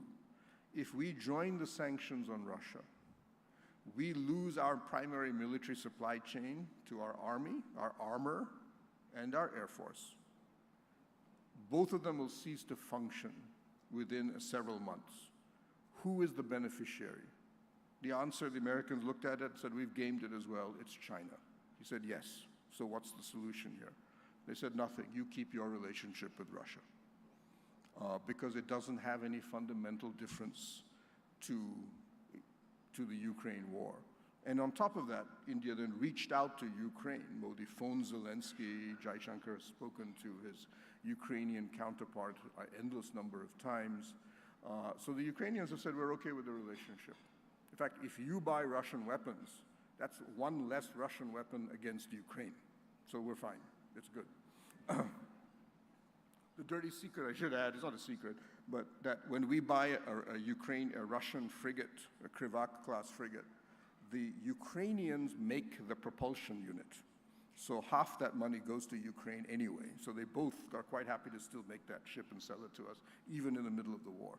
But anyway, so the game is, how do you play this game well? And I would argue India has done the sensible thing, played it quietly, assuredly, but recognize that there's an enormous economic opportunity in the technology element.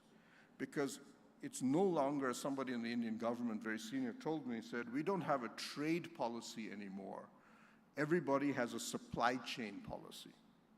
And it's really that. That's why our FTAs now are no longer about tariffs. They are about investment, mobility, technology. It's a package deal, which is not that we want to export goods and services back and forth. Yes, that's there.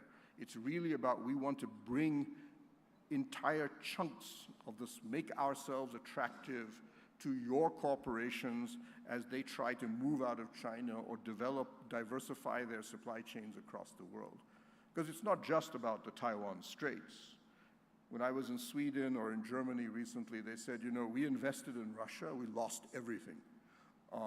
Now when we go and we say we want to invest more in China, our board said nothing doing. Because we have to look at this in a 10-year scheme. Now they say we get nervous about Yemen, we get nervous about all parts of the world. We have too many surprises now. Where do we invest? Where does our supply chain go? So that's part of the game India plays now, is between our FTAs, our foreign policy, our relationships with the great powers, including China, is to slowly make ourselves more and more important. It's a long-term story. It's not going to take place overnight. To make ourselves the preferred place for supply chain movement. And then that depends on things like cities like Bangalore, the skilled manpower we bring in, but it also depends on the geopolitics. I was talking to the Taiwanese ambassador, and he was mentioning 30 Taiwanese companies that are now in India. Some of the more are coming looking for Indian partners to work with. And I said, I'm not too sure we can absorb your technology. It's really at the high end. He said, it's not even a question of whether it makes commercial sense. It's because Washington has told us to go to India. They said, don't go to Vietnam, Don't go to Indonesia. These are not geopolitically important. India is important. And these are why that's why our country, its survival is dependent on the United States. So they want us to come, we come. Apple has come. Tesla is on its way. And we're going to see more and more of this game. But the flip side to this is we don't want to get ourselves involved in a battle with China either. It's not necessarily that you win or lose, but you then have to divert so many resources to tackling a China threat that is either openly military or includes economic sanctions. Our pharmaceutical industry still depends on 70% of its APIs from China. Many of you who do manufacturing know that you still import huge amounts of intermediary goods from China. So the game is to make sure to tell the Chinese, and I remember I've asked Dr. Jaishankar when he was foreign secretary, I said, how do you handle the Chinese? He said, the Chinese don't worry about us. They worry about us in alliance with the United States, which is why we make sure we're not in an alliance. This reassures them. As long as we are, as the Chinese will say, I was part of a track 2 with the Chinese for 10 years, is your foreign policy independent? Then we don't have a problem. In other words, if you are being anti-Chinese just because you're Indians and slightly hysterical, that's okay. If you're being anti-Chinese because Washington is telling to you, that is geopolitically dangerous for China. So curiously enough, I would argue, our resistance to Western sanctions on Russia actually reassured the Chinese. They said, oh, actually, you're still independent. That's perfect. We're fine with that. Chinese are very happy with that policy. Not because they cared, but it indicated to them that we're dealing with a India that is on its own when it's thinking about foreign policy. These are the kind of games you have to play right now. These are the pieces, these are the perception game that you have to do. And I argued right now, we're actually doing it reasonably well. But I'll just end with recently, Dr. Jaishankar did one of his many book launches, but the most recent one was at the Ananta Aspen Center where I'm a fellow. And near the end, one of the ambassadors got up, I think the British ambassador said, we've had 5 years of global chaos. What do you predict for the next 10 years? And he said, the past 5 years of chaos will be seen as humdrum and boring compared to what the chaos that is coming in the next 10 years, I can assure you. Thanks a lot, Pramit. I just switch over before I throw it open for discussion, a question each. Nitin, I just want to ask you, I have lived a long period of time in Bangalore, always cursing on the infrastructure. But now when I look at it in the last 5 years at least, the amount of airports that has come in, the amount of Vande Bharat trains that has come in, the speed at which the trains are moving, the quality of the railway stations, the quality of the airport, the quality of the bus stations, the kind of roads that are coming up, very, very positive from a perspective of a user. But you have been involved in the whole scheme of things on the infrastructure, not just roads, but total communication, etc. You've done a lot of work on that. How do you really look at India? I mean, do we believe we will be continuously trying to catch up with demand, or will we create a demand for us to increase the total flow? Thanks. And I think the question which you asked has geopolitical implications also. But I think we've been in 3 phases with respect to infrastructure. Roughly till about the mid-90s, India was in infrastructure denial. The question is, why infrastructure? What's going to happen? Why do you need to do this? We are a poor country. Why should we build an airport? Why should we upgrade an airport? The next phase, roughly till about 2017, 18, was building adequate infrastructure. Basically, we were adding infrastructure to correct the shortfall of that point, which I was telling you about many of the flyovers which were built. They were built as 2-lane flyovers because they said, oh, we have a traffic congestion, let's build a 2-lane flyover. That thought process was doomed to fail because of the growth which we saw in India, and the growth which we are trying to see. I think we are now seeing the third phase of infrastructure, which I think Hari put it really well. The best way to build infrastructure is ahead of time. I've been in Dubai many years ago, 20 years ago, where they were building a highway between Dubai and Abu Dhabi, 4 lanes on each side. And there was just one car going. Right? And I was wondering, why do they need 4 lanes? Because on both sides, it's just desert, so you can go to 6 lane very easily. But that's the thought process, right? That you build so much ahead of time, which means you need to have deeper pockets. I think we've reached that stage as far as large-scale, long-distance, long-haul infrastructure is concerned, which is also making us an important player in the global economy because we have airports, we have international airports, we can turn around freight quickly, whether it's shipping or air freight, etc. Where I think our challenge is and will be going into the future is the last mile infrastructure. Because it takes me longer to take, I live in HSR layout, like very close to where Mr. Kamal Bali stays.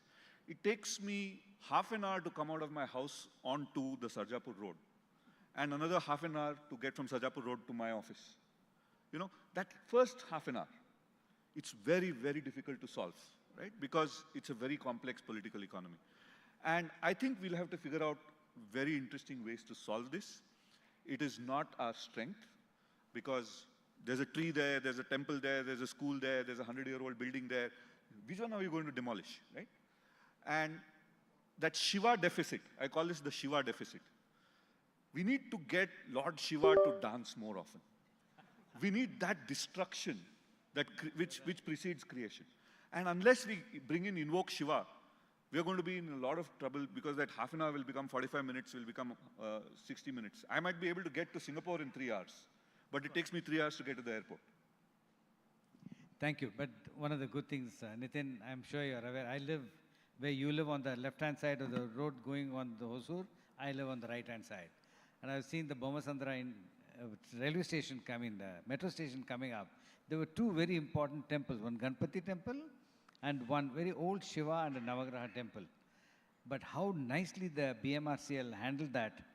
They took the temple away, they brought the temple back, and I think that's a classical way as to how to handle that, totally with the help of the local population.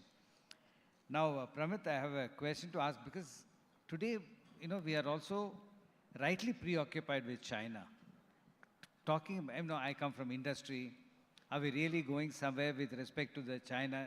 Now you've got issues on China, not just that we are going to take over and trying to find out as to how to emulate the success of the China 1979 onwards. Then we have got the issues with China on Arunachal Pradesh. So some of them still, we are very large partners of them on imports. How do you really look at our entire policy with respect to China? What is it that we should do to mitigate either way, from China to us and us to China, in order to go forward? Well, I don't think there's much that we can do in terms of turning around the relationship. I think that is now politically impossible after the Galwan Valley incident. And the belief and the assumption, both within Beijing and in Washington, that India, in effect, has cast itself into will move accelerating towards the United States. And if you look at all of our other friends, Japan, Israel, Australia, Korea, all of them are American allies. And as we now build our relationship strategically with Europe, with France, we've always had one, but these are all American treaty allies. So it's very clear that we are never going to get close to Pakistan's friends, which are China's friends, which are Pakistan and North Korea. So the game is, how do you handle the relationship in a manner that it does not massively disrupt your own economic development, and your drift is basically managed or calibrated in such a fashion that China does not feel threatened. And that's essentially what we're doing now. So we continue to put increasing numbers of barriers to Chinese imports, to Chinese investment, but we say imports are acceptable so long as they feed into a supply chain shift towards us. So if Apple exports $20 billion of additional smartphones from India, we accept that they're going to have to import $8 billion worth of intermediary products from China to do so, and we don't put up barriers to that. When Tesla comes and when Suzuki launches, or the Japanese launch their electrical vehicle hub here, then they will also import huge components. We already import, I think, 60 to 70% of EV components. And for China, that is acceptable. They're not happy about the investment bans, but they look at the trade figures and they feel satisfied. I think some of the figures I've seen, I think Brad Setzer of CFR, I think, said that if you look at China's export numbers, not the absolute numbers, but growth, India is one of the 3 fastest growing export markets for Chinese goods. And at a time when they are nervous about unemployment rates, 27% unemployment rate among their youth, and they are undergoing a massive economic disruption as they move away from their investment infrastructure-led growth structure model, that's very important for them, and they want to preserve that. So they will not disrupt it. You give them a stake in the growth of India, but one that does not allow cutting-edge technology. So if you look at what the Quad is about, it looks at all of these things, AI, quantum computing, synthetic biology, and so on, and says, these are going to be the future of technology in the 21st century. The Quad members agree that they do not want China to be either, if not at least a dominant player, in a player that makes them dependent on China. That's what the Quad is fundamentally about. And therefore, everything we do in the Quad is designed to slowly move us away, or these 4 countries, and countries like South Korea were beginning to align with the Quad standards to do this. But these are all long-term stories. And luckily for us, I would say, when I've asked if our foreign ministry, I've said, what do the Chinese think now? Are we going to have a problem with them? They said, no, they're obsessed with their domestic economic problems and the fact that they are now totally focused on Taiwan and the Pacific. That's where they see their primary threat. So for them, a stable southern border that does not attempt to undermine them domestically or otherwise, in fact, is part of their domestic stability story, is exactly where India wants to be, at least for the next 2 or 3 years. Thank you. Now it's open for questions. We've got about 10 minutes to go.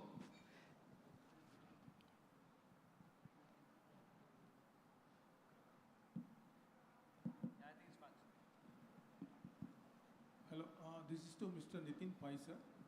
You made a very important point saying that the West is contemplating on a no-growth policy and also contemplating on putting embargo on the movement of people and goods. What is prompting the West on this? And is it going to become a reality? What was the second part of the question? The second part of the, what is? You mentioned that the West is contemplating a no-growth policy and also contemplating putting an embargo on the movement of people and goods. What is prompting the West on this policy? And what is the prompting the West to do this? Okay. And is it going to be a reality? Yeah. See, I think my sense is that the trigger for this was China. Because for almost 25 years, the West believed, and this is the bullshit they created for themselves, they believed this bullshit, that China will become more of a democratic, rules-based player in the international system. So they had an asymmetric globalization towards China. You know, China was given a lot of leeway to have protectionist rules, while the other countries opened up to China. By about 2012, everybody realized that Chinese have taken everybody for a ride, that they never intended to be a free trading country. They continued to use the leeway that they got to enhance their power. United States realizes this. Both sides of the political spectrum realize that they've been taken for a ride by China. And that prompts this whole review of economic policy, whether we should have free trade, whether we should have open borders, whether we should have international supply chains, and so on. The left, this is mostly on the right. The left woke up, and I think the West's realization was, look, there's climate change. Climate change is because of capitalism. Capitalism is being promoted by globalization and free trade. So let's stop, put sand into the machinery of capitalism, slow things down, consume less, degrowth, import local food. I mean, the idea of locally grown vegetables, right? Nobody's done actually studies on this to show, whether locally grown vegetables are as green as they are. It might be easier and less carbon intensive for you to get vegetables from the other side of the world than to grow it yourself, because all of this matters. But generally, this is how both sides of the spectrum in the West have developed a strong view that we should recede from globalization, we should recede from free trade, we should stop immigration, and so forth. The reasons might be different, but the consequences are the same. Thank you. My question is to Pramit. He's kind of answered it before. China has got territorial ambitions. They are creating problem for Philippines, Taiwan, as you mentioned. They're nibbling away at Bhutan, and Arunachal Pradesh, they claim that's their own. We still do have problems with their territorial ambitions. How can we handle that? Or how is India handling it at the moment? So yes, China will nibble, and they have nibbled for a long time. We nibble back, I should add. But the game for them is more to as what became clear by the late 1980s is that China actually wasn't interested in resolving the border crisis with India. For them, it was a perfectly sound way to keep India off balance. And when they themselves announced that they would not, in fact, exchange maps with us, which was the first step towards trying to find a border, stabilize the border, as India has done more or less with Pakistan, a line of control that both accepted, it was understood that the Chinese didn't want to resolve this. And the Chinese are reasonably clear that the unification of China will continue with Taiwan and end with Arunachal Pradesh. That's the last piece left.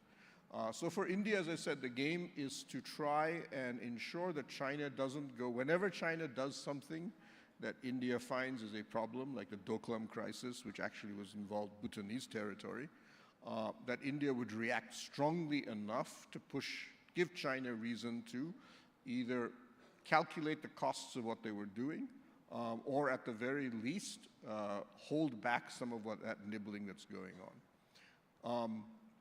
Like, for example, I will expect over time, because often the Chinese take a year or two to do this, they will actually withdraw from bits of Demsang and Demchok, the plateau that they have pushed forward on, simply because if you look at the satellite imagery of where they're building their bunkers, they're clearly building them on a line that assumes that they will not take some portions of that territory which they hold now, or which they're patrolling. It's not really a controlled area.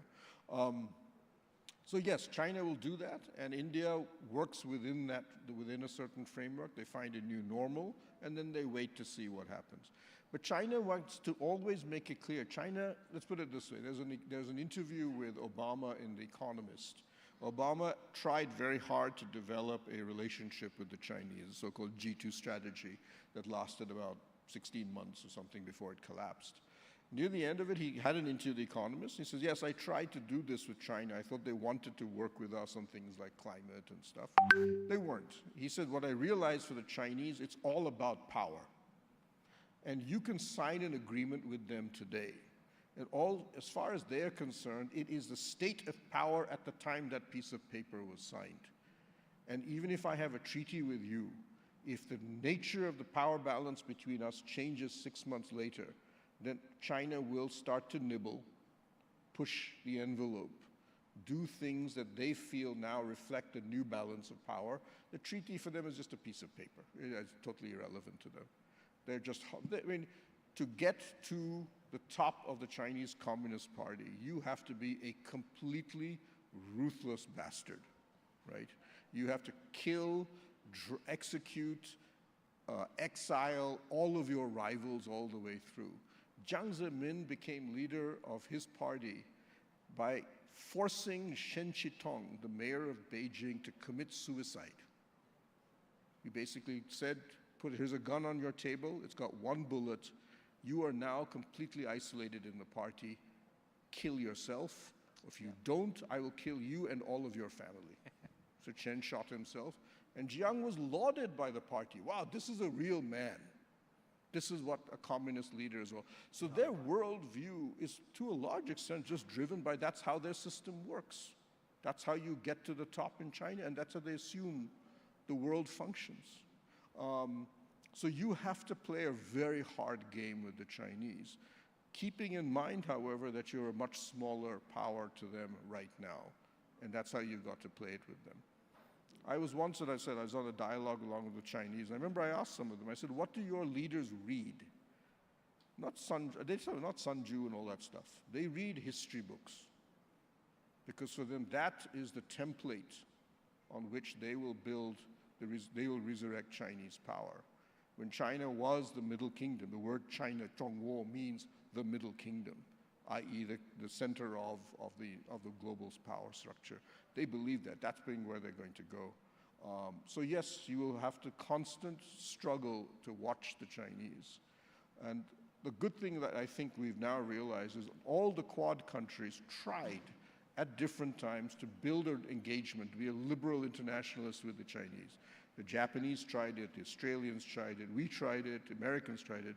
And the Chinese response was interesting. Not that, okay, you've come to us and said we want to work with you economically, you don't have any problems. China was, the fact that you're coming to me and asking me means that you have accepted that you're a vassal and I'm a king. And China slapped the face of every single one of them. As one American official told me, I asked him in the Obama years, I said, how is your G2 policy working? He said, other than the fact that Chinese are kicking the president in the balls every time they meet, it's going fine. One last question.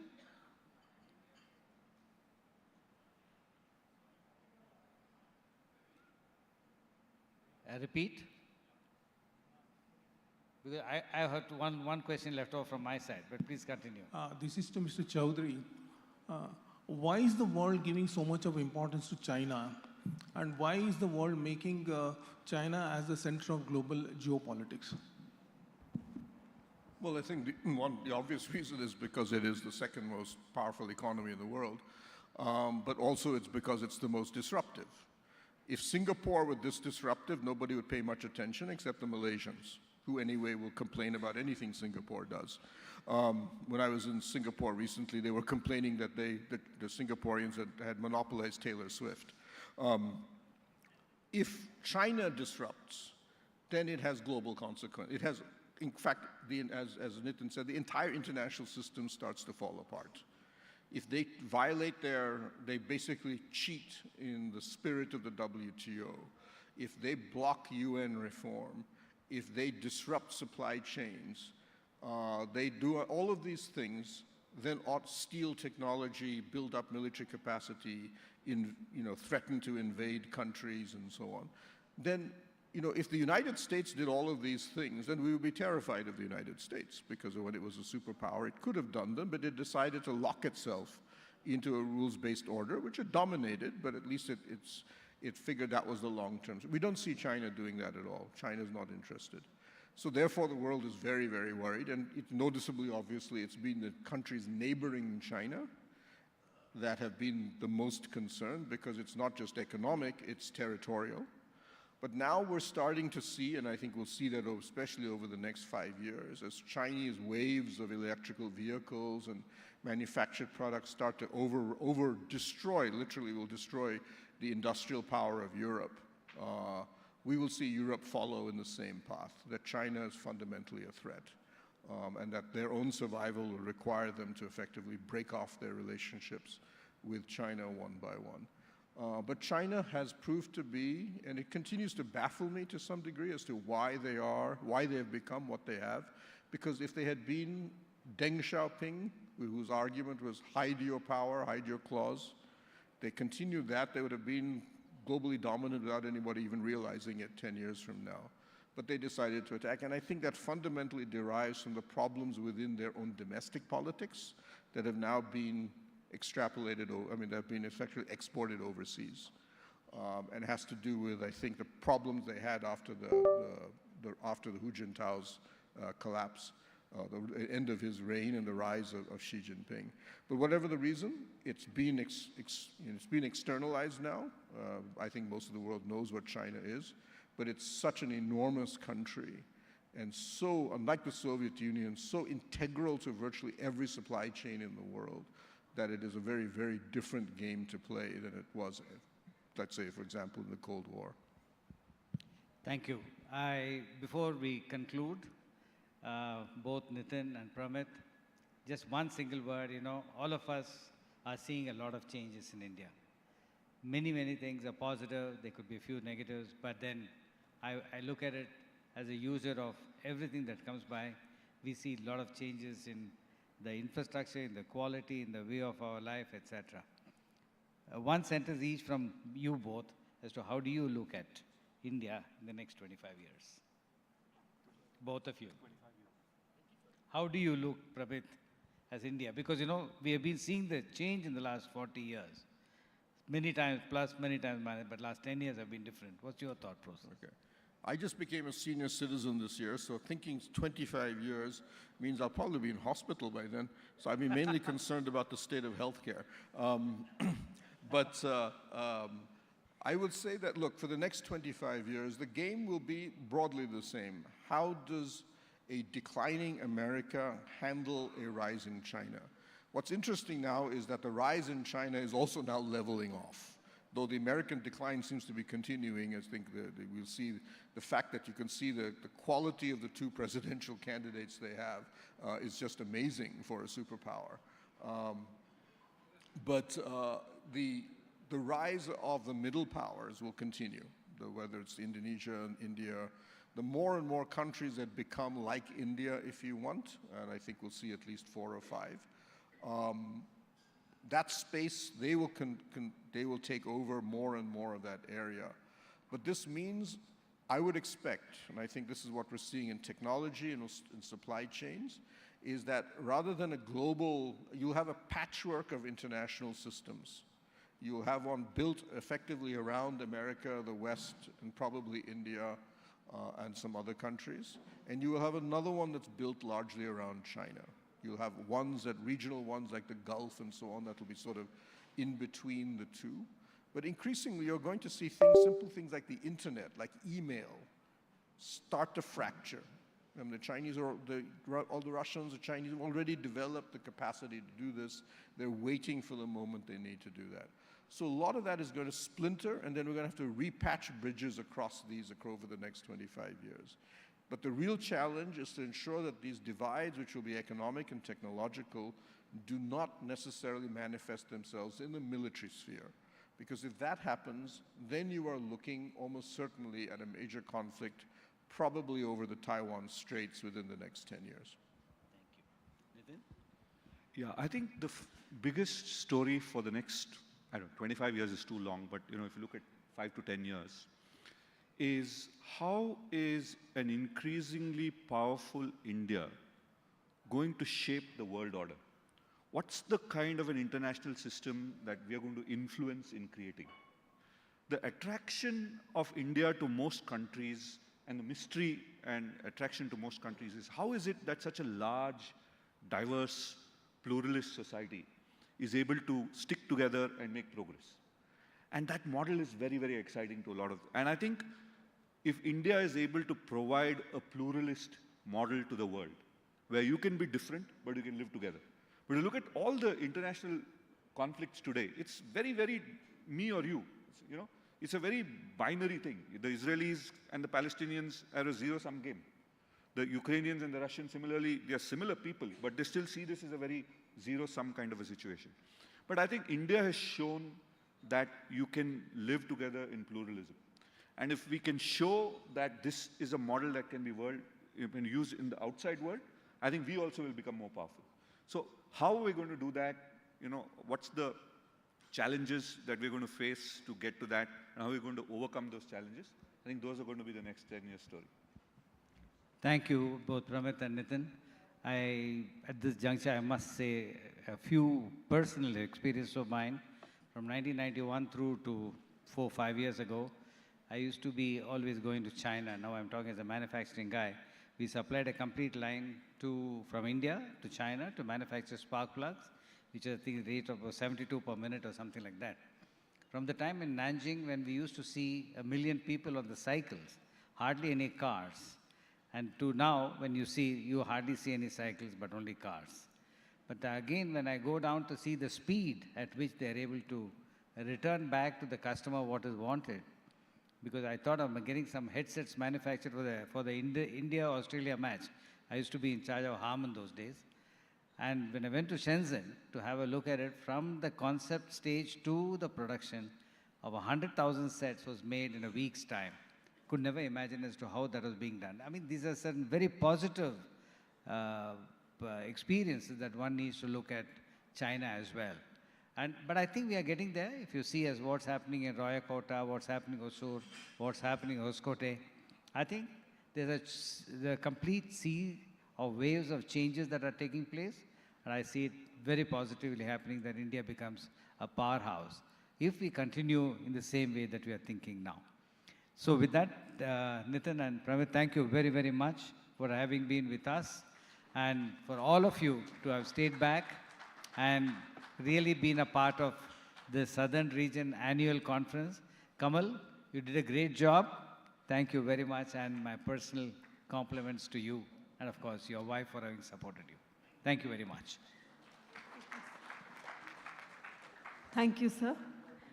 May I request Mr. Johnny Mithun, Deputy Chairman, CII Southern Region, to hand over a moment of token to all the speakers.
Thank you, sir.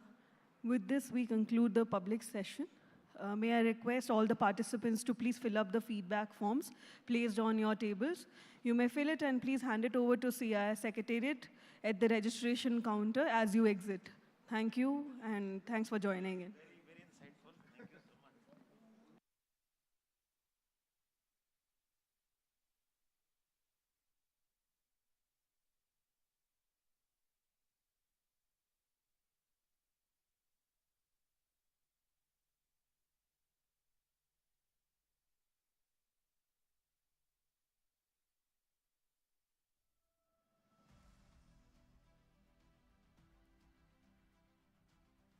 Welcome to an emerging smart city that is fast becoming a springboard for sustainable growth and a hub for global industry. Welcome to Sri City, India's most preferred business destination. Sri City features world-class infrastructure integrated with smart technology and fast and efficient services. Sri City is developing into a vibrant social community due to its well-planned urban setting, use of clean energy, smart systems, and the integrated work, live, learn, play model. Located on the border of Andhra Pradesh with Tamil Nadu, 55 kilometers from Chennai, along the national highway, Sri City is connected to the major metros of India through the Golden Quadrilateral Highway network. Sri City is well connected to 2 international airports and 4 seaports, all within a 100-kilometer radius. A broad gauge railway line runs alongside the national highway, adding to the connectivity options of Sri City. Sri City's industrial zone comprises of a multi-product special economic zone, a domestic tariff zone, and a free trade and warehousing zone. The automotive cluster in Sri City includes Isuzu, NHK Springs, and Sri City is also home to other Japanese majors like Toray and THK, to name a few. Sri City's electronic manufacturing cluster is fully approved by the Government of India as per the EMC scheme of 2012. Production link incentives, PLI, are also applicable for manufacturing items. Foxconn, the world's largest electronics manufacturer, and a host of other companies are operational within Sri City's EMC. More than 60,000 skilled and semi-skilled people currently work in Sri City. Apart from Isuzu and Foxconn, other conglomerates that employ a large workforce are FMCG giants Colgate-Palmolive and Unicharm. Food and beverage majors such as PepsiCo, Cadbury, Kellogg's, Lavazza, Tata Foods and others. and industrial MNCs such as Kobelco, Alstom, Ball Corporation, and Thermax. To jumpstart operations efficiently, a dedicated 130,000 square feet business center with all modern facilities is available. The business center is also suitable for IT, ITES, BPO, and other service-oriented businesses. For manufacturing companies that are raring to go, ready-built factories are available for immediate start of operations. Companies whose requirements are more specific and niche can avail built-to-suit options.